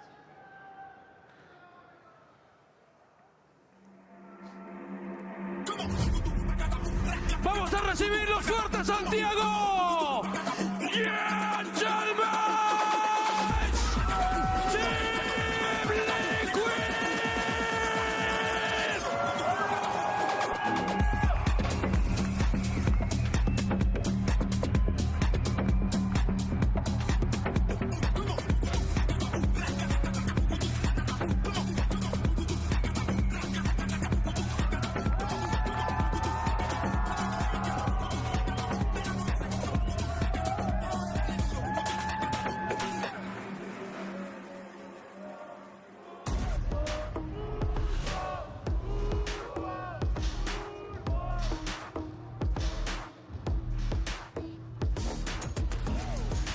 Gentlemates and Team Liquid are two squads that have met each other in the past, probably in skirmishes, in practice, so there has to be an iota of familiarity there. They have to expect something is afoot on both camps, Wyatt, and the question is, what are we going to get out of Pearl? We're guaranteed to have another European side making it into the playoffs in a tournament in which Europe has brought more new faces than familiar, but they've been stunning so far. The exciting style of Team Liquid and Gentlemates just displaying such a top-level proficiency with the meta leaning into that Yoru, and Pearl has looked like a pretty damn solid map for them. It's always been a good Yoru map for sure. Mates, Pearl pick makes perfect sense because it's up towards the top of Mates, down towards the bottom of Liquid. But, Golden Boy, I reckon Team Liquid have changed their composition here. Surely. Because this is another one of those maps where they previously were not running the Neon. They were running a really weird comp, actually. Yoru Waylay with a Brimstone on Pearl. Super strange. I think they've probably gone to the drawing board. We've already seen it in previous matches. Mates might have walked into a trap early. It's working. The Neon has been good for Liquid. That man, Mini Blue, I mean, yeah, better than good. It has truly been great. It has been perfection. Undefeated. Can we think of more adjectives for how good it's been if we want? And the thing is, though, is that if we end up seeing that change-up, if we end up seeing this Team Liquid roster bust out that Neon here, that is going to tell you everything you need to know about where this team is going in the future. And man, I'm just excited to see if they do bring the Neon out here. Will that undefeated streak continue? That's a huge narrative coming into this game. You saw that guy right there on your screen just before the coaches. That was Nats, if you're watching for the first time. A legend in this space, a champion in his own right. And he is the veteran in this squad, but also you're turning to the coaching staff, Sideshow, to see what can they cook up in this short time frame. They need to make some haymakers a reality here, and it's very possible that they can, given the weapons that they have available to them. I think the Battle of the Coaches actually puts more pressure, in fact, on the Gentlemates staff, because Team Liquid will have been working on, if there is a comp swap, will have been working on it in the week before Santiago, whereas Mates will have to respond to it instantly. This matchup with these two European teams is an unbelievable story of the new talent of today versus the two guys that went against each other in champs in 2021 in the finals. Starso beating Nats there for the trophy after Nats won the previous Masters tournament, and now both of them just surrounded by an entire new crop of talent. An excellent point there, right? I mean, look, folks, Valorant has had such a rich history, but, you know, you go all the way back, Sideshow. That's a long time ago to still see these two names in these spots. And yet, it's been a very different story because Nats has consistently returned back to these global events. It has been years since we've seen Starkso back here, and now he's leading his team as the IGL. No longer a piece of the puzzle, a really important core part of it. And one has to wonder as well, is Nats coming into this one feeling confident, considering that, yes, he has been here so many times before. We had an opportunity to catch up with Wayne a couple of days ago. We were talking to him about how it is to play on this squad and what he has learned. What? And you could tell the confidence. Bro, wait a minute. I'm sorry to interrupt you, but what the hell is this comp? They're going for the Harbor, Golden Boy. The Harbor is out, but wait a minute. We thought we were going to see the Jet. Harbor. I thought for a moment we were going to see Mini Jet, but no, I was going to scream. Okay, but so we are going to the Neon, the Waylay, the Sky, no fade on my Viper Harbor. Viper. Where's the Yoru? Is there what? Dude, this is crazy. This is almost like you've gone back in time to the Viper Harbor meta of 2023, except you're playing double duelist. Dude, just no walls sentinel. on walls. We're walling off everything. And they're pushing on defense, presumably, because you can't just anchor with this comp. The height of that harbor wall might cut off like all of heaven now over on that B. We haven't even seen so it in play yet. Man. So 40 for those feet who tall. don't know, and you're tuning in wondering why the hell are these weirdos freaking out, it's because Wayne is playing the Harbor, a character that was recently buffed. We have not seen this agent played yet in an official. Every part of his kit. So we have no idea what the impact is going to be. But let's go ahead and get this EMEA showdown on the books and send it over to your casters, Pacific's finest, Achilleos and Paper Thin. I think that we are just as shocked as all of you are. Yeah, Liquid, they are coming out. We've said, yeah, they're probably going to change the compositions around the Neon. Yes, that's okay, checking the boxes. Right. Harbor is now making an appearance for the first time at Masters Santiago. Well, I tell you what, I mean, with the changes to Harbor, you have a ton of uptime on the smokes. The ult is really good. It doesn't need a ton of charges. I think it's only 7 if I'm not mistaken. So you have the ability to really cycle through things quickly, to control a lot of space. And, you know, with the Viper in there as well, I think this is going to be really oppressive for mates to get good reads, to have to try to figure out ways to get past those smokes efficiently and effectively on the fly. So you've got to be excited if you're a Team Liquid fan, because I think they're going to be bringing the heat against mates. I'll tell you what this reminds me of. It reminds me of Liquid when they showed up to Masters Toronto. That was when Nats wasn't there. They had Penny subbing in, and they were just kind of scrambling to find these compositions, and they were running some really weird ones to decent success back at that tournament. It feels like that, but obviously Nats is here.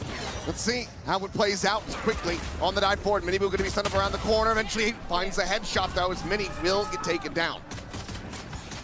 The pop flash in the slide across. Camo able to hold his own for a kill, and just like that, the pistol done and dusted with Liquid standing tall. And there you go. You can already see some of the value you are going to get out of that high tide. The ability to cut off so much of that B site is going to open up things. And then, you know, you have the toxic screen as well to give you some cover on the entry. So you've got multiple layers here to work with as Team Liquid to set yourself up for these executes. Big opener from Miniboo while stunned up, and then they just keep pushing. They set up those crossfires. They knock them down. This is a great start for Team Liquid, who have run into this tournament. And they're just going to be running into the B site once again. See Gamble and Spawn from 3 players. Just going to be a fast rotation towards this B side of the map. Meanwhile, Mini going to be tucking away. Double dash up and over the top of Miniboo, able to find one. Martin peels one back with the classic, puts the Neon on the floor. Wayne stunned up, has the eyes there on a player, but Camo swinging around back of Hall. He's able to find Glyph, Bitbo falls, and now just Martin there in heaven. Now that Starzo has been taken down on the flank. Ooh. Martin making it a little bit more costly though. Good damage to be found here. That's his weak too. He's a map 46. Taking the TP, but Camo still there watching. Martin finds a headshot. Gets the shot to the shoulder versus Camo. Only minor damage inflicted. But he gets Tink and nearly gets the finisher. That was so very close. Team Liquid barely scraped by. All right, so you got to be a little bit more careful as Team Liquid. Just running it down is already starting to get read pretty well. The quick rotations coming through from mates. Martin heating up. Those are things you do not want to see as Liquid, because we saw it when we got to Pearl against EDG, where Martin really started to step up there as that player that we've known him to be here in kickoff on that Yoru. Just so efficient, getting those multi-kills in so many rounds. The guy is just a terror. Overall, wasn't too hefty an investment from them in the previous round, so there is going to be decent firepower available to them as Saturate on the lob in. Miniboo eventually able to collect that kill, turns back, looking for players at the connector, but Martin continuing to succeed. That's a kill there. Mini getting involved, will be able to clean up another 2, and now it's just Miniboo. Barrel stuffs with the classic, cleans up 1. And he's still here in position. Starzo getting closer. Just on the opposite side of the doors, right where the spike is on the floor. The spot on the 1, the slide in, is able to find the kill, but cannot get the 180 transfer. That will be mates getting themselves on the board, but again, only just the 1 player surviving. Yeah, that's a lot of economic damage done there by Team Liquid. And Miniboo is off to a hot start, already has his overdrive in hand. And this is exactly one of the big things I wanted to point out for this match, was the Miniboo versus Beepo matchup, because Miniboo, I think, is a little bit better in the fragging department. You know, the analyst desk has been talking about how good Miniboo is when he slides. He is one of the best at hitting shots while sliding or right at the end of a slide.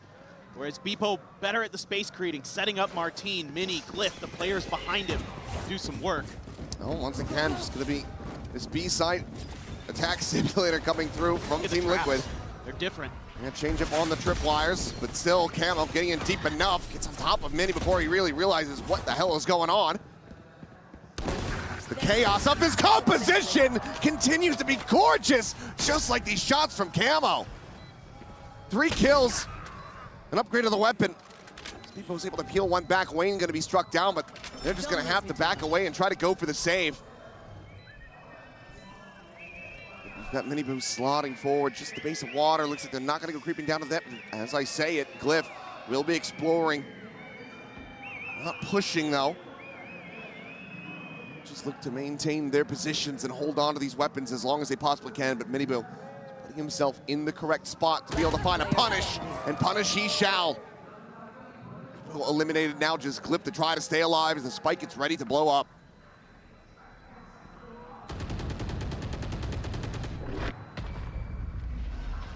Nothing left to do. Ooh. Careful. Yeah, that one tickled a little. That's, now your armor gone. And that's not great because he was on 0 creds, so that's so much damage being done here economically by Team Liquid on this attacker side. They're going to be one away from the reckoning for Wayne. You've got the convergent paths as well. Miniboo is an overdrive. You have so much ability to, oh my God, dude.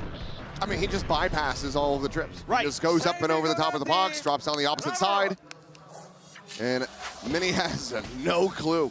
I think Mini there is just trying to guess where, you know, the landing zone is going to be.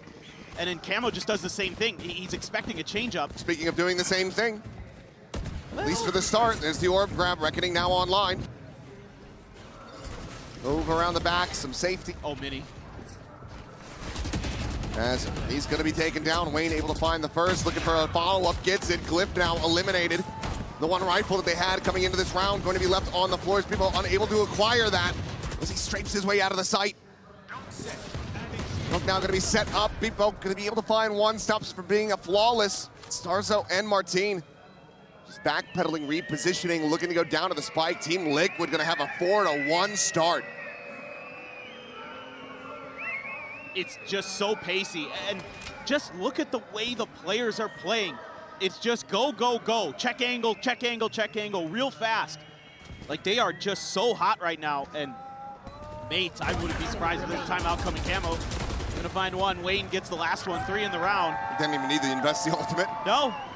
Still just collecting those charges, collecting those heads. I have to wonder at what point does Paco decide to call the timeout for Gentlemates? You're going back into another buy. You've got 4 ultimates available. Is this the time to pump the brakes, or do you trust in the team, just in that in-game leadership to be able to counteract this? Because right now, Liquid, they're not doing anything too crazy. No. This is going to be the first round where they really change it up. They're now leaning in towards the A side of the map. Well, it's so hard here as mates because anybody who's trying to anchor is just getting absolutely run over. They're going to use the Reckoning right off the rip here to clear long. And then they still have follow-up behind this. Now, there are ults to counter for Mace. They can play for retake on this.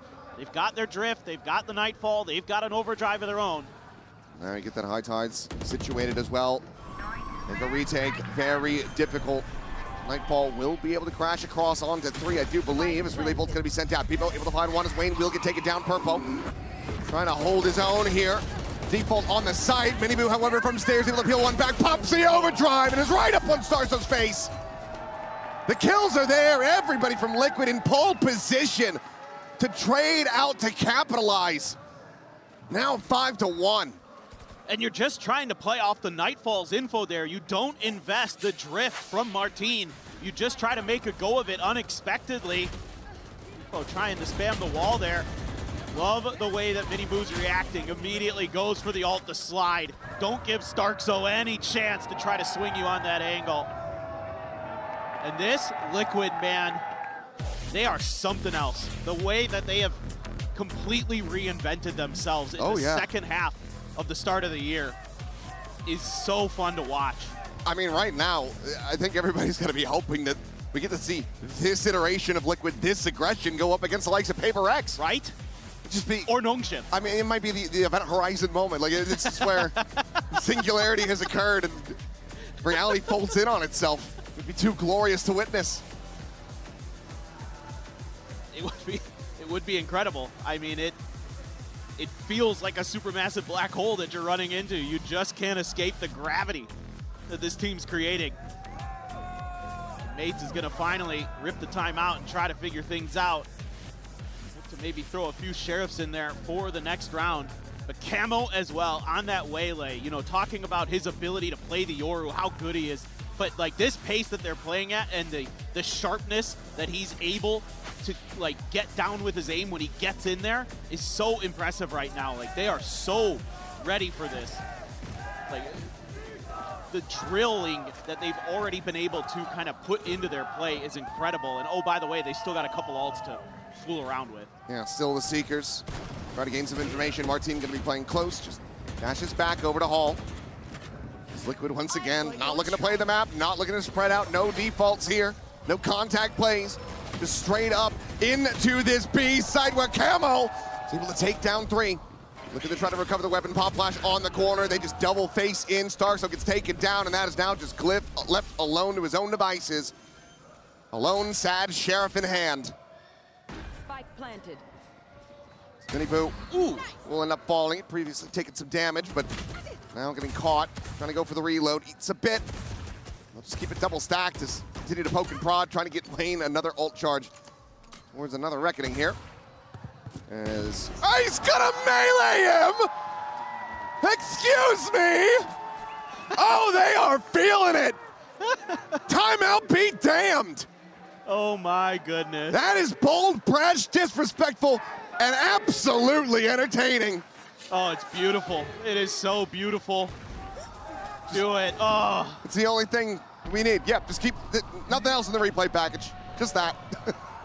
Left-hand jab for the knockout punch on the round. Absolutely stellar. Oh, this is beautiful. I am just loving this. And you still have Camo's ult. He's been sitting on it for forever. Martin looking for the punish. We'll be able to find him. Many people kind of getting bogged on the pillar. Ends up getting caught. Convergent path's going to be invested over towards the connector, but it's so many players stacked up ready to receive this pressure. And this time, mates are coming out on top. Suddenly just Nats left alone. Peeking, seeing if he can find anybody in transit, but all of mates already corralled on that B site. Nats is laughing. He's just like, oh, okay, it didn't work this time. You've already done so much work on this attacker side. Right. Can't be too bothered, but would still love to find some damage. Continue to keep the economy of mates weak. As well as get towards a pit. Triple stack. Yeah, looking for the high-low. If anybody could break it, though, might just be Nats. Just off that left-hand side, yeah. Waiting until he's perfectly out into the open.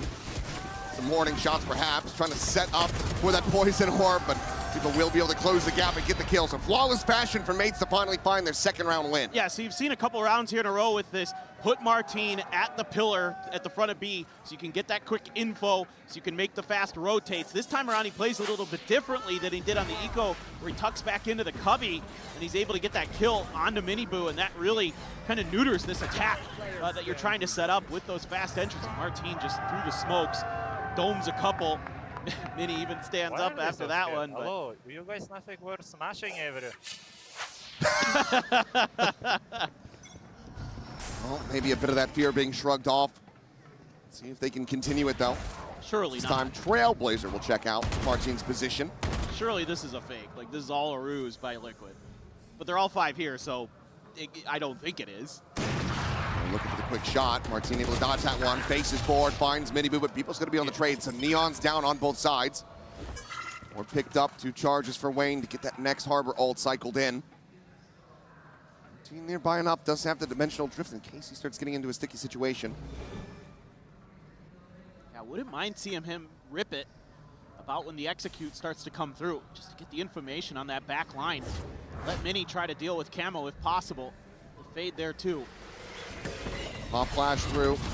In around the back, Starzo looking for the kill. Purple gonna be taken down, but not before Glyph is traded out. Reface in, and Starzo cleans up 3. Gets mates the same on the scoreboard as they look to claw this one back still, though. Seems like it's all smiles from the TL camp.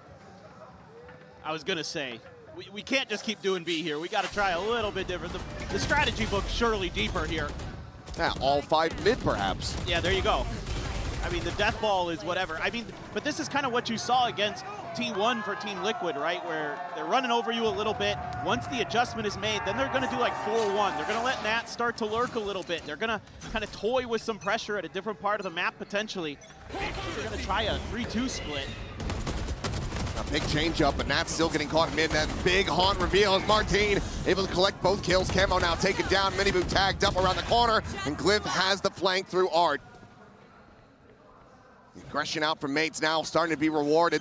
as Team Liquid might not have too many smiles remaining on their faces after this one. The gap is getting closed very quickly, and now a neural depth to reveal. Wayne fishing for the kill. Eventually he's going to be able to find the one, finds a second. Maybe if he was able to find a third. Purple, however, not able to find the pop flash. They get the turn, they get the win, and Mates get themselves 2 rounds away from a 6-6 half. Okay. Mates now just countering aggression with aggression of their own. They're just going to start pressing the map. Wherever they feel like the hits are going to be, they're going to react just ASAP to it. Let's see if there's going to be any adjustments in the Team Liquid camp. The roaring start is now being calmed down. Nice, come on! Getting some good timings, the push out of doors to find some kills, but this is just coming down to, it's like 2 bulls butting heads against each other. Back in a flash.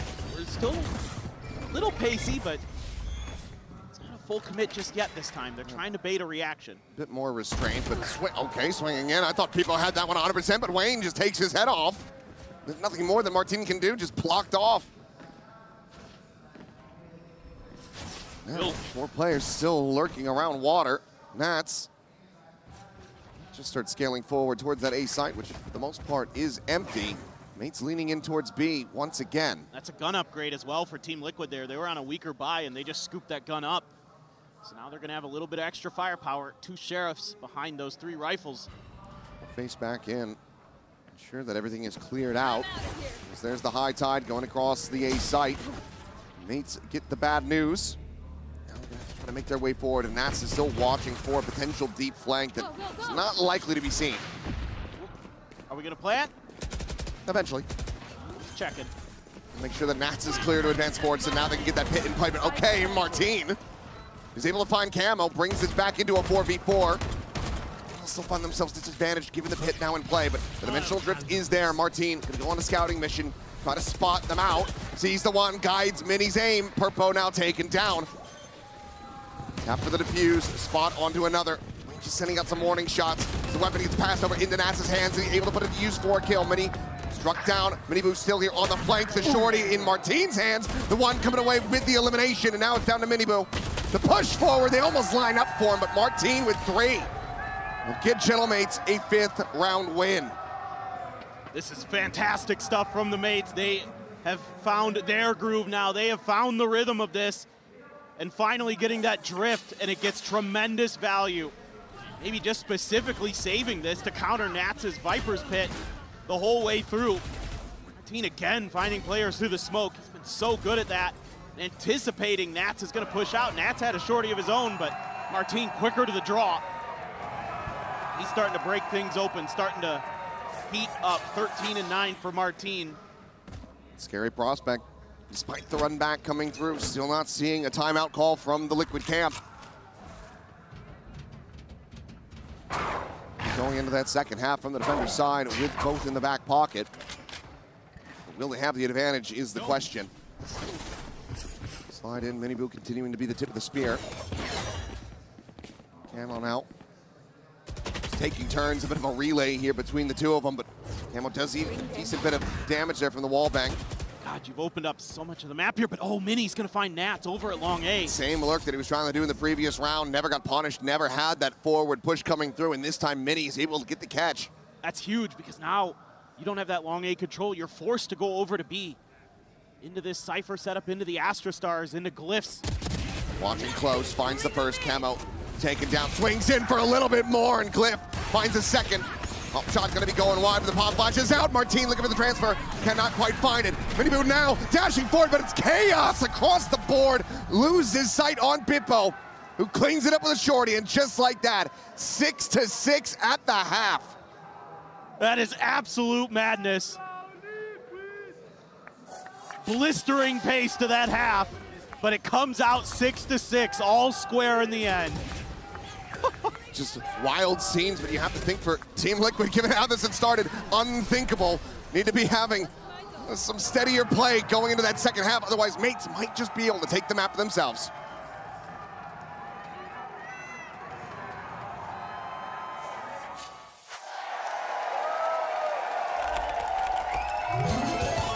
Red Bull gives you wings.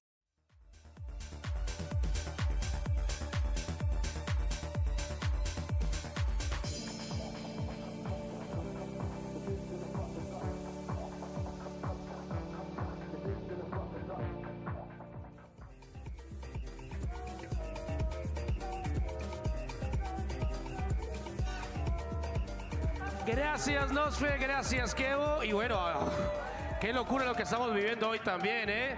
Ya son 3 días de evento y hace calor, así que, por favor, todo el público, vayan levantando sus botellitas. Es momento de hidratarnos. Primero voy a comenzar yo, si me lo permiten. Ay, Dios, qué rica está el agua, en serio. Y ahora, vamos a hidratarnos todos. Todos con la botella arriba. ¡Vamos, Santiago! ¡Bien, eso! Yo quiero hacer un brindis, ¿eh? Yo quiero hacer un brindis por este evento maravilloso, por este público increíble, por todo lo que hemos vivido y todo lo que falta en este Masters Santiago y porque realmente tienen un país hermoso. Así que salud por Santiago.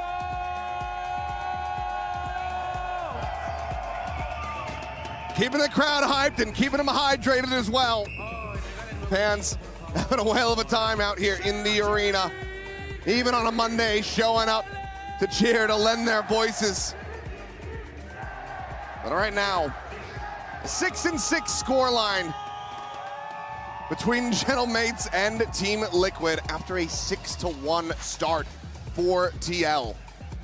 Now what does this defender side look like for Liquid? Are they just running it down here? Keep on sprinting. It's a 1-3-1 split. They're gonna just try to challenge mid here. Just disrupt anything Mates has in their heads before it even gets rolling. Over towards Beepo there. Angled in the direction of those double doors. He's kind of on his own. They're looking for kind of a reactive play here, potentially. Maybe a bit of a crunch from the window with Glyph. Looking for the aggro push out. Melee bolt exchange, Miniboo gonna be held at bay. Continuing to try to push forward, however, and it's just right into a firing squad. And only able to find the single kill. What are they gonna read? He tucked in here. Hard to say, but he is completely surrounded. He's gonna have to try to fight his way out. Staying drilled in on the angle, finds the headshot. But where do you go from here? Into the grave, it would seem. Starzo able to find him now. 3v2. Favor to the side of Mates as they make their way across towards the B site. Wayne nearby, sitting in back halls. The tether to find nothing, a shot to Beepo. Puts him down to 70. Looks for a little bit more though, and it's gonna be Martin taking him down. That's now a 1v3. All 3 players, 70 health on the opposite side. Can he pull out the clutch? Nice towards halls. Martin jiggling just out of sight. Now a TP across towards long. Bite in hand, Nats himself down to 70. Trying to swing the corner, finds the instant headshot spots. Martin has the tap! Goes for the reload. Martin now backpedaling, but damage gonna be found. Nats down at 15 health. Needing to close the gap, he's got the time to play with, but he does not have the health advantage. And Martin, with 3, will get Mates the pistol. Ooh boy, almost got a little Nats magic, but just came up short. But it's all just coming down to a numbers game at times here. Whoever's gonna get more guns to bear in the heat of the moment, and this time around, you know, Team Liquid with this pistol probably hoping that Mates is just pushing in an extremity, either long A, long B. They actually held there, coming from shops, and that was just exactly what they were hoping for. Team Liquid ran in there and lost an extra player, even though Camo can do a little bit more damage through. That's all on his own over here. Trying to tuck in. Mini fully blinded up. Mini Boom will be able to find the kill. Decent little advantage for them finding that lurk player as Nats, bandit in hand, takes down Glyph as well. So tricky. Weaponry still not going to be on their side. It's going to be a double push out towards Secret. Swing around the back. There's the Marshall, but Miniboot doesn't pull the trigger fast enough. Martin finds the headshot. Starzo with a Spectre. 1v2 swing about to come through, and they cannot overwhelm. Barely takes any damage. Now it's just Purpo to try to see if he can get a little bit more through. It's a bit more costly of an anti-eco. The round win is certainly out of reach. He'll play it patiently, just linger within the spawn. The back away will come in, and Mates will allow him to go down to the spike. And you're still going to be able to keep some pretty good weaponry here for Mates.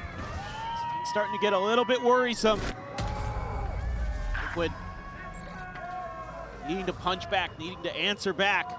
Does this composition, does this have any more layers to it, any more strategy? On this defender's side, you still have so much smokes to work with, so much delay potential, but you're just kind of running at them. Haven't seen it be super effective just yet. Toxic screen, you know, something to consider. The way Nats is going to play, tuck into those angles. Across the mid there, he's able to cover so much space with it. Feels like a big thing that they really need is, you know, Purple to get online. 1-9 at the moment was instrumental in their victory. True. See if he can work some of that magic, find his form. Is now they're just looking for the crunch play, and People's going to be caught in midair as Camo collects two, looking for the third, but Martin trades it back. Finds both the enemy duelists, but does fall down to 5 HP. The regen armor to try to reinforce him just a little bit.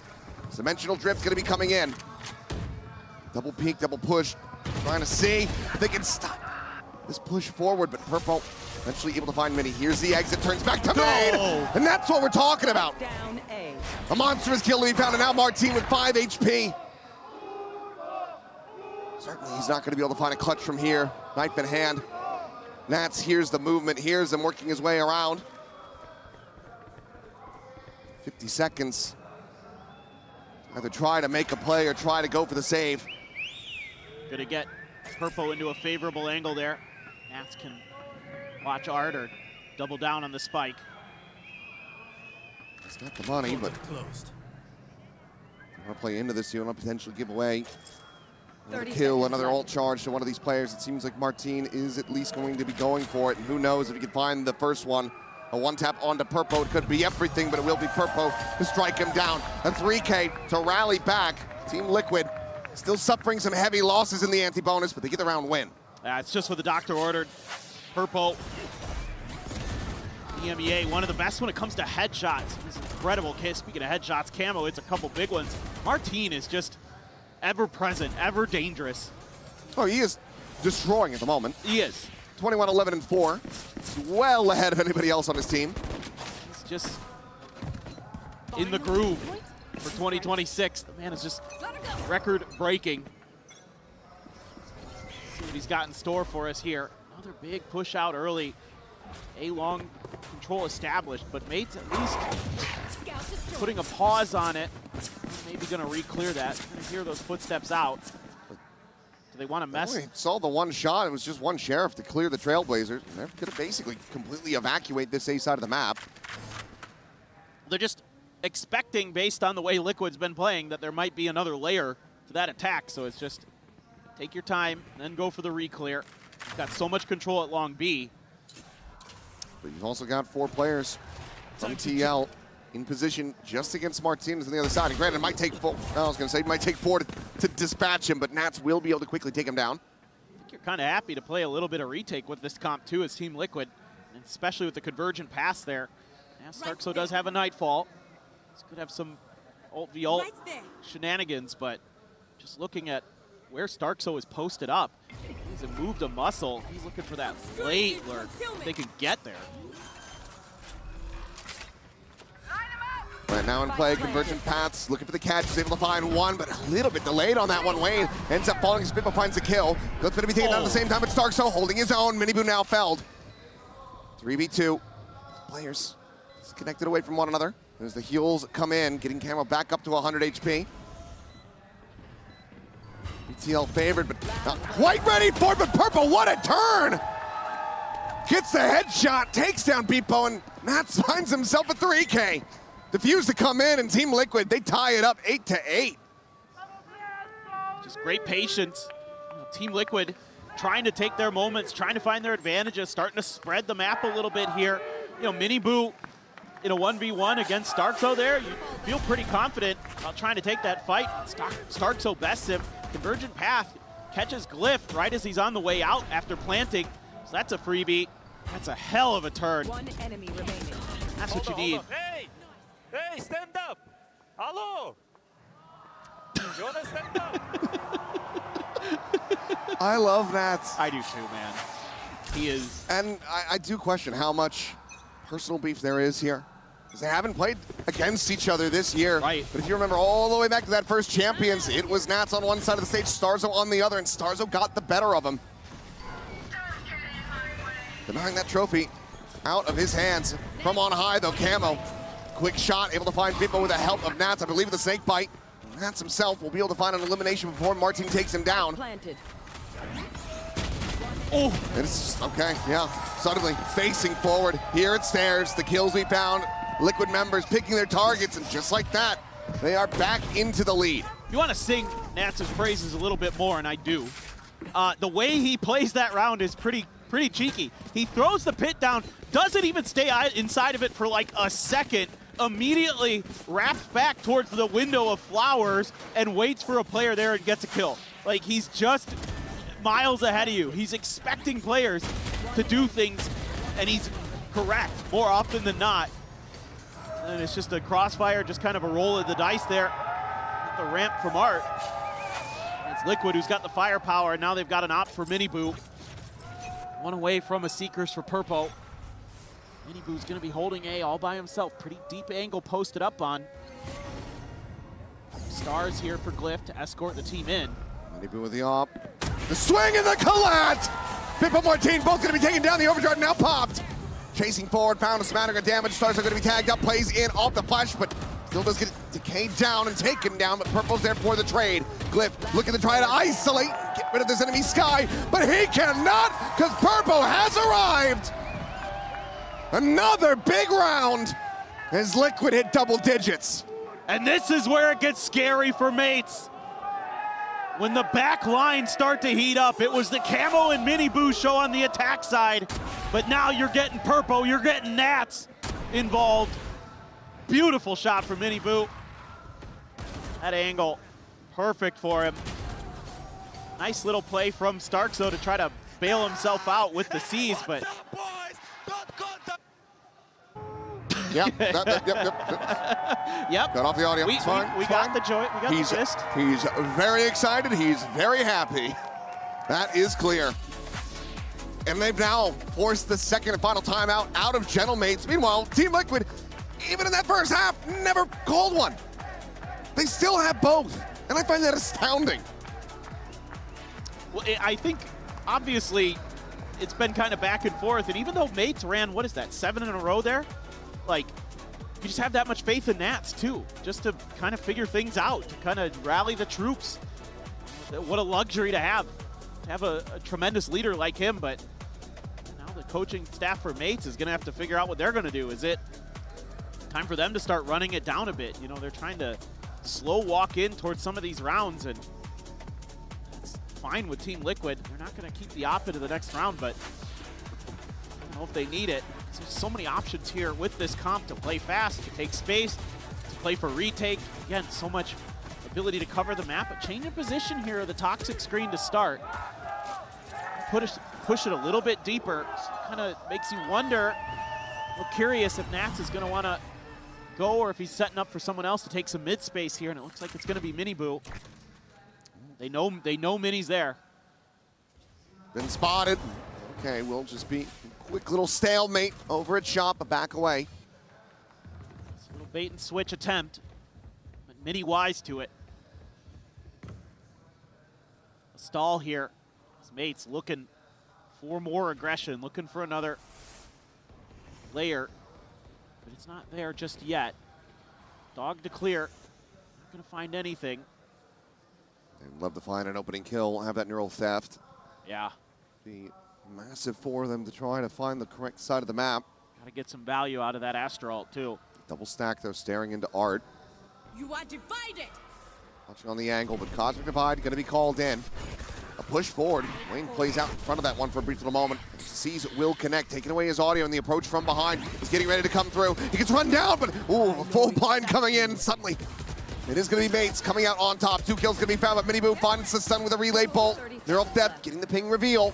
His position going to be known, and Mini finds it. Gorgeous timing to get the punish on the enemy Neon. Tapping for it, Nats. Gives it away at Dugout. Ups over the top. Ooh. Tries to hit the transfer, but cannot. Timeout works a treat. Martin with another 3K. Mates one off tying this up again. Yeah, and I think it's simple things here for mates that you're talking about in this timeout. It's being very cognizant early, waiting to see what the trap is, what the sneaky play is. Shut that down. Don't give Miniboo anything.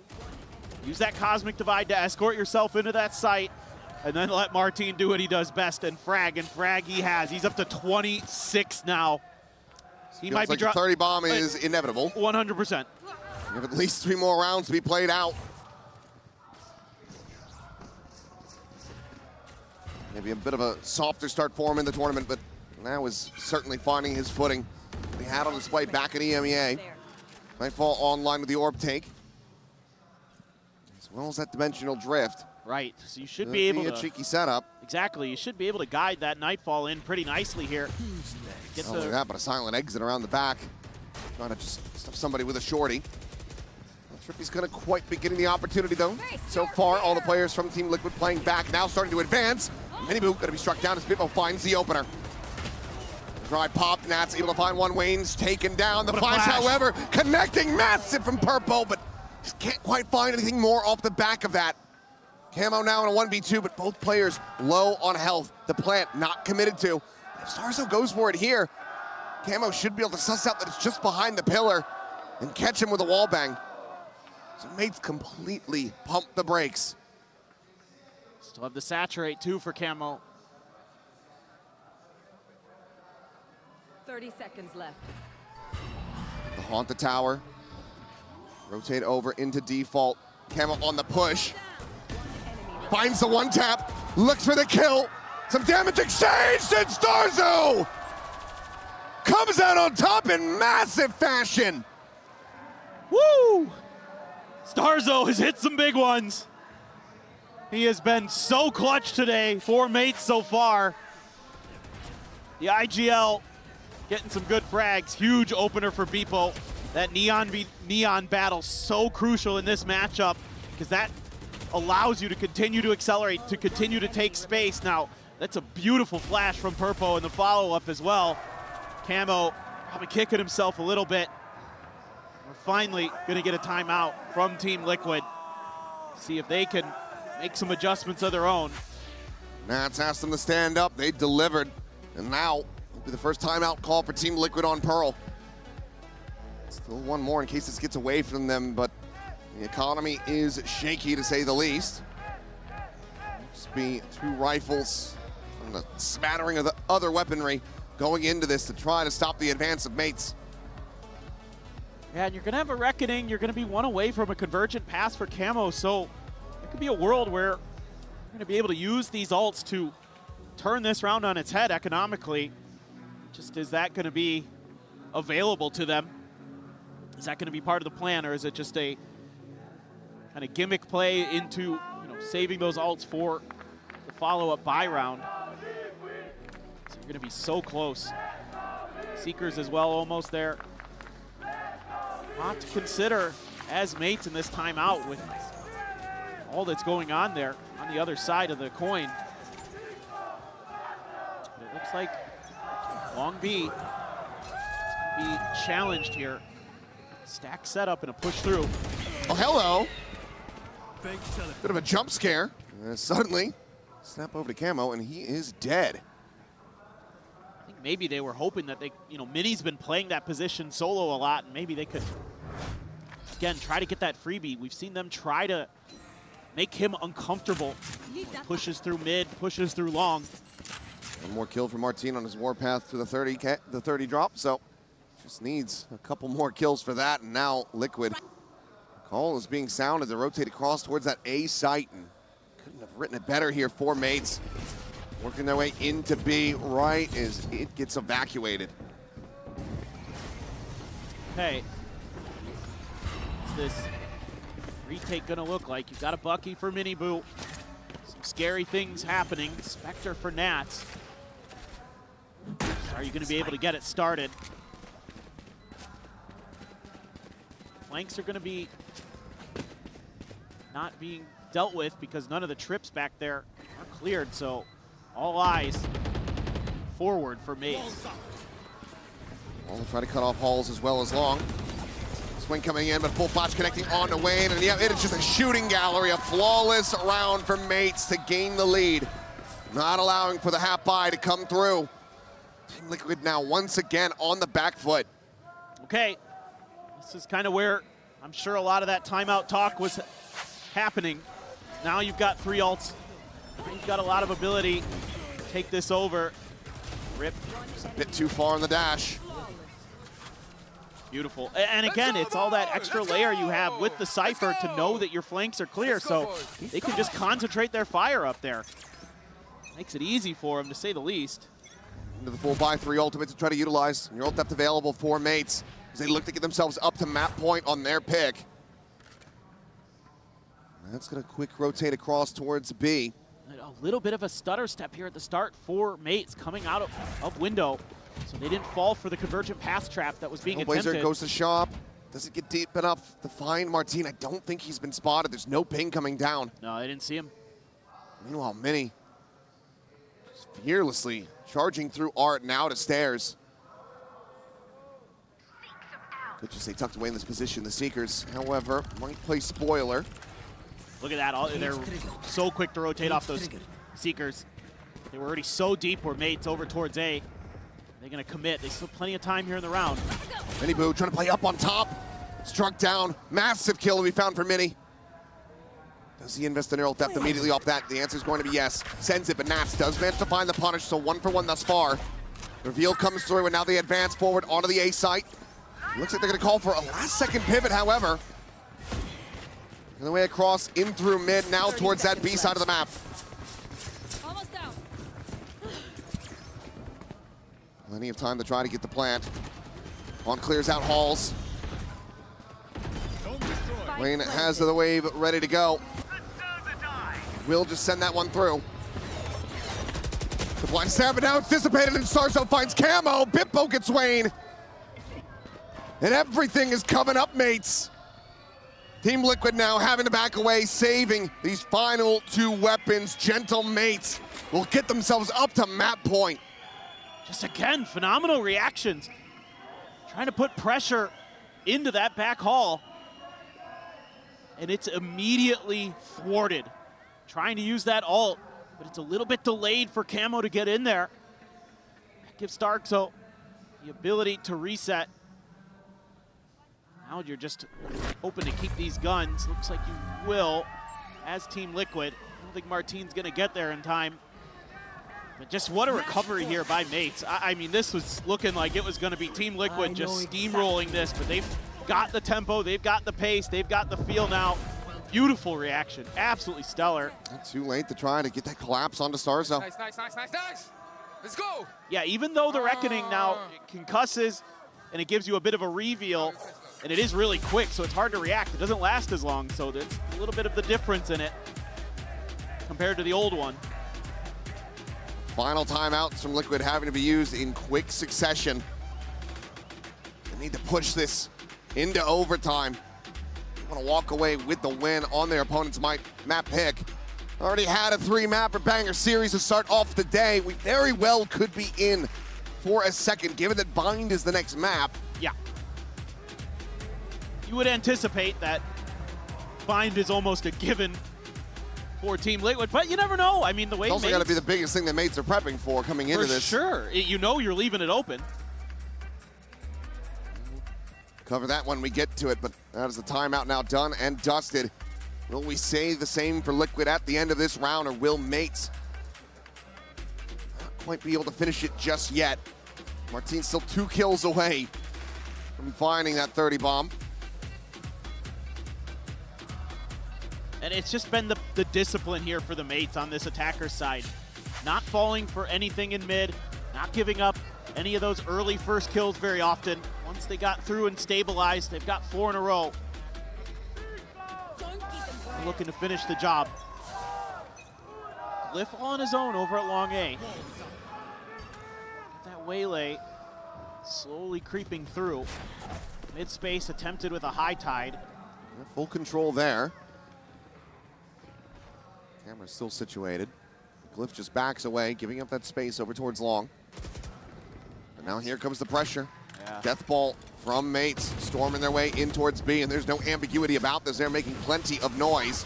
Snake bite to try to delay. It's only going to find a minor little bit of damage, and Nats is going to be good for one kill, but eventually gets flushed out. Wayne with the Guardian, finding the one, catches a glimpse, but catches a shot as well. Starzo keeps him in with a 3v3. Purple Camo, Miniboo now the ones that need to be the difference makers, but Mini is looking for a flank as he rotates up towards tower. There are two players tucked into this position, and now he strikes, finding one, but not before Glyph gets taken out. 2v2, Starzo tucked into the cubby here at long. The defuse now being held, gets it up to half. Miniboo has the cover. Mini making plenty of noise, but Purple pulls off the defuse, finds the shot. And Liquid will find at least another round win. One more to go to take this into overtime.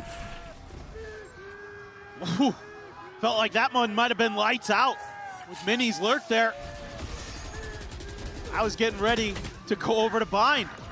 Nats does well to at least get one, but Wayne is also finding some value with that Guardian. Miniboo, he's alive, him and Purple. Able to just barely hold on. So one more here. Find out if we're Mates up 1-0 or we're going to overtime. Operator in play. Big changeup might be unexpected here. Yeah, Beepo the one with it in hand. Getting positioned over towards B long. Once again, it's only Nats playing on that site. I mean, this high tide does give you so much control in the early part of the game here. So that is kind of forcing Mates' hand to start leaning in towards B. And this time around, Nats tucked really far back. Doesn't want to give any early info over. Does have Wayne rotating in. Smoke just going to be cycled forward. Try to dissuade this push. But, I mean, Purple hasn't seen a damn thing over at long, so now you're really going to be leaning in. Camo swinging through. Not going to be having your flashes as well for the immediate retake. Nats, however, just staying tucked away into the corner. Prowler looking to try to chase him down, though, will give the reveal over. As Beepo swinging around the back of Halls. Camo and Wayne, now Nats all dead. Beepo finds two. It's just Miniboo and Purple to try to be the difference makers to extend this into OT. So many players low on health, but all five still alive. The drop down, the shot's getting ready to come in. Around the back, the blind is there, Martine. Purple finding two. An ace clutch, does he have it in him? They're all so low, but Starkso's got the shorty. He's got the gap closed, and Mates have the map. 13-11. Their pick of Pearl. They get the win. It's absolute madness. You know, we all thought Team Liquid was going to try something different, and they certainly did. But it's just great recoveries, great reactions. Martine gets to 30. Beautiful from Mates. Gets there at the very, very end, but that is just the beginning of this series. We've got Liquid on bind coming up next. Mates, can they get a 2-0? We'll find out.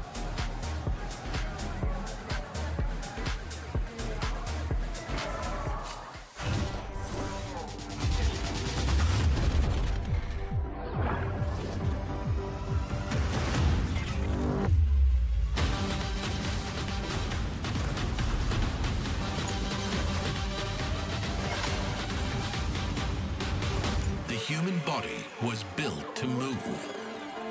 Not trapped at a desk in one singular posture for 12 hours a day. It's time your chair evolved. This is Secretlab Titan Evo. Ergonomically engineered for you, gamers, hybrid workers, artists, backing your every move.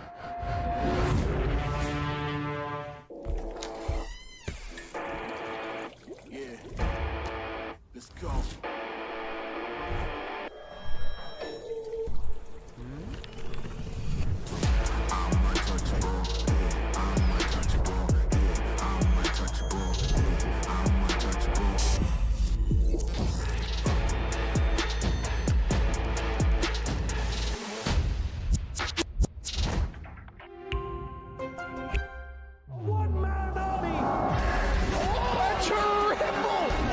He's hunting down that title! The time to write the next chapter in the esports history books is finally here. And they fold his hands yet again. Steps up to the plate, and he can knock this one out of the park. They shall be engraved alongside the greats.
Ponla pa' subirle esa chapa, me gustan pila y tú sabes que yo soy puto que estoy la es mentira. Full de los bolsillos pa' darte lo que tú pidas, ya están dándole a la tuya y va con un vuelo de ida. Ponla pa' subirle esa chapa, me gustan pila y tú sabes que yo soy puto y que estoy la es mentira. Full de los bolsillos pa' darte lo que tú pidas, ya están dándole a la tuya y va con un vuelo de ida. Ponla pa' subirla, ponla pa' subirla, ponla pa' subirla, ponla pa' subirla, ponla pa' subirla.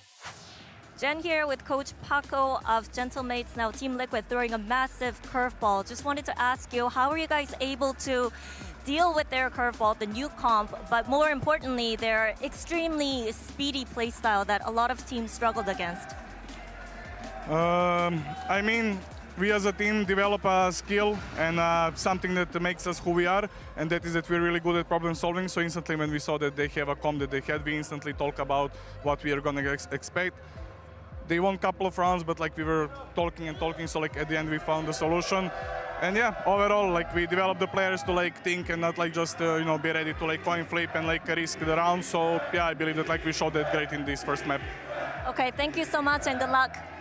Thank you. Off the back of a monstrous performance from Martin, you ended up seeing the Gentlemates scoring a huge dub. They're going up 1-0 in the series. We just heard from Coach Paco there, and that's actually going to take it right into what we wanted to talk about. Because, look, the Harbor pops up, we're hooting, we're hollering, we're losing our mind, Sideshow. We had no idea what to expect out of this. And to Paco's point, they needed to problem solve on the fly, because you saw in that first round where those walls were starting to come in. Yeah, first time they just get locked out by this wall and you're trying to run through it while it's slowing you. Clearly that isn't the way to try to play. Later on they adjust to play much more aggressive. Here's a piece of tech they used with the Harbor Ultimate, where they go forwards into A, use it to lock off if you do try to push in. This is a beautiful piece of theory, but then they ran it again in round 10 and Mates dismantled it, showing that actually Team Liquid didn't have that many ideas. Here's them playing on defense side.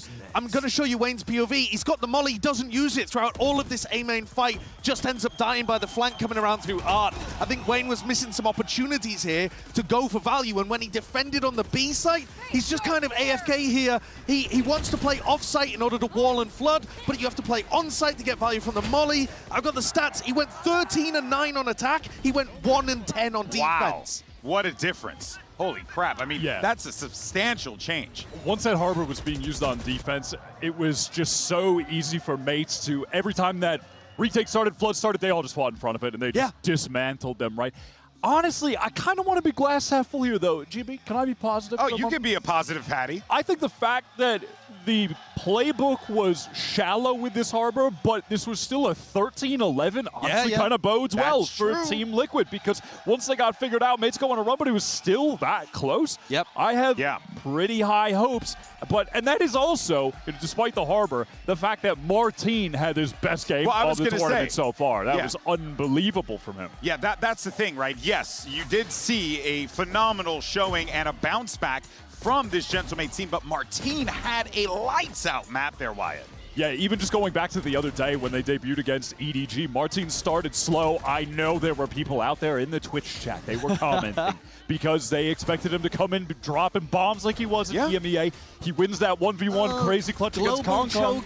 And then, that's what, exactly. Yeah. Josh is the problem. Yeah, no, he has all those accounts. Ban him in my stream. He has all those accounts. But since he won that clutch, Martin has just been on a heater. He has, and actually, he was the biggest part of you need to play forward. You have to play in front of the Harbor util, in front of the executes, and play quick, and he increased the tempo massively. He had all of that responsibility, and he fulfilled it, and that's a great...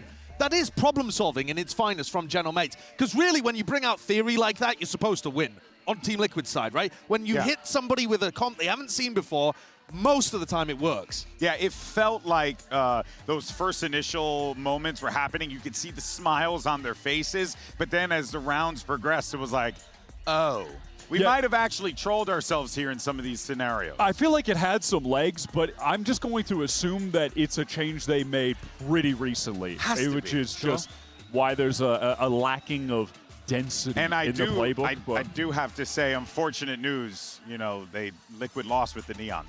Yeah, so the streak is over. My narrative! My narrative! Oh, man. You don't understand what we just did, Josh. You have no idea. You can't appreciate it. Anyway, let's go ahead and send it over to Lohan, who's going to give us some details about what's ahead for Map 2. Yes, that was awesome.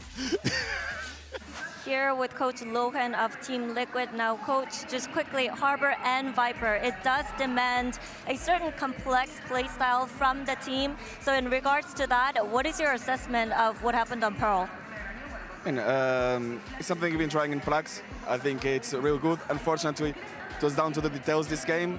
We could have won it, but let's go to bind and let's show them the real Liquid. It's Nats' bind, right? Liquid's bind. Okay, good luck. Liquid's bind throughout kickoff, I thought, was utterly phenomenal. I think it's where we saw the best of this double duelist aggro comp. I think specifically on their attack sides on bind is where they displayed their ability to slow down the game at the proper times, re-accelerate when necessary. And on defense, it is one of the maps similar to, if y'all watched Breeze yesterday out there, they run it. Oh, yeah. I almost got fired again. They run it down crazy style on defense. I mean, after you and I hit all that, the extremities, after man. you and I hit that most iconic dorks, WrestleMania reference of all time, we're winning. But I think both of these teams have been a problem on bind, though. Yeah, they have. To be fair. That's what I was going to say, because I think it's probably the second best map coming out from Gentle Mates, so this is not going to be some kind of pushover performance. Interestingly enough, Team Liquid have also got like another different comp that they used at the start of kickoff. They were still winning with that, so they've just gone from strength to strength. This is Nat's home territory, but I don't think Gentle Mates are going to roll over here. Even if it does go to 3, this should be a barn burner. Pressure's on here really for Team Liquid, but you heard in the interview Coach Lohan, Wyatt, he was confident. Oh, absolutely. They're going to their home turf right now. Bread and butter. And at that, like I said, they're going to continue this pair-up duelist camo and mini boo on defense. They're playing mega aggro. They're fighting into showers. They're fighting all the way down to Fountain B long. That's the game plan on defense, and these guys are in form. Camo had a stunning performance on Pearl. It was just overshadowed because Martin was outrageous. Sideshow, your team, your Gentlemates in this situation. You can close it out 2-0. How do you do it? Who do you stop? Oh, bro, I mean, when you're on the attack side, you just have to hold. You have to wait, and you have to wait for them to be pushing short, pushing Sand. I think Sand should be a bit of a weakness. Nats tends to push out Hookah quite a lot. I think maybe Gentlemates could capitalize on that, but it's so difficult when they're just everywhere all over you. And they're going to be getting hit by weird util combo plays, dashes down into market from short. They have a whole playbook ready to go of just mental aggro stuff on defense. Again, this is Liquid playing attack and attack on this map. I'm looking for Martin on the attack side to be able to diffuse some of these traps by teleporting out and kind of allowing Liquid's traps to get zero value. Big opportunity for the Gentlemates to go through to the playoffs with a 2-0 scoreline. Excuse me. I'm so excited I can barely speak. Let me go ahead and send it over to your casters. It's Achilleos and Paper Thin. They're better yappers. We'd like to think so. We certainly hope so, as we get ready to go into what could very well be another chaotic map between these two EMEA squads. Pearl so very close to going the distance, to making it into that overtime. Team Liquid might be kicking themselves a little bit, but we did hear from Lohan. We heard that confidence as they go into bind. Oh, and of course you're brimming with confidence, but it's still a tough matchup. I mean, Mates has shown the ability to adjust on the fly here, to make some good change-ups, to make some good plays. And of course, you know, when it comes to EMEA versus EMEA, Martin comes to play, and he was absolutely lights out again. And a deep orb here. It's going to be a pickup, though, for Team Liquid. Purple. Find some damage there. And Starso both going to get tagged up. Push ready to come through. It's going to be Waylay double dash in, but Wayne covering fire. Able to keep Purple alive. Does get knocked down to 50. Considers the Trailblazer to scout for Mini. Doesn't send it as he sends them to their graves. Critical kills to be found. It's now 3v4 for the retake. Slide in, not anticipating the position. Starzo looking for that second. It will be Martin to collect it. Nats can only find one more. Pistol goes the way of Mates. Just great little things that Mates are doing. The anticipation by Mini, who was stellar against EDG, finds that lurk timing, and it's right as Team Liquid is considering it. They almost take him out, and that would have been huge because that sets up that extra angle for the retake, but instead it gets smothered out. You're just holding that close angle right to where Mini Boo wants to slide on in. Starkso again doing a great job today. He has been so key at finding those big kills against the duelist when he needs to. Orb going to be funneled to Wayne once again. Fast tracking the orbital strike as quickly as they can. Right through that, pop flash out, looking for a punish on the Starzo, but he's able to pull back away fast enough. At the same time, Camo's going to be taken down as Martin finds him outside of Hookah. Dash over the top, considering the push on this smoke, but Glyph has already collected two. Trap plays being widely avoided, just the one casualty thus far. Weapon will be grabbed up. And I think this is wise from Mates. You've made so much attention over towards the B side. They're likely to have already rotated over there, so might as well go over towards A. Against those ecos, teams are likely to just plant their feet. So you're going to be able to get into the post-plant scenario here with quite a bit of weaponry left over. I doubt Team Liquid will want to challenge it. He does have that shorty though, so who knows, maybe he'll try to see if he can run in, grab a few. Still taking the time on the approach. Spike now to be planted. Spike. Mini Boo once again going to be, oh, he's just going to rotate all the way out. Can find a weapon there on the floor. Nice little grab up of that Spectre. See if he can put to use. Mini first contact, has that Marshall around the corner ready to go for the peak, but he'll just get sprayed down. Mini Boo now check on the corner. Starso so snappy with that shot. Woo! A massive punish. Now just eyes on Wayne to see if he can some real damage, get some of the real weaponry out of the hands of Mates. Clearly finds the timing on the People, but People will steady the spray. 2-0 start here for Gentlemates. All right. That is totally fine as Mates. Keeping those two Bulldogs and the Phantom in. Mini's going to go for a Vandal. See what Martine wants to do. They're going to pass the gun over to him. Glyph's going to hang on to the Sheriff. Now this is where the real meat and potatoes of Team Liquid's ideas on this map come into play. Looking for some good holds, maybe some early aggression outside of Hookah there. Let's see if it's challenged. Nobody messing with the orb this time. Free grab of it, one away from orbital strike. There's not looking to get caught by any stray spray here. Play back too deep, but now Nat's about to have a hell of a lot of contact here at A. He's out a couple of shots with that Guardian. Repositions back through lamps. Gets himself over to back truck as double dash comes in. Great not to find anything in purple for now. Gonna be scouted out. Ooh. They're pinned into the corner at Showers. Position swinging, Miniboo now arriving here from behind, looking for the sliding kill, but cannot find it. He and Camo both gonna be struck down. Spike not yet playing, but the TP's there. They rotate across towards this B site. Wayne close enough by to try to make something happen, but has to slow it down. Doesn't want to go in by himself.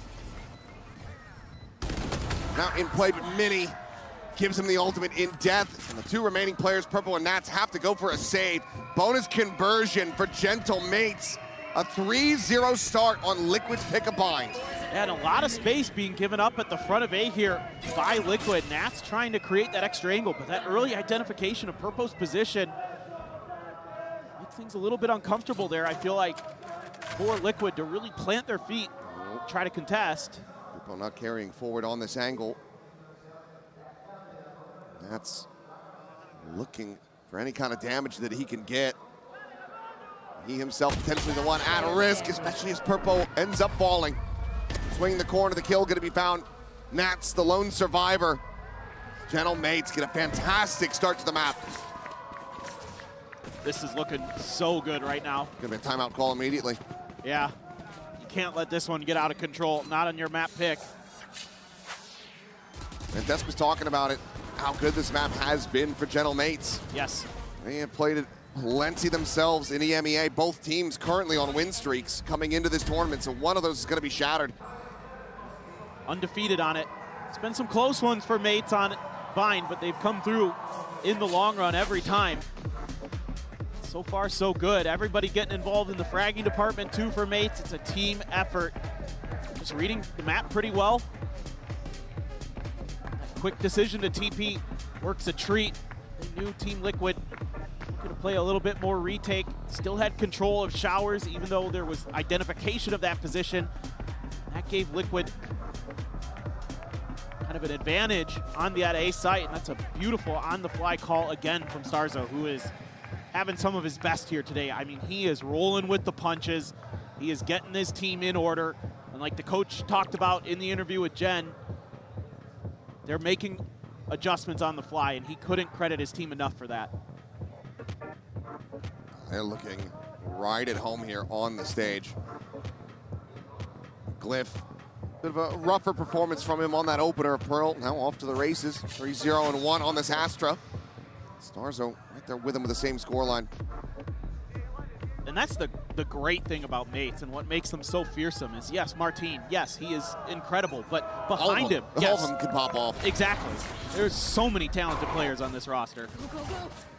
Quick push coming through here from the double duelist, just trying to meet in with that Trailblazer. Now doubling back across. Oh boy. For the moment, there's no read of this, but the shots connecting, but kills not being found. Maybe we'll be able to get Clip at Purple. Cannot finish the job there on the Bitmo. He does manage to double up for a second kill. Weapon grab, but quickly dropped onto the floor. Prowler checks out over towards that hookah angle, but the TP not going to be taken by Starzo, just slowly, steadily backpedals away. This is great. I mean, you've got Mini clearing space on the other side of the map for you to give you the read that maybe B's going to be a better option here. And once again, with that crunch coming in towards A, you suspect that there's more players still behind. And it's a beautiful read from Mates. And Wayne, you know, he has that ult, and he's probably going to have to chew through it for another round. See if they can find a kill and maybe feel comfortable enough to go for the investment of it. Still, Martine has a couple flashes.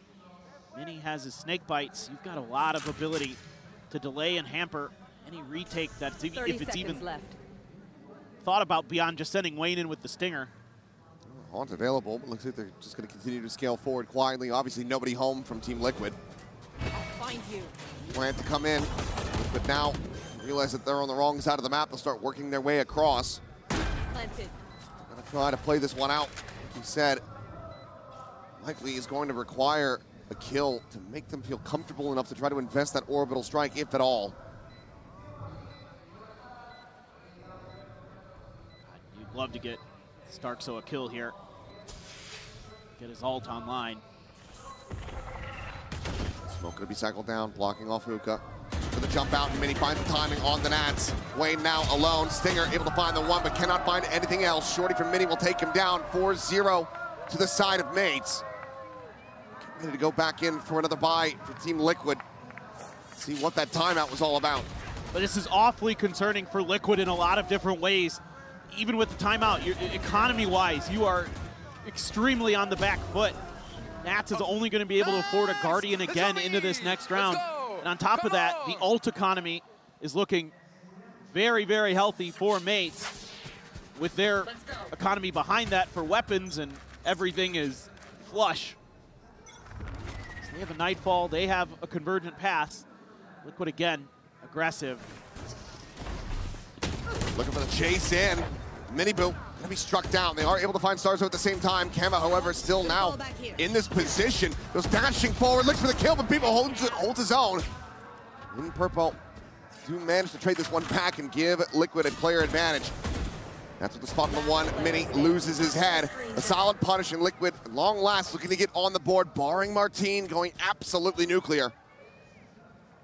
Patients are coming in. He's got the gate crash set up to go back across the opposite side of the map. See if he can make a go of this. We know that he's absolutely capable. Finds the first. There's the tap. TP's out and now has an open A site for the moment. He's going to be playing for it. He might just be able to make this one happen. He's going to get the drift off of another kill, too. Where does he opt to go? Checking in towards short. Just beat. An aggro fight right up the front. Sends a flash over, delaying Nats on the approach. But for now, Wayne has the read. He's dialed in on the angle, but turns away. This could be a critical timing. Is Wayne firing off some shots? Martine knows that he's been on red. Sees the first, the orbital strike gonna be called in. Tap of the defuse. ADS in. Allows him to get it up to half. Now sends out the shot, and it's all down to Nats.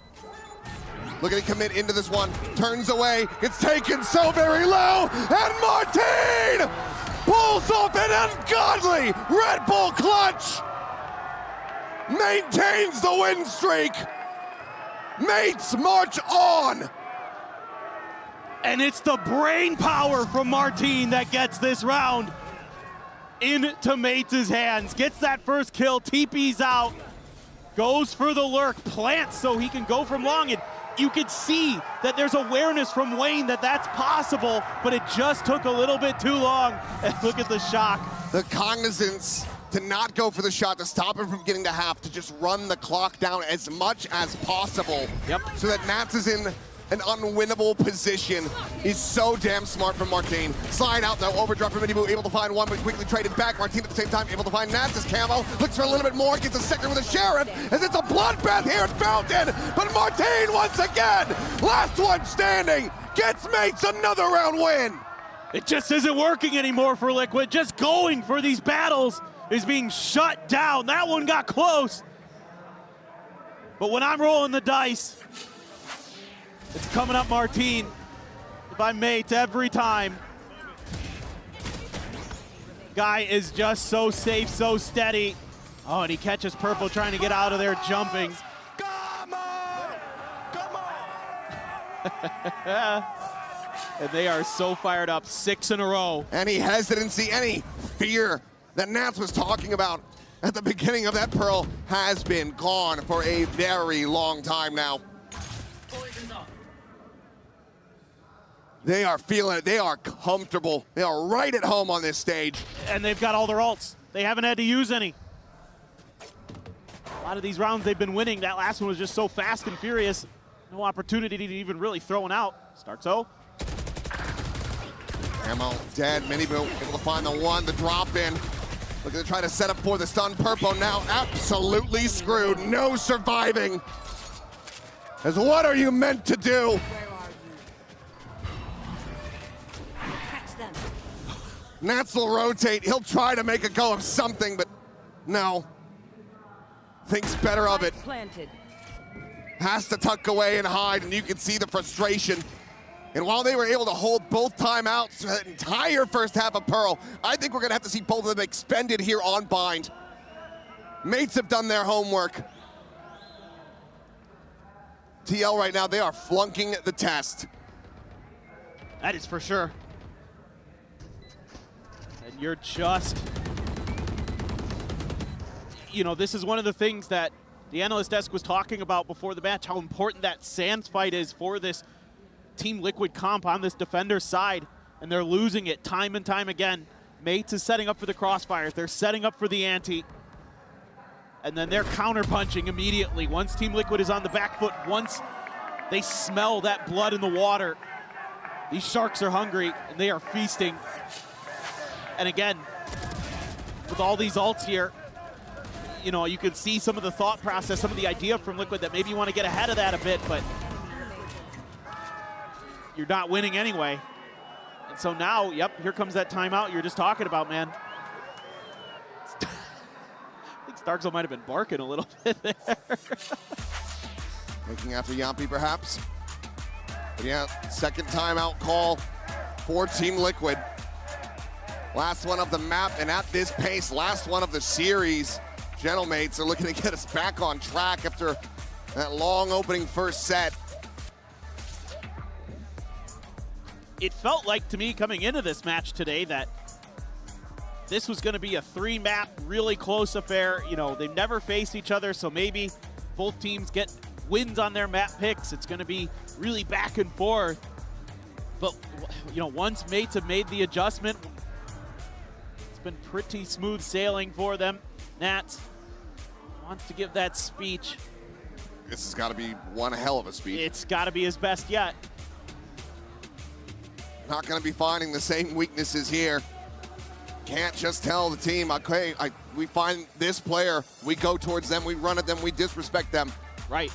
And another poster on the other side of the stage. All of them are deadly right now. Yeah. And another big problem you're having is you're constantly on weaker buys because of the way this has been going. You're always in a round without a full purchase. You're always with a Guardian when you have the rifles. This time you're going to have a Guardian, a rifle, a couple Sheriffs, and a Stinger. And even then, if you lose this round, Minibu's at 200 credits, so you're kind of throwing everything you got at it. Beepo good for the first. He's going for the walk down. Wayne, he tucked here inside of that smoke, but he just has a Stinger, so can't really come to the rescue until this final moment. Still eventually going to be found. Beepo having just double dash away. Meanwhile, Dimensional Drift going to be popped by Martine, exploring into the A site, spotting out Nats. Goes for the exit, and Martine has him outdone. Oh. Camo now gone. Just Purple. And Martine is ready and waiting to intercept. Noise being made. The swing about to come through. Are they trying to funnel this? Or do they just want to go to Martine? It doesn't matter either way. He will have it 10-3-0. 8-0 on this map. Gentlemates are running away with it. This time, you know, Liquid tries to do something a little bit tricky, send a player up hookah without players coming out of Sands initially. Wayne's going to sit through a little bit of that snake bite, and he does catch a prize for that with his patience. Outside of that, you know, those all starting to come into play there for Mates. Finally investing a few of them to make sure that Nats isn't going to be a problem, and I get it. That's totally worth it. Nats going to use his pit in short. So this should give you a little bit of comfort on the A site. Purple does take Mini down at long at Sands, so okay. Critical feels like one of the first bloods that they've really been able to get. It's starting to look really nice. Even with that Showers control, that Viper's Pit still going to be a little bit annoying for mates to consider. Two players stacked up just outside of Hookah, but it looks like they're going to slowly drift away. Suppose you could together. I mean, Convergent pass Nats out of this thing. They might just try to overwhelm him. Likely suspect that he's going to be playing alone. Which is correct, at least within the pit itself. Camo not too far off as now they go in for the dive. TP forward, Nats out reading him. Is able to find a second. Looks for the third, but Glyph will be able to take him down the pit now fallen. Camo, however, on the peak will find the final two. And Team Liquid in round 9 will at long last get themselves on the board. And it just took a commitment from mates to try to clear Nats out of the pit. That's something many have tried, few have succeeded on. Through the poison cloud there too for Purple. My goodness. Great read from Nats. Expecting that TP to come in, spraying around the corner, knowing that somebody's probably coming at him with a shorty close up and he can beat him to the punch. Okay. Needs here your ideas. Still have a lot of ults to try to work with. Exactly. That's what I'm looking for. I want to see some combos here. Use that Convergent pass to take space. You can use the Cosmic Divide as well. Got the post plant set up with the Viper's Pit. They're just being patient. They need to watch. Team Liquid is basically pushed in almost every round, except for the last one, so we'll have to be thoughtful of that at the very least. Let some time tick down. Miniboo so close here, ready to explode. Divide in the Convergent pass, a catch onto one. Plan to the feet, but Miniboo playing forward. Catches Bitho completely off guard. He's considering going for the slide in, but it is to his demise as Mini finds a second. And Wayne has been displaced. Matt setting up long range Molly there, but now plays forward, seeing Glyph here on the site. Challenges for the fight, but Glyph comes out on top. Camo's dead. And Gentle Mates will not allow for Liquid to wiggle their way back into this map. Yeah, that Convergent pass this time isolates Miniboo, and he has to try to make a big play. Can only get the first there, sliding in. And then Mini doing a great job there. Fantastic shooting. Martin expecting Camo in the TP. Oh boy, only one. That's all that Team Liquid gets before Mates answers right back. This is the first time we're seeing a little bit more Showers aggression since early on. Miniboo with the operator. But a toxic, a poison cloud. Gonna slow him down ever so slightly. Let's see what the plan now is. Still have time to jump. The pit for post. Ready to go diving. Wayne will clean him up, peeks in for another, gets himself a third, and Wayne suddenly coming alive. Virgin Paths there, locking Mini into the corner. Wayne has done wonders here in this round. Seems like still yet maybe a bit of fight left in Team Liquid. 2v5 conversion would almost certainly be backbreaking though if Mates could pull this off. It's theoretically possible. Just Nats alone for now. If you get him clean, you get the pit, you get the plant. 30 seconds left. It is Nats. Gets the spot, manages to slide away, pushes forward into the tube. The teleporters take in the reinforcements, getting corralled. Flash not confirming anything in Glyph. It's going to be struck down as Wayne finds himself a fourth. So flawless round here for Team Liquid. Much needed, especially with the op-in play. Going to be eyeing up a 3-9 half. Yeah, good read from Liquid. This is the Wayne show here. Those bullets coming through. Just steps into it. Virgin pass there, kind of unnecessary, but it's okay because you got the round win and you need to get him where you can. Wayne will have his ult as well for this final. So if you get to 3 years Liquid, say there's hope. Martin's gonna grab an op as well. Try to counter Miniboo. Smoke right in his face though. Trailblazer leading forward, Camo. Getting in deep on the angle, likely going to be taking that refract out. And yes, absolutely has to. So it's getting tagged from behind. Bitbo looking for the dive in, sets up with that saturate. It's Mini. Scales forward, filling that space. Martin scoped in, Camo dead. Only able to find Starzo. The plant will very swiftly come in. He's tanking the snake bite, tanking the vulnerable. As Nats, he's got the shorty out. It says, I don't want it to happen a second time. Martin won't give him the time of day. Makes his exit back to the front of sight. Now 2v4 with a pit in their faces. Who's swooping through, gets spotted, gets tagged up, a headshot in midair. Martin looking for the flick down, but now it all comes to Nats. The 1v3 with the time bleeding away. The Star set up for the grab well. They are looking to make this absolutely impossible for him. People from Showers will fall, but the time is just gone. One enemy remaining. It'd have to be the full stick. It's not there. It's not to be. Nats with 3 cannot find the win, cannot get Liquid. That third round win. It's 10-2 with Mates well out in front. It's aces for Mates. Stellar, top to bottom. Everything they're doing here, this little bait and switch you're doing to set up the op, beautiful. This double duelist from Liquid needs to get activated. It needs to be impactful, and it needs to be from the pistol, from the outset. We're going to go to the halftime break, and when we come back, we'll see if Liquid can run this one back into their favor.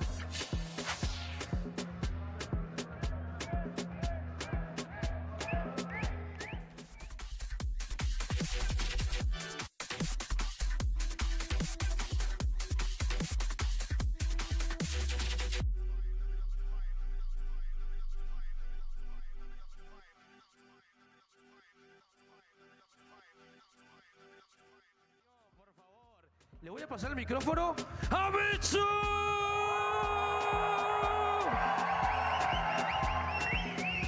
Quiero empezar cantando. Ah, gracias. Muchas gracias, amigos. Me imagino que conocerán esta canción. Voy a decir algo y ustedes la siguen, ¿ok? Déjame que te llame.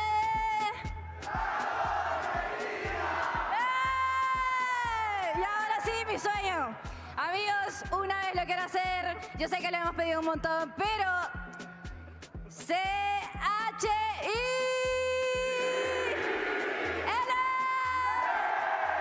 G-G-G. Qué grande, amigos.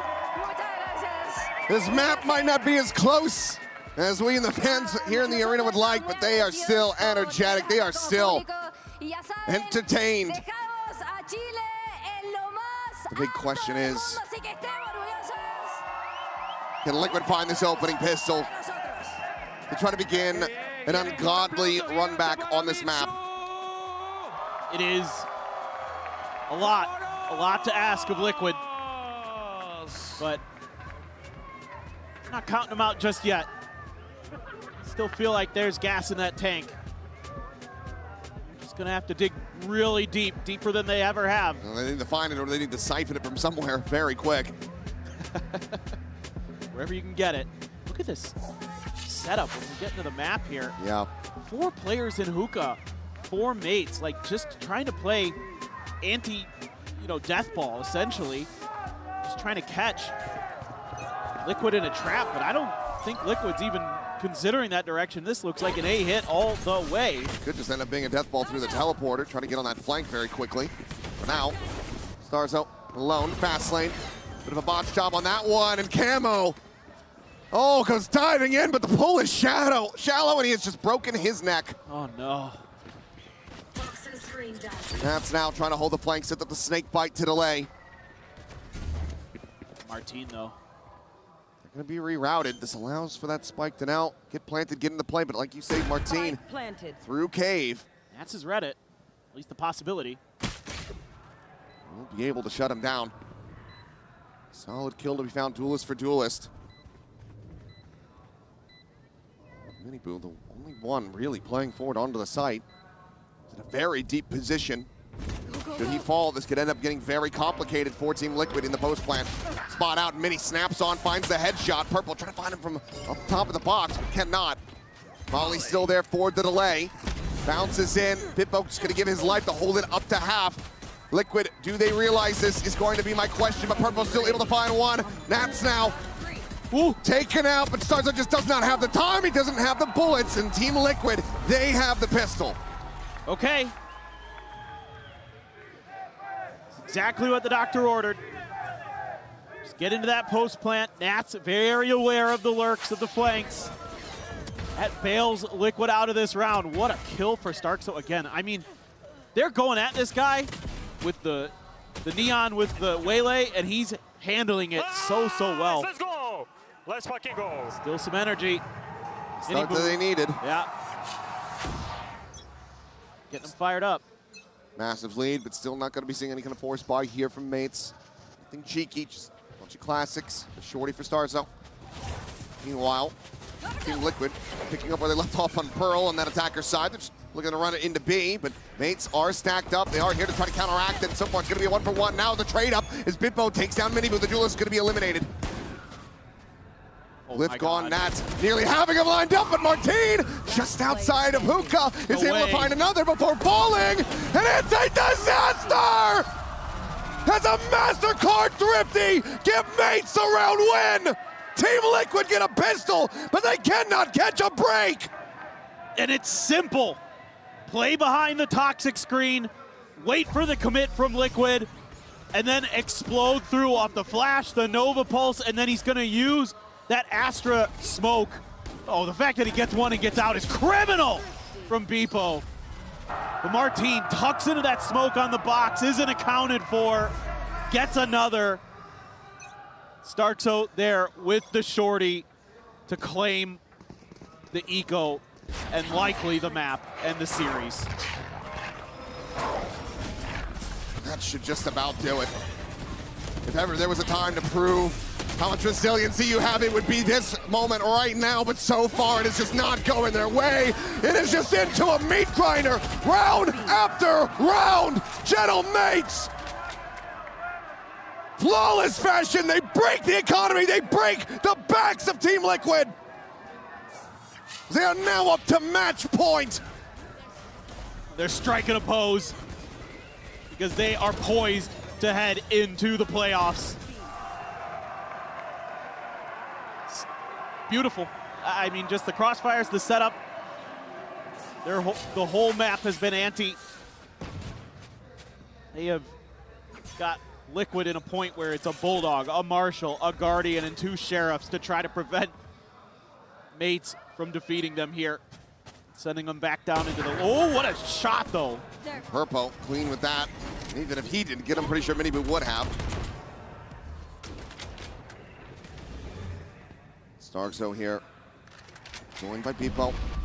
Here's the teleport, so now he's got Glyph taking point inside of Showers. The flash goes past him. He's able to find one, finds 2, gets all 3! Spike on the ground! Glyph is an immovable object in Showers.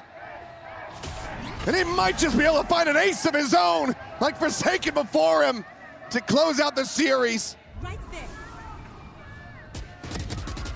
It's the spot out, Wayne will fall, the ace not to be had, but the victory is theirs. Once again, Starzo gets the better of Nats as Gentle Mates punch their ticket forward into the playoffs.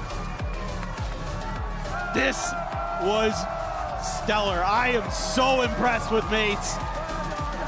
And to take away the map that has been the best for Team Liquid and to absolutely destroy them on it. 13-3. What a statement.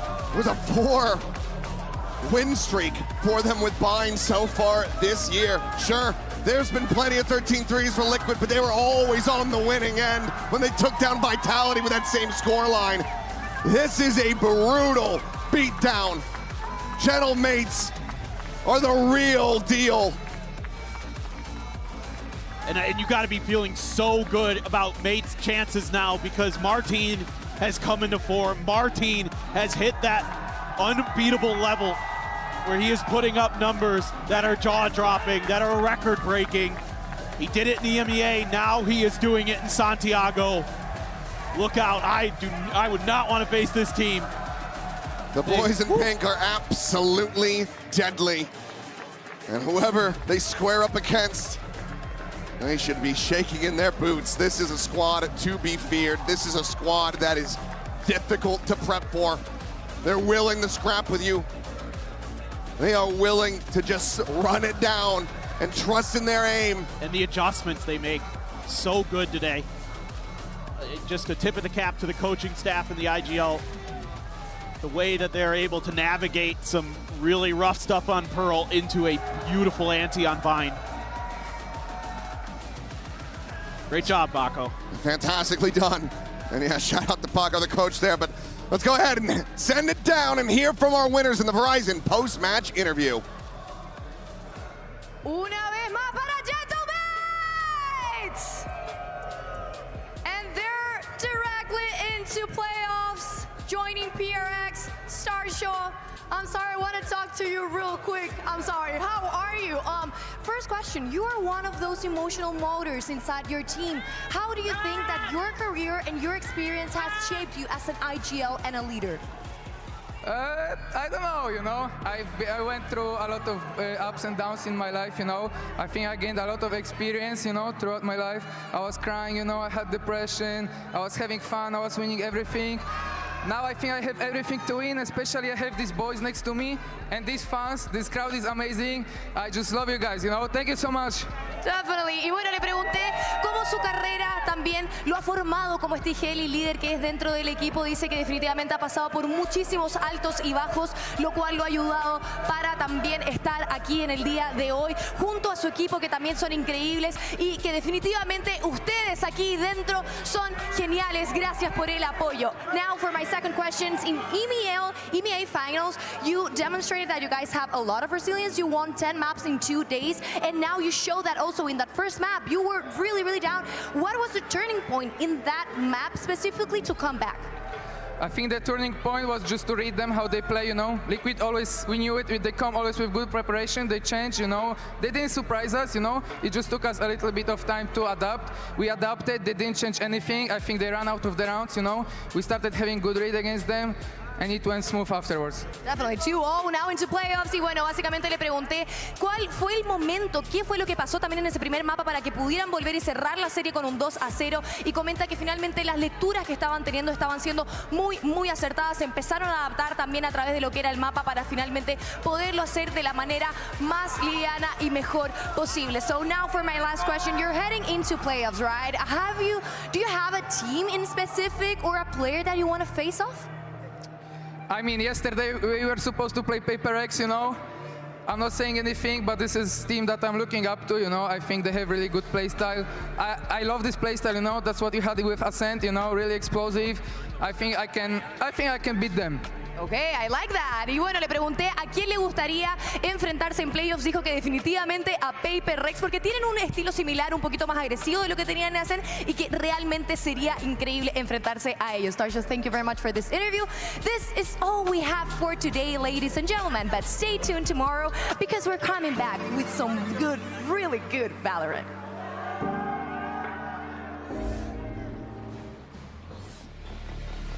Gracias, Valina. And yes, what a match we just saw. And we are now joined here by Martin, who's here in the flesh, baby. Martin, congratulations on this win. I mean, we were talking yesterday about, or when you guys had played last, about, you know, seeing what you would bring to the table. It was a slower game for you, but then you had the most epic freaking clutch of all time, in my opinion. It was so sick.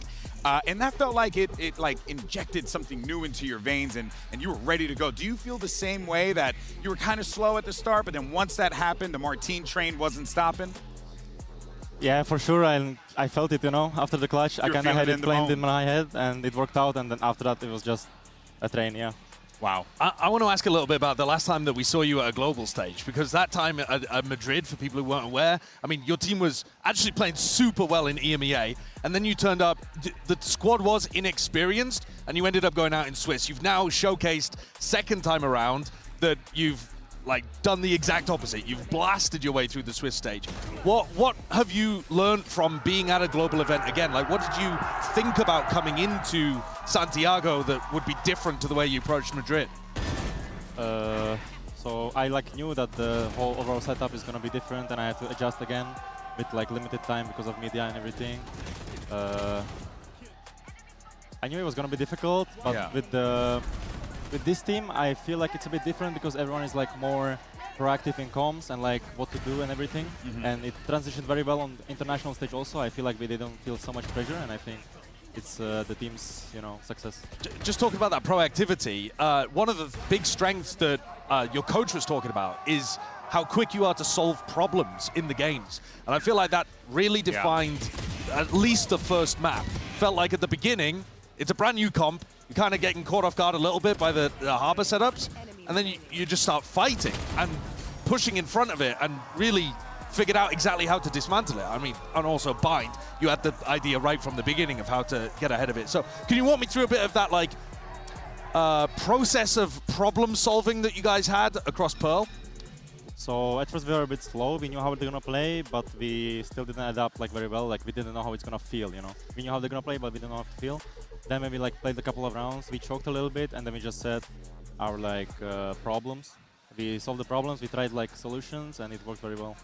There was a headline on VLR that I thought was really good. It was Gentlemates deconstructs EDG in the Swiss stage. And I feel like that same exact headline can be applied here as well. You deconstructed your opponent.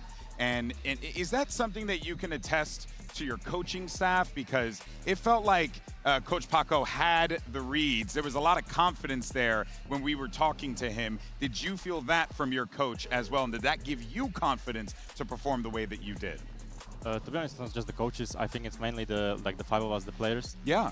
The coaches mainly work with Starkso, and they figure out together. Got it. The five of us together, problem solving, how we want to play. It's who's leading that conversation typically for you guys? Starkso? Usually, Starkso Mini kind of started, and everyone joins in. How to fix it. Okay, I will do this. I will do this. Okay, we need to be more forward. Has it been like that in previous teams that you've been in? And is this the way that you want your teams to be moving forward? Because clearly it's working. I mean, in my previous team, it wasn't like this. Yeah. It was much more harder, The coaches demanded to be problem solvers, but it was a bit difficult for us, and we weren't like this. So it's very surprising for me now that Mini and Starkso are a very good duo together, to kind of voice it out, and then everyone joins in to solve the problem and really be a team. Oh yeah. Speaking of Starkso, he just had the interview there with Valina, and he was saying, oh, well, we thought we were going to be playing against HyperX. They're a team that I've been looking up to for so long. I mean, you might end up playing them in the playoffs because we saw both teams actually end up qualifying today. They're fast, they're explosive, they're obviously insanely talented and experienced too.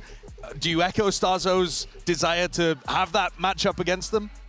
For sure, Starkso wants to play against them. I want to play against them too. I lost against them twice. And we're all looking forward to play against them because it's our favorite team. Yeah. I mean, it feels like HyperX is your favorite player's favorite team.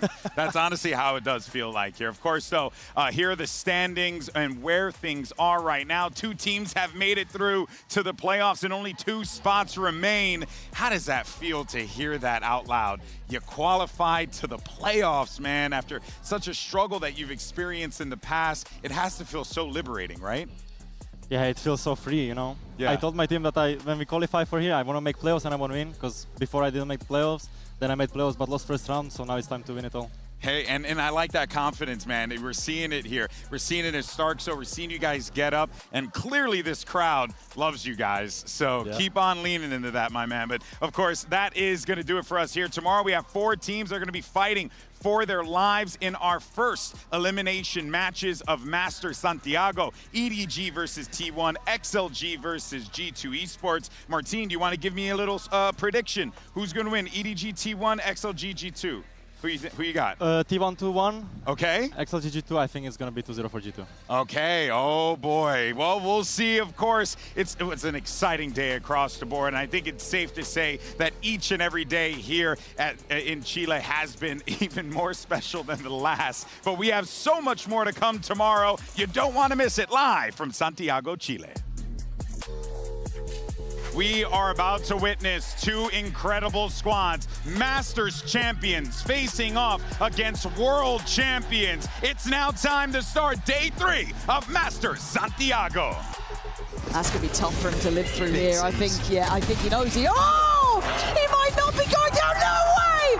Envy Envy! And Kiko trying to be a little tricky with this one. Goes back in, Envy! Outrageous form from him. That's it. But he's in between a rock and a hard place.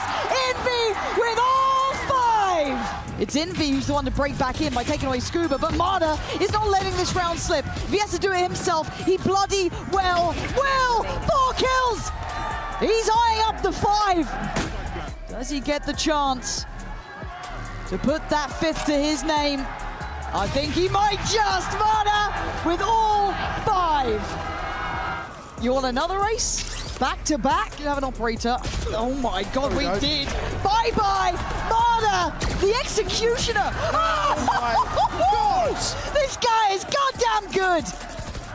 My God. Adam, you gotta go for the second one, bro. Scuba's letting him have it. The ultimate teammate. You love to see it. Back to back, baby.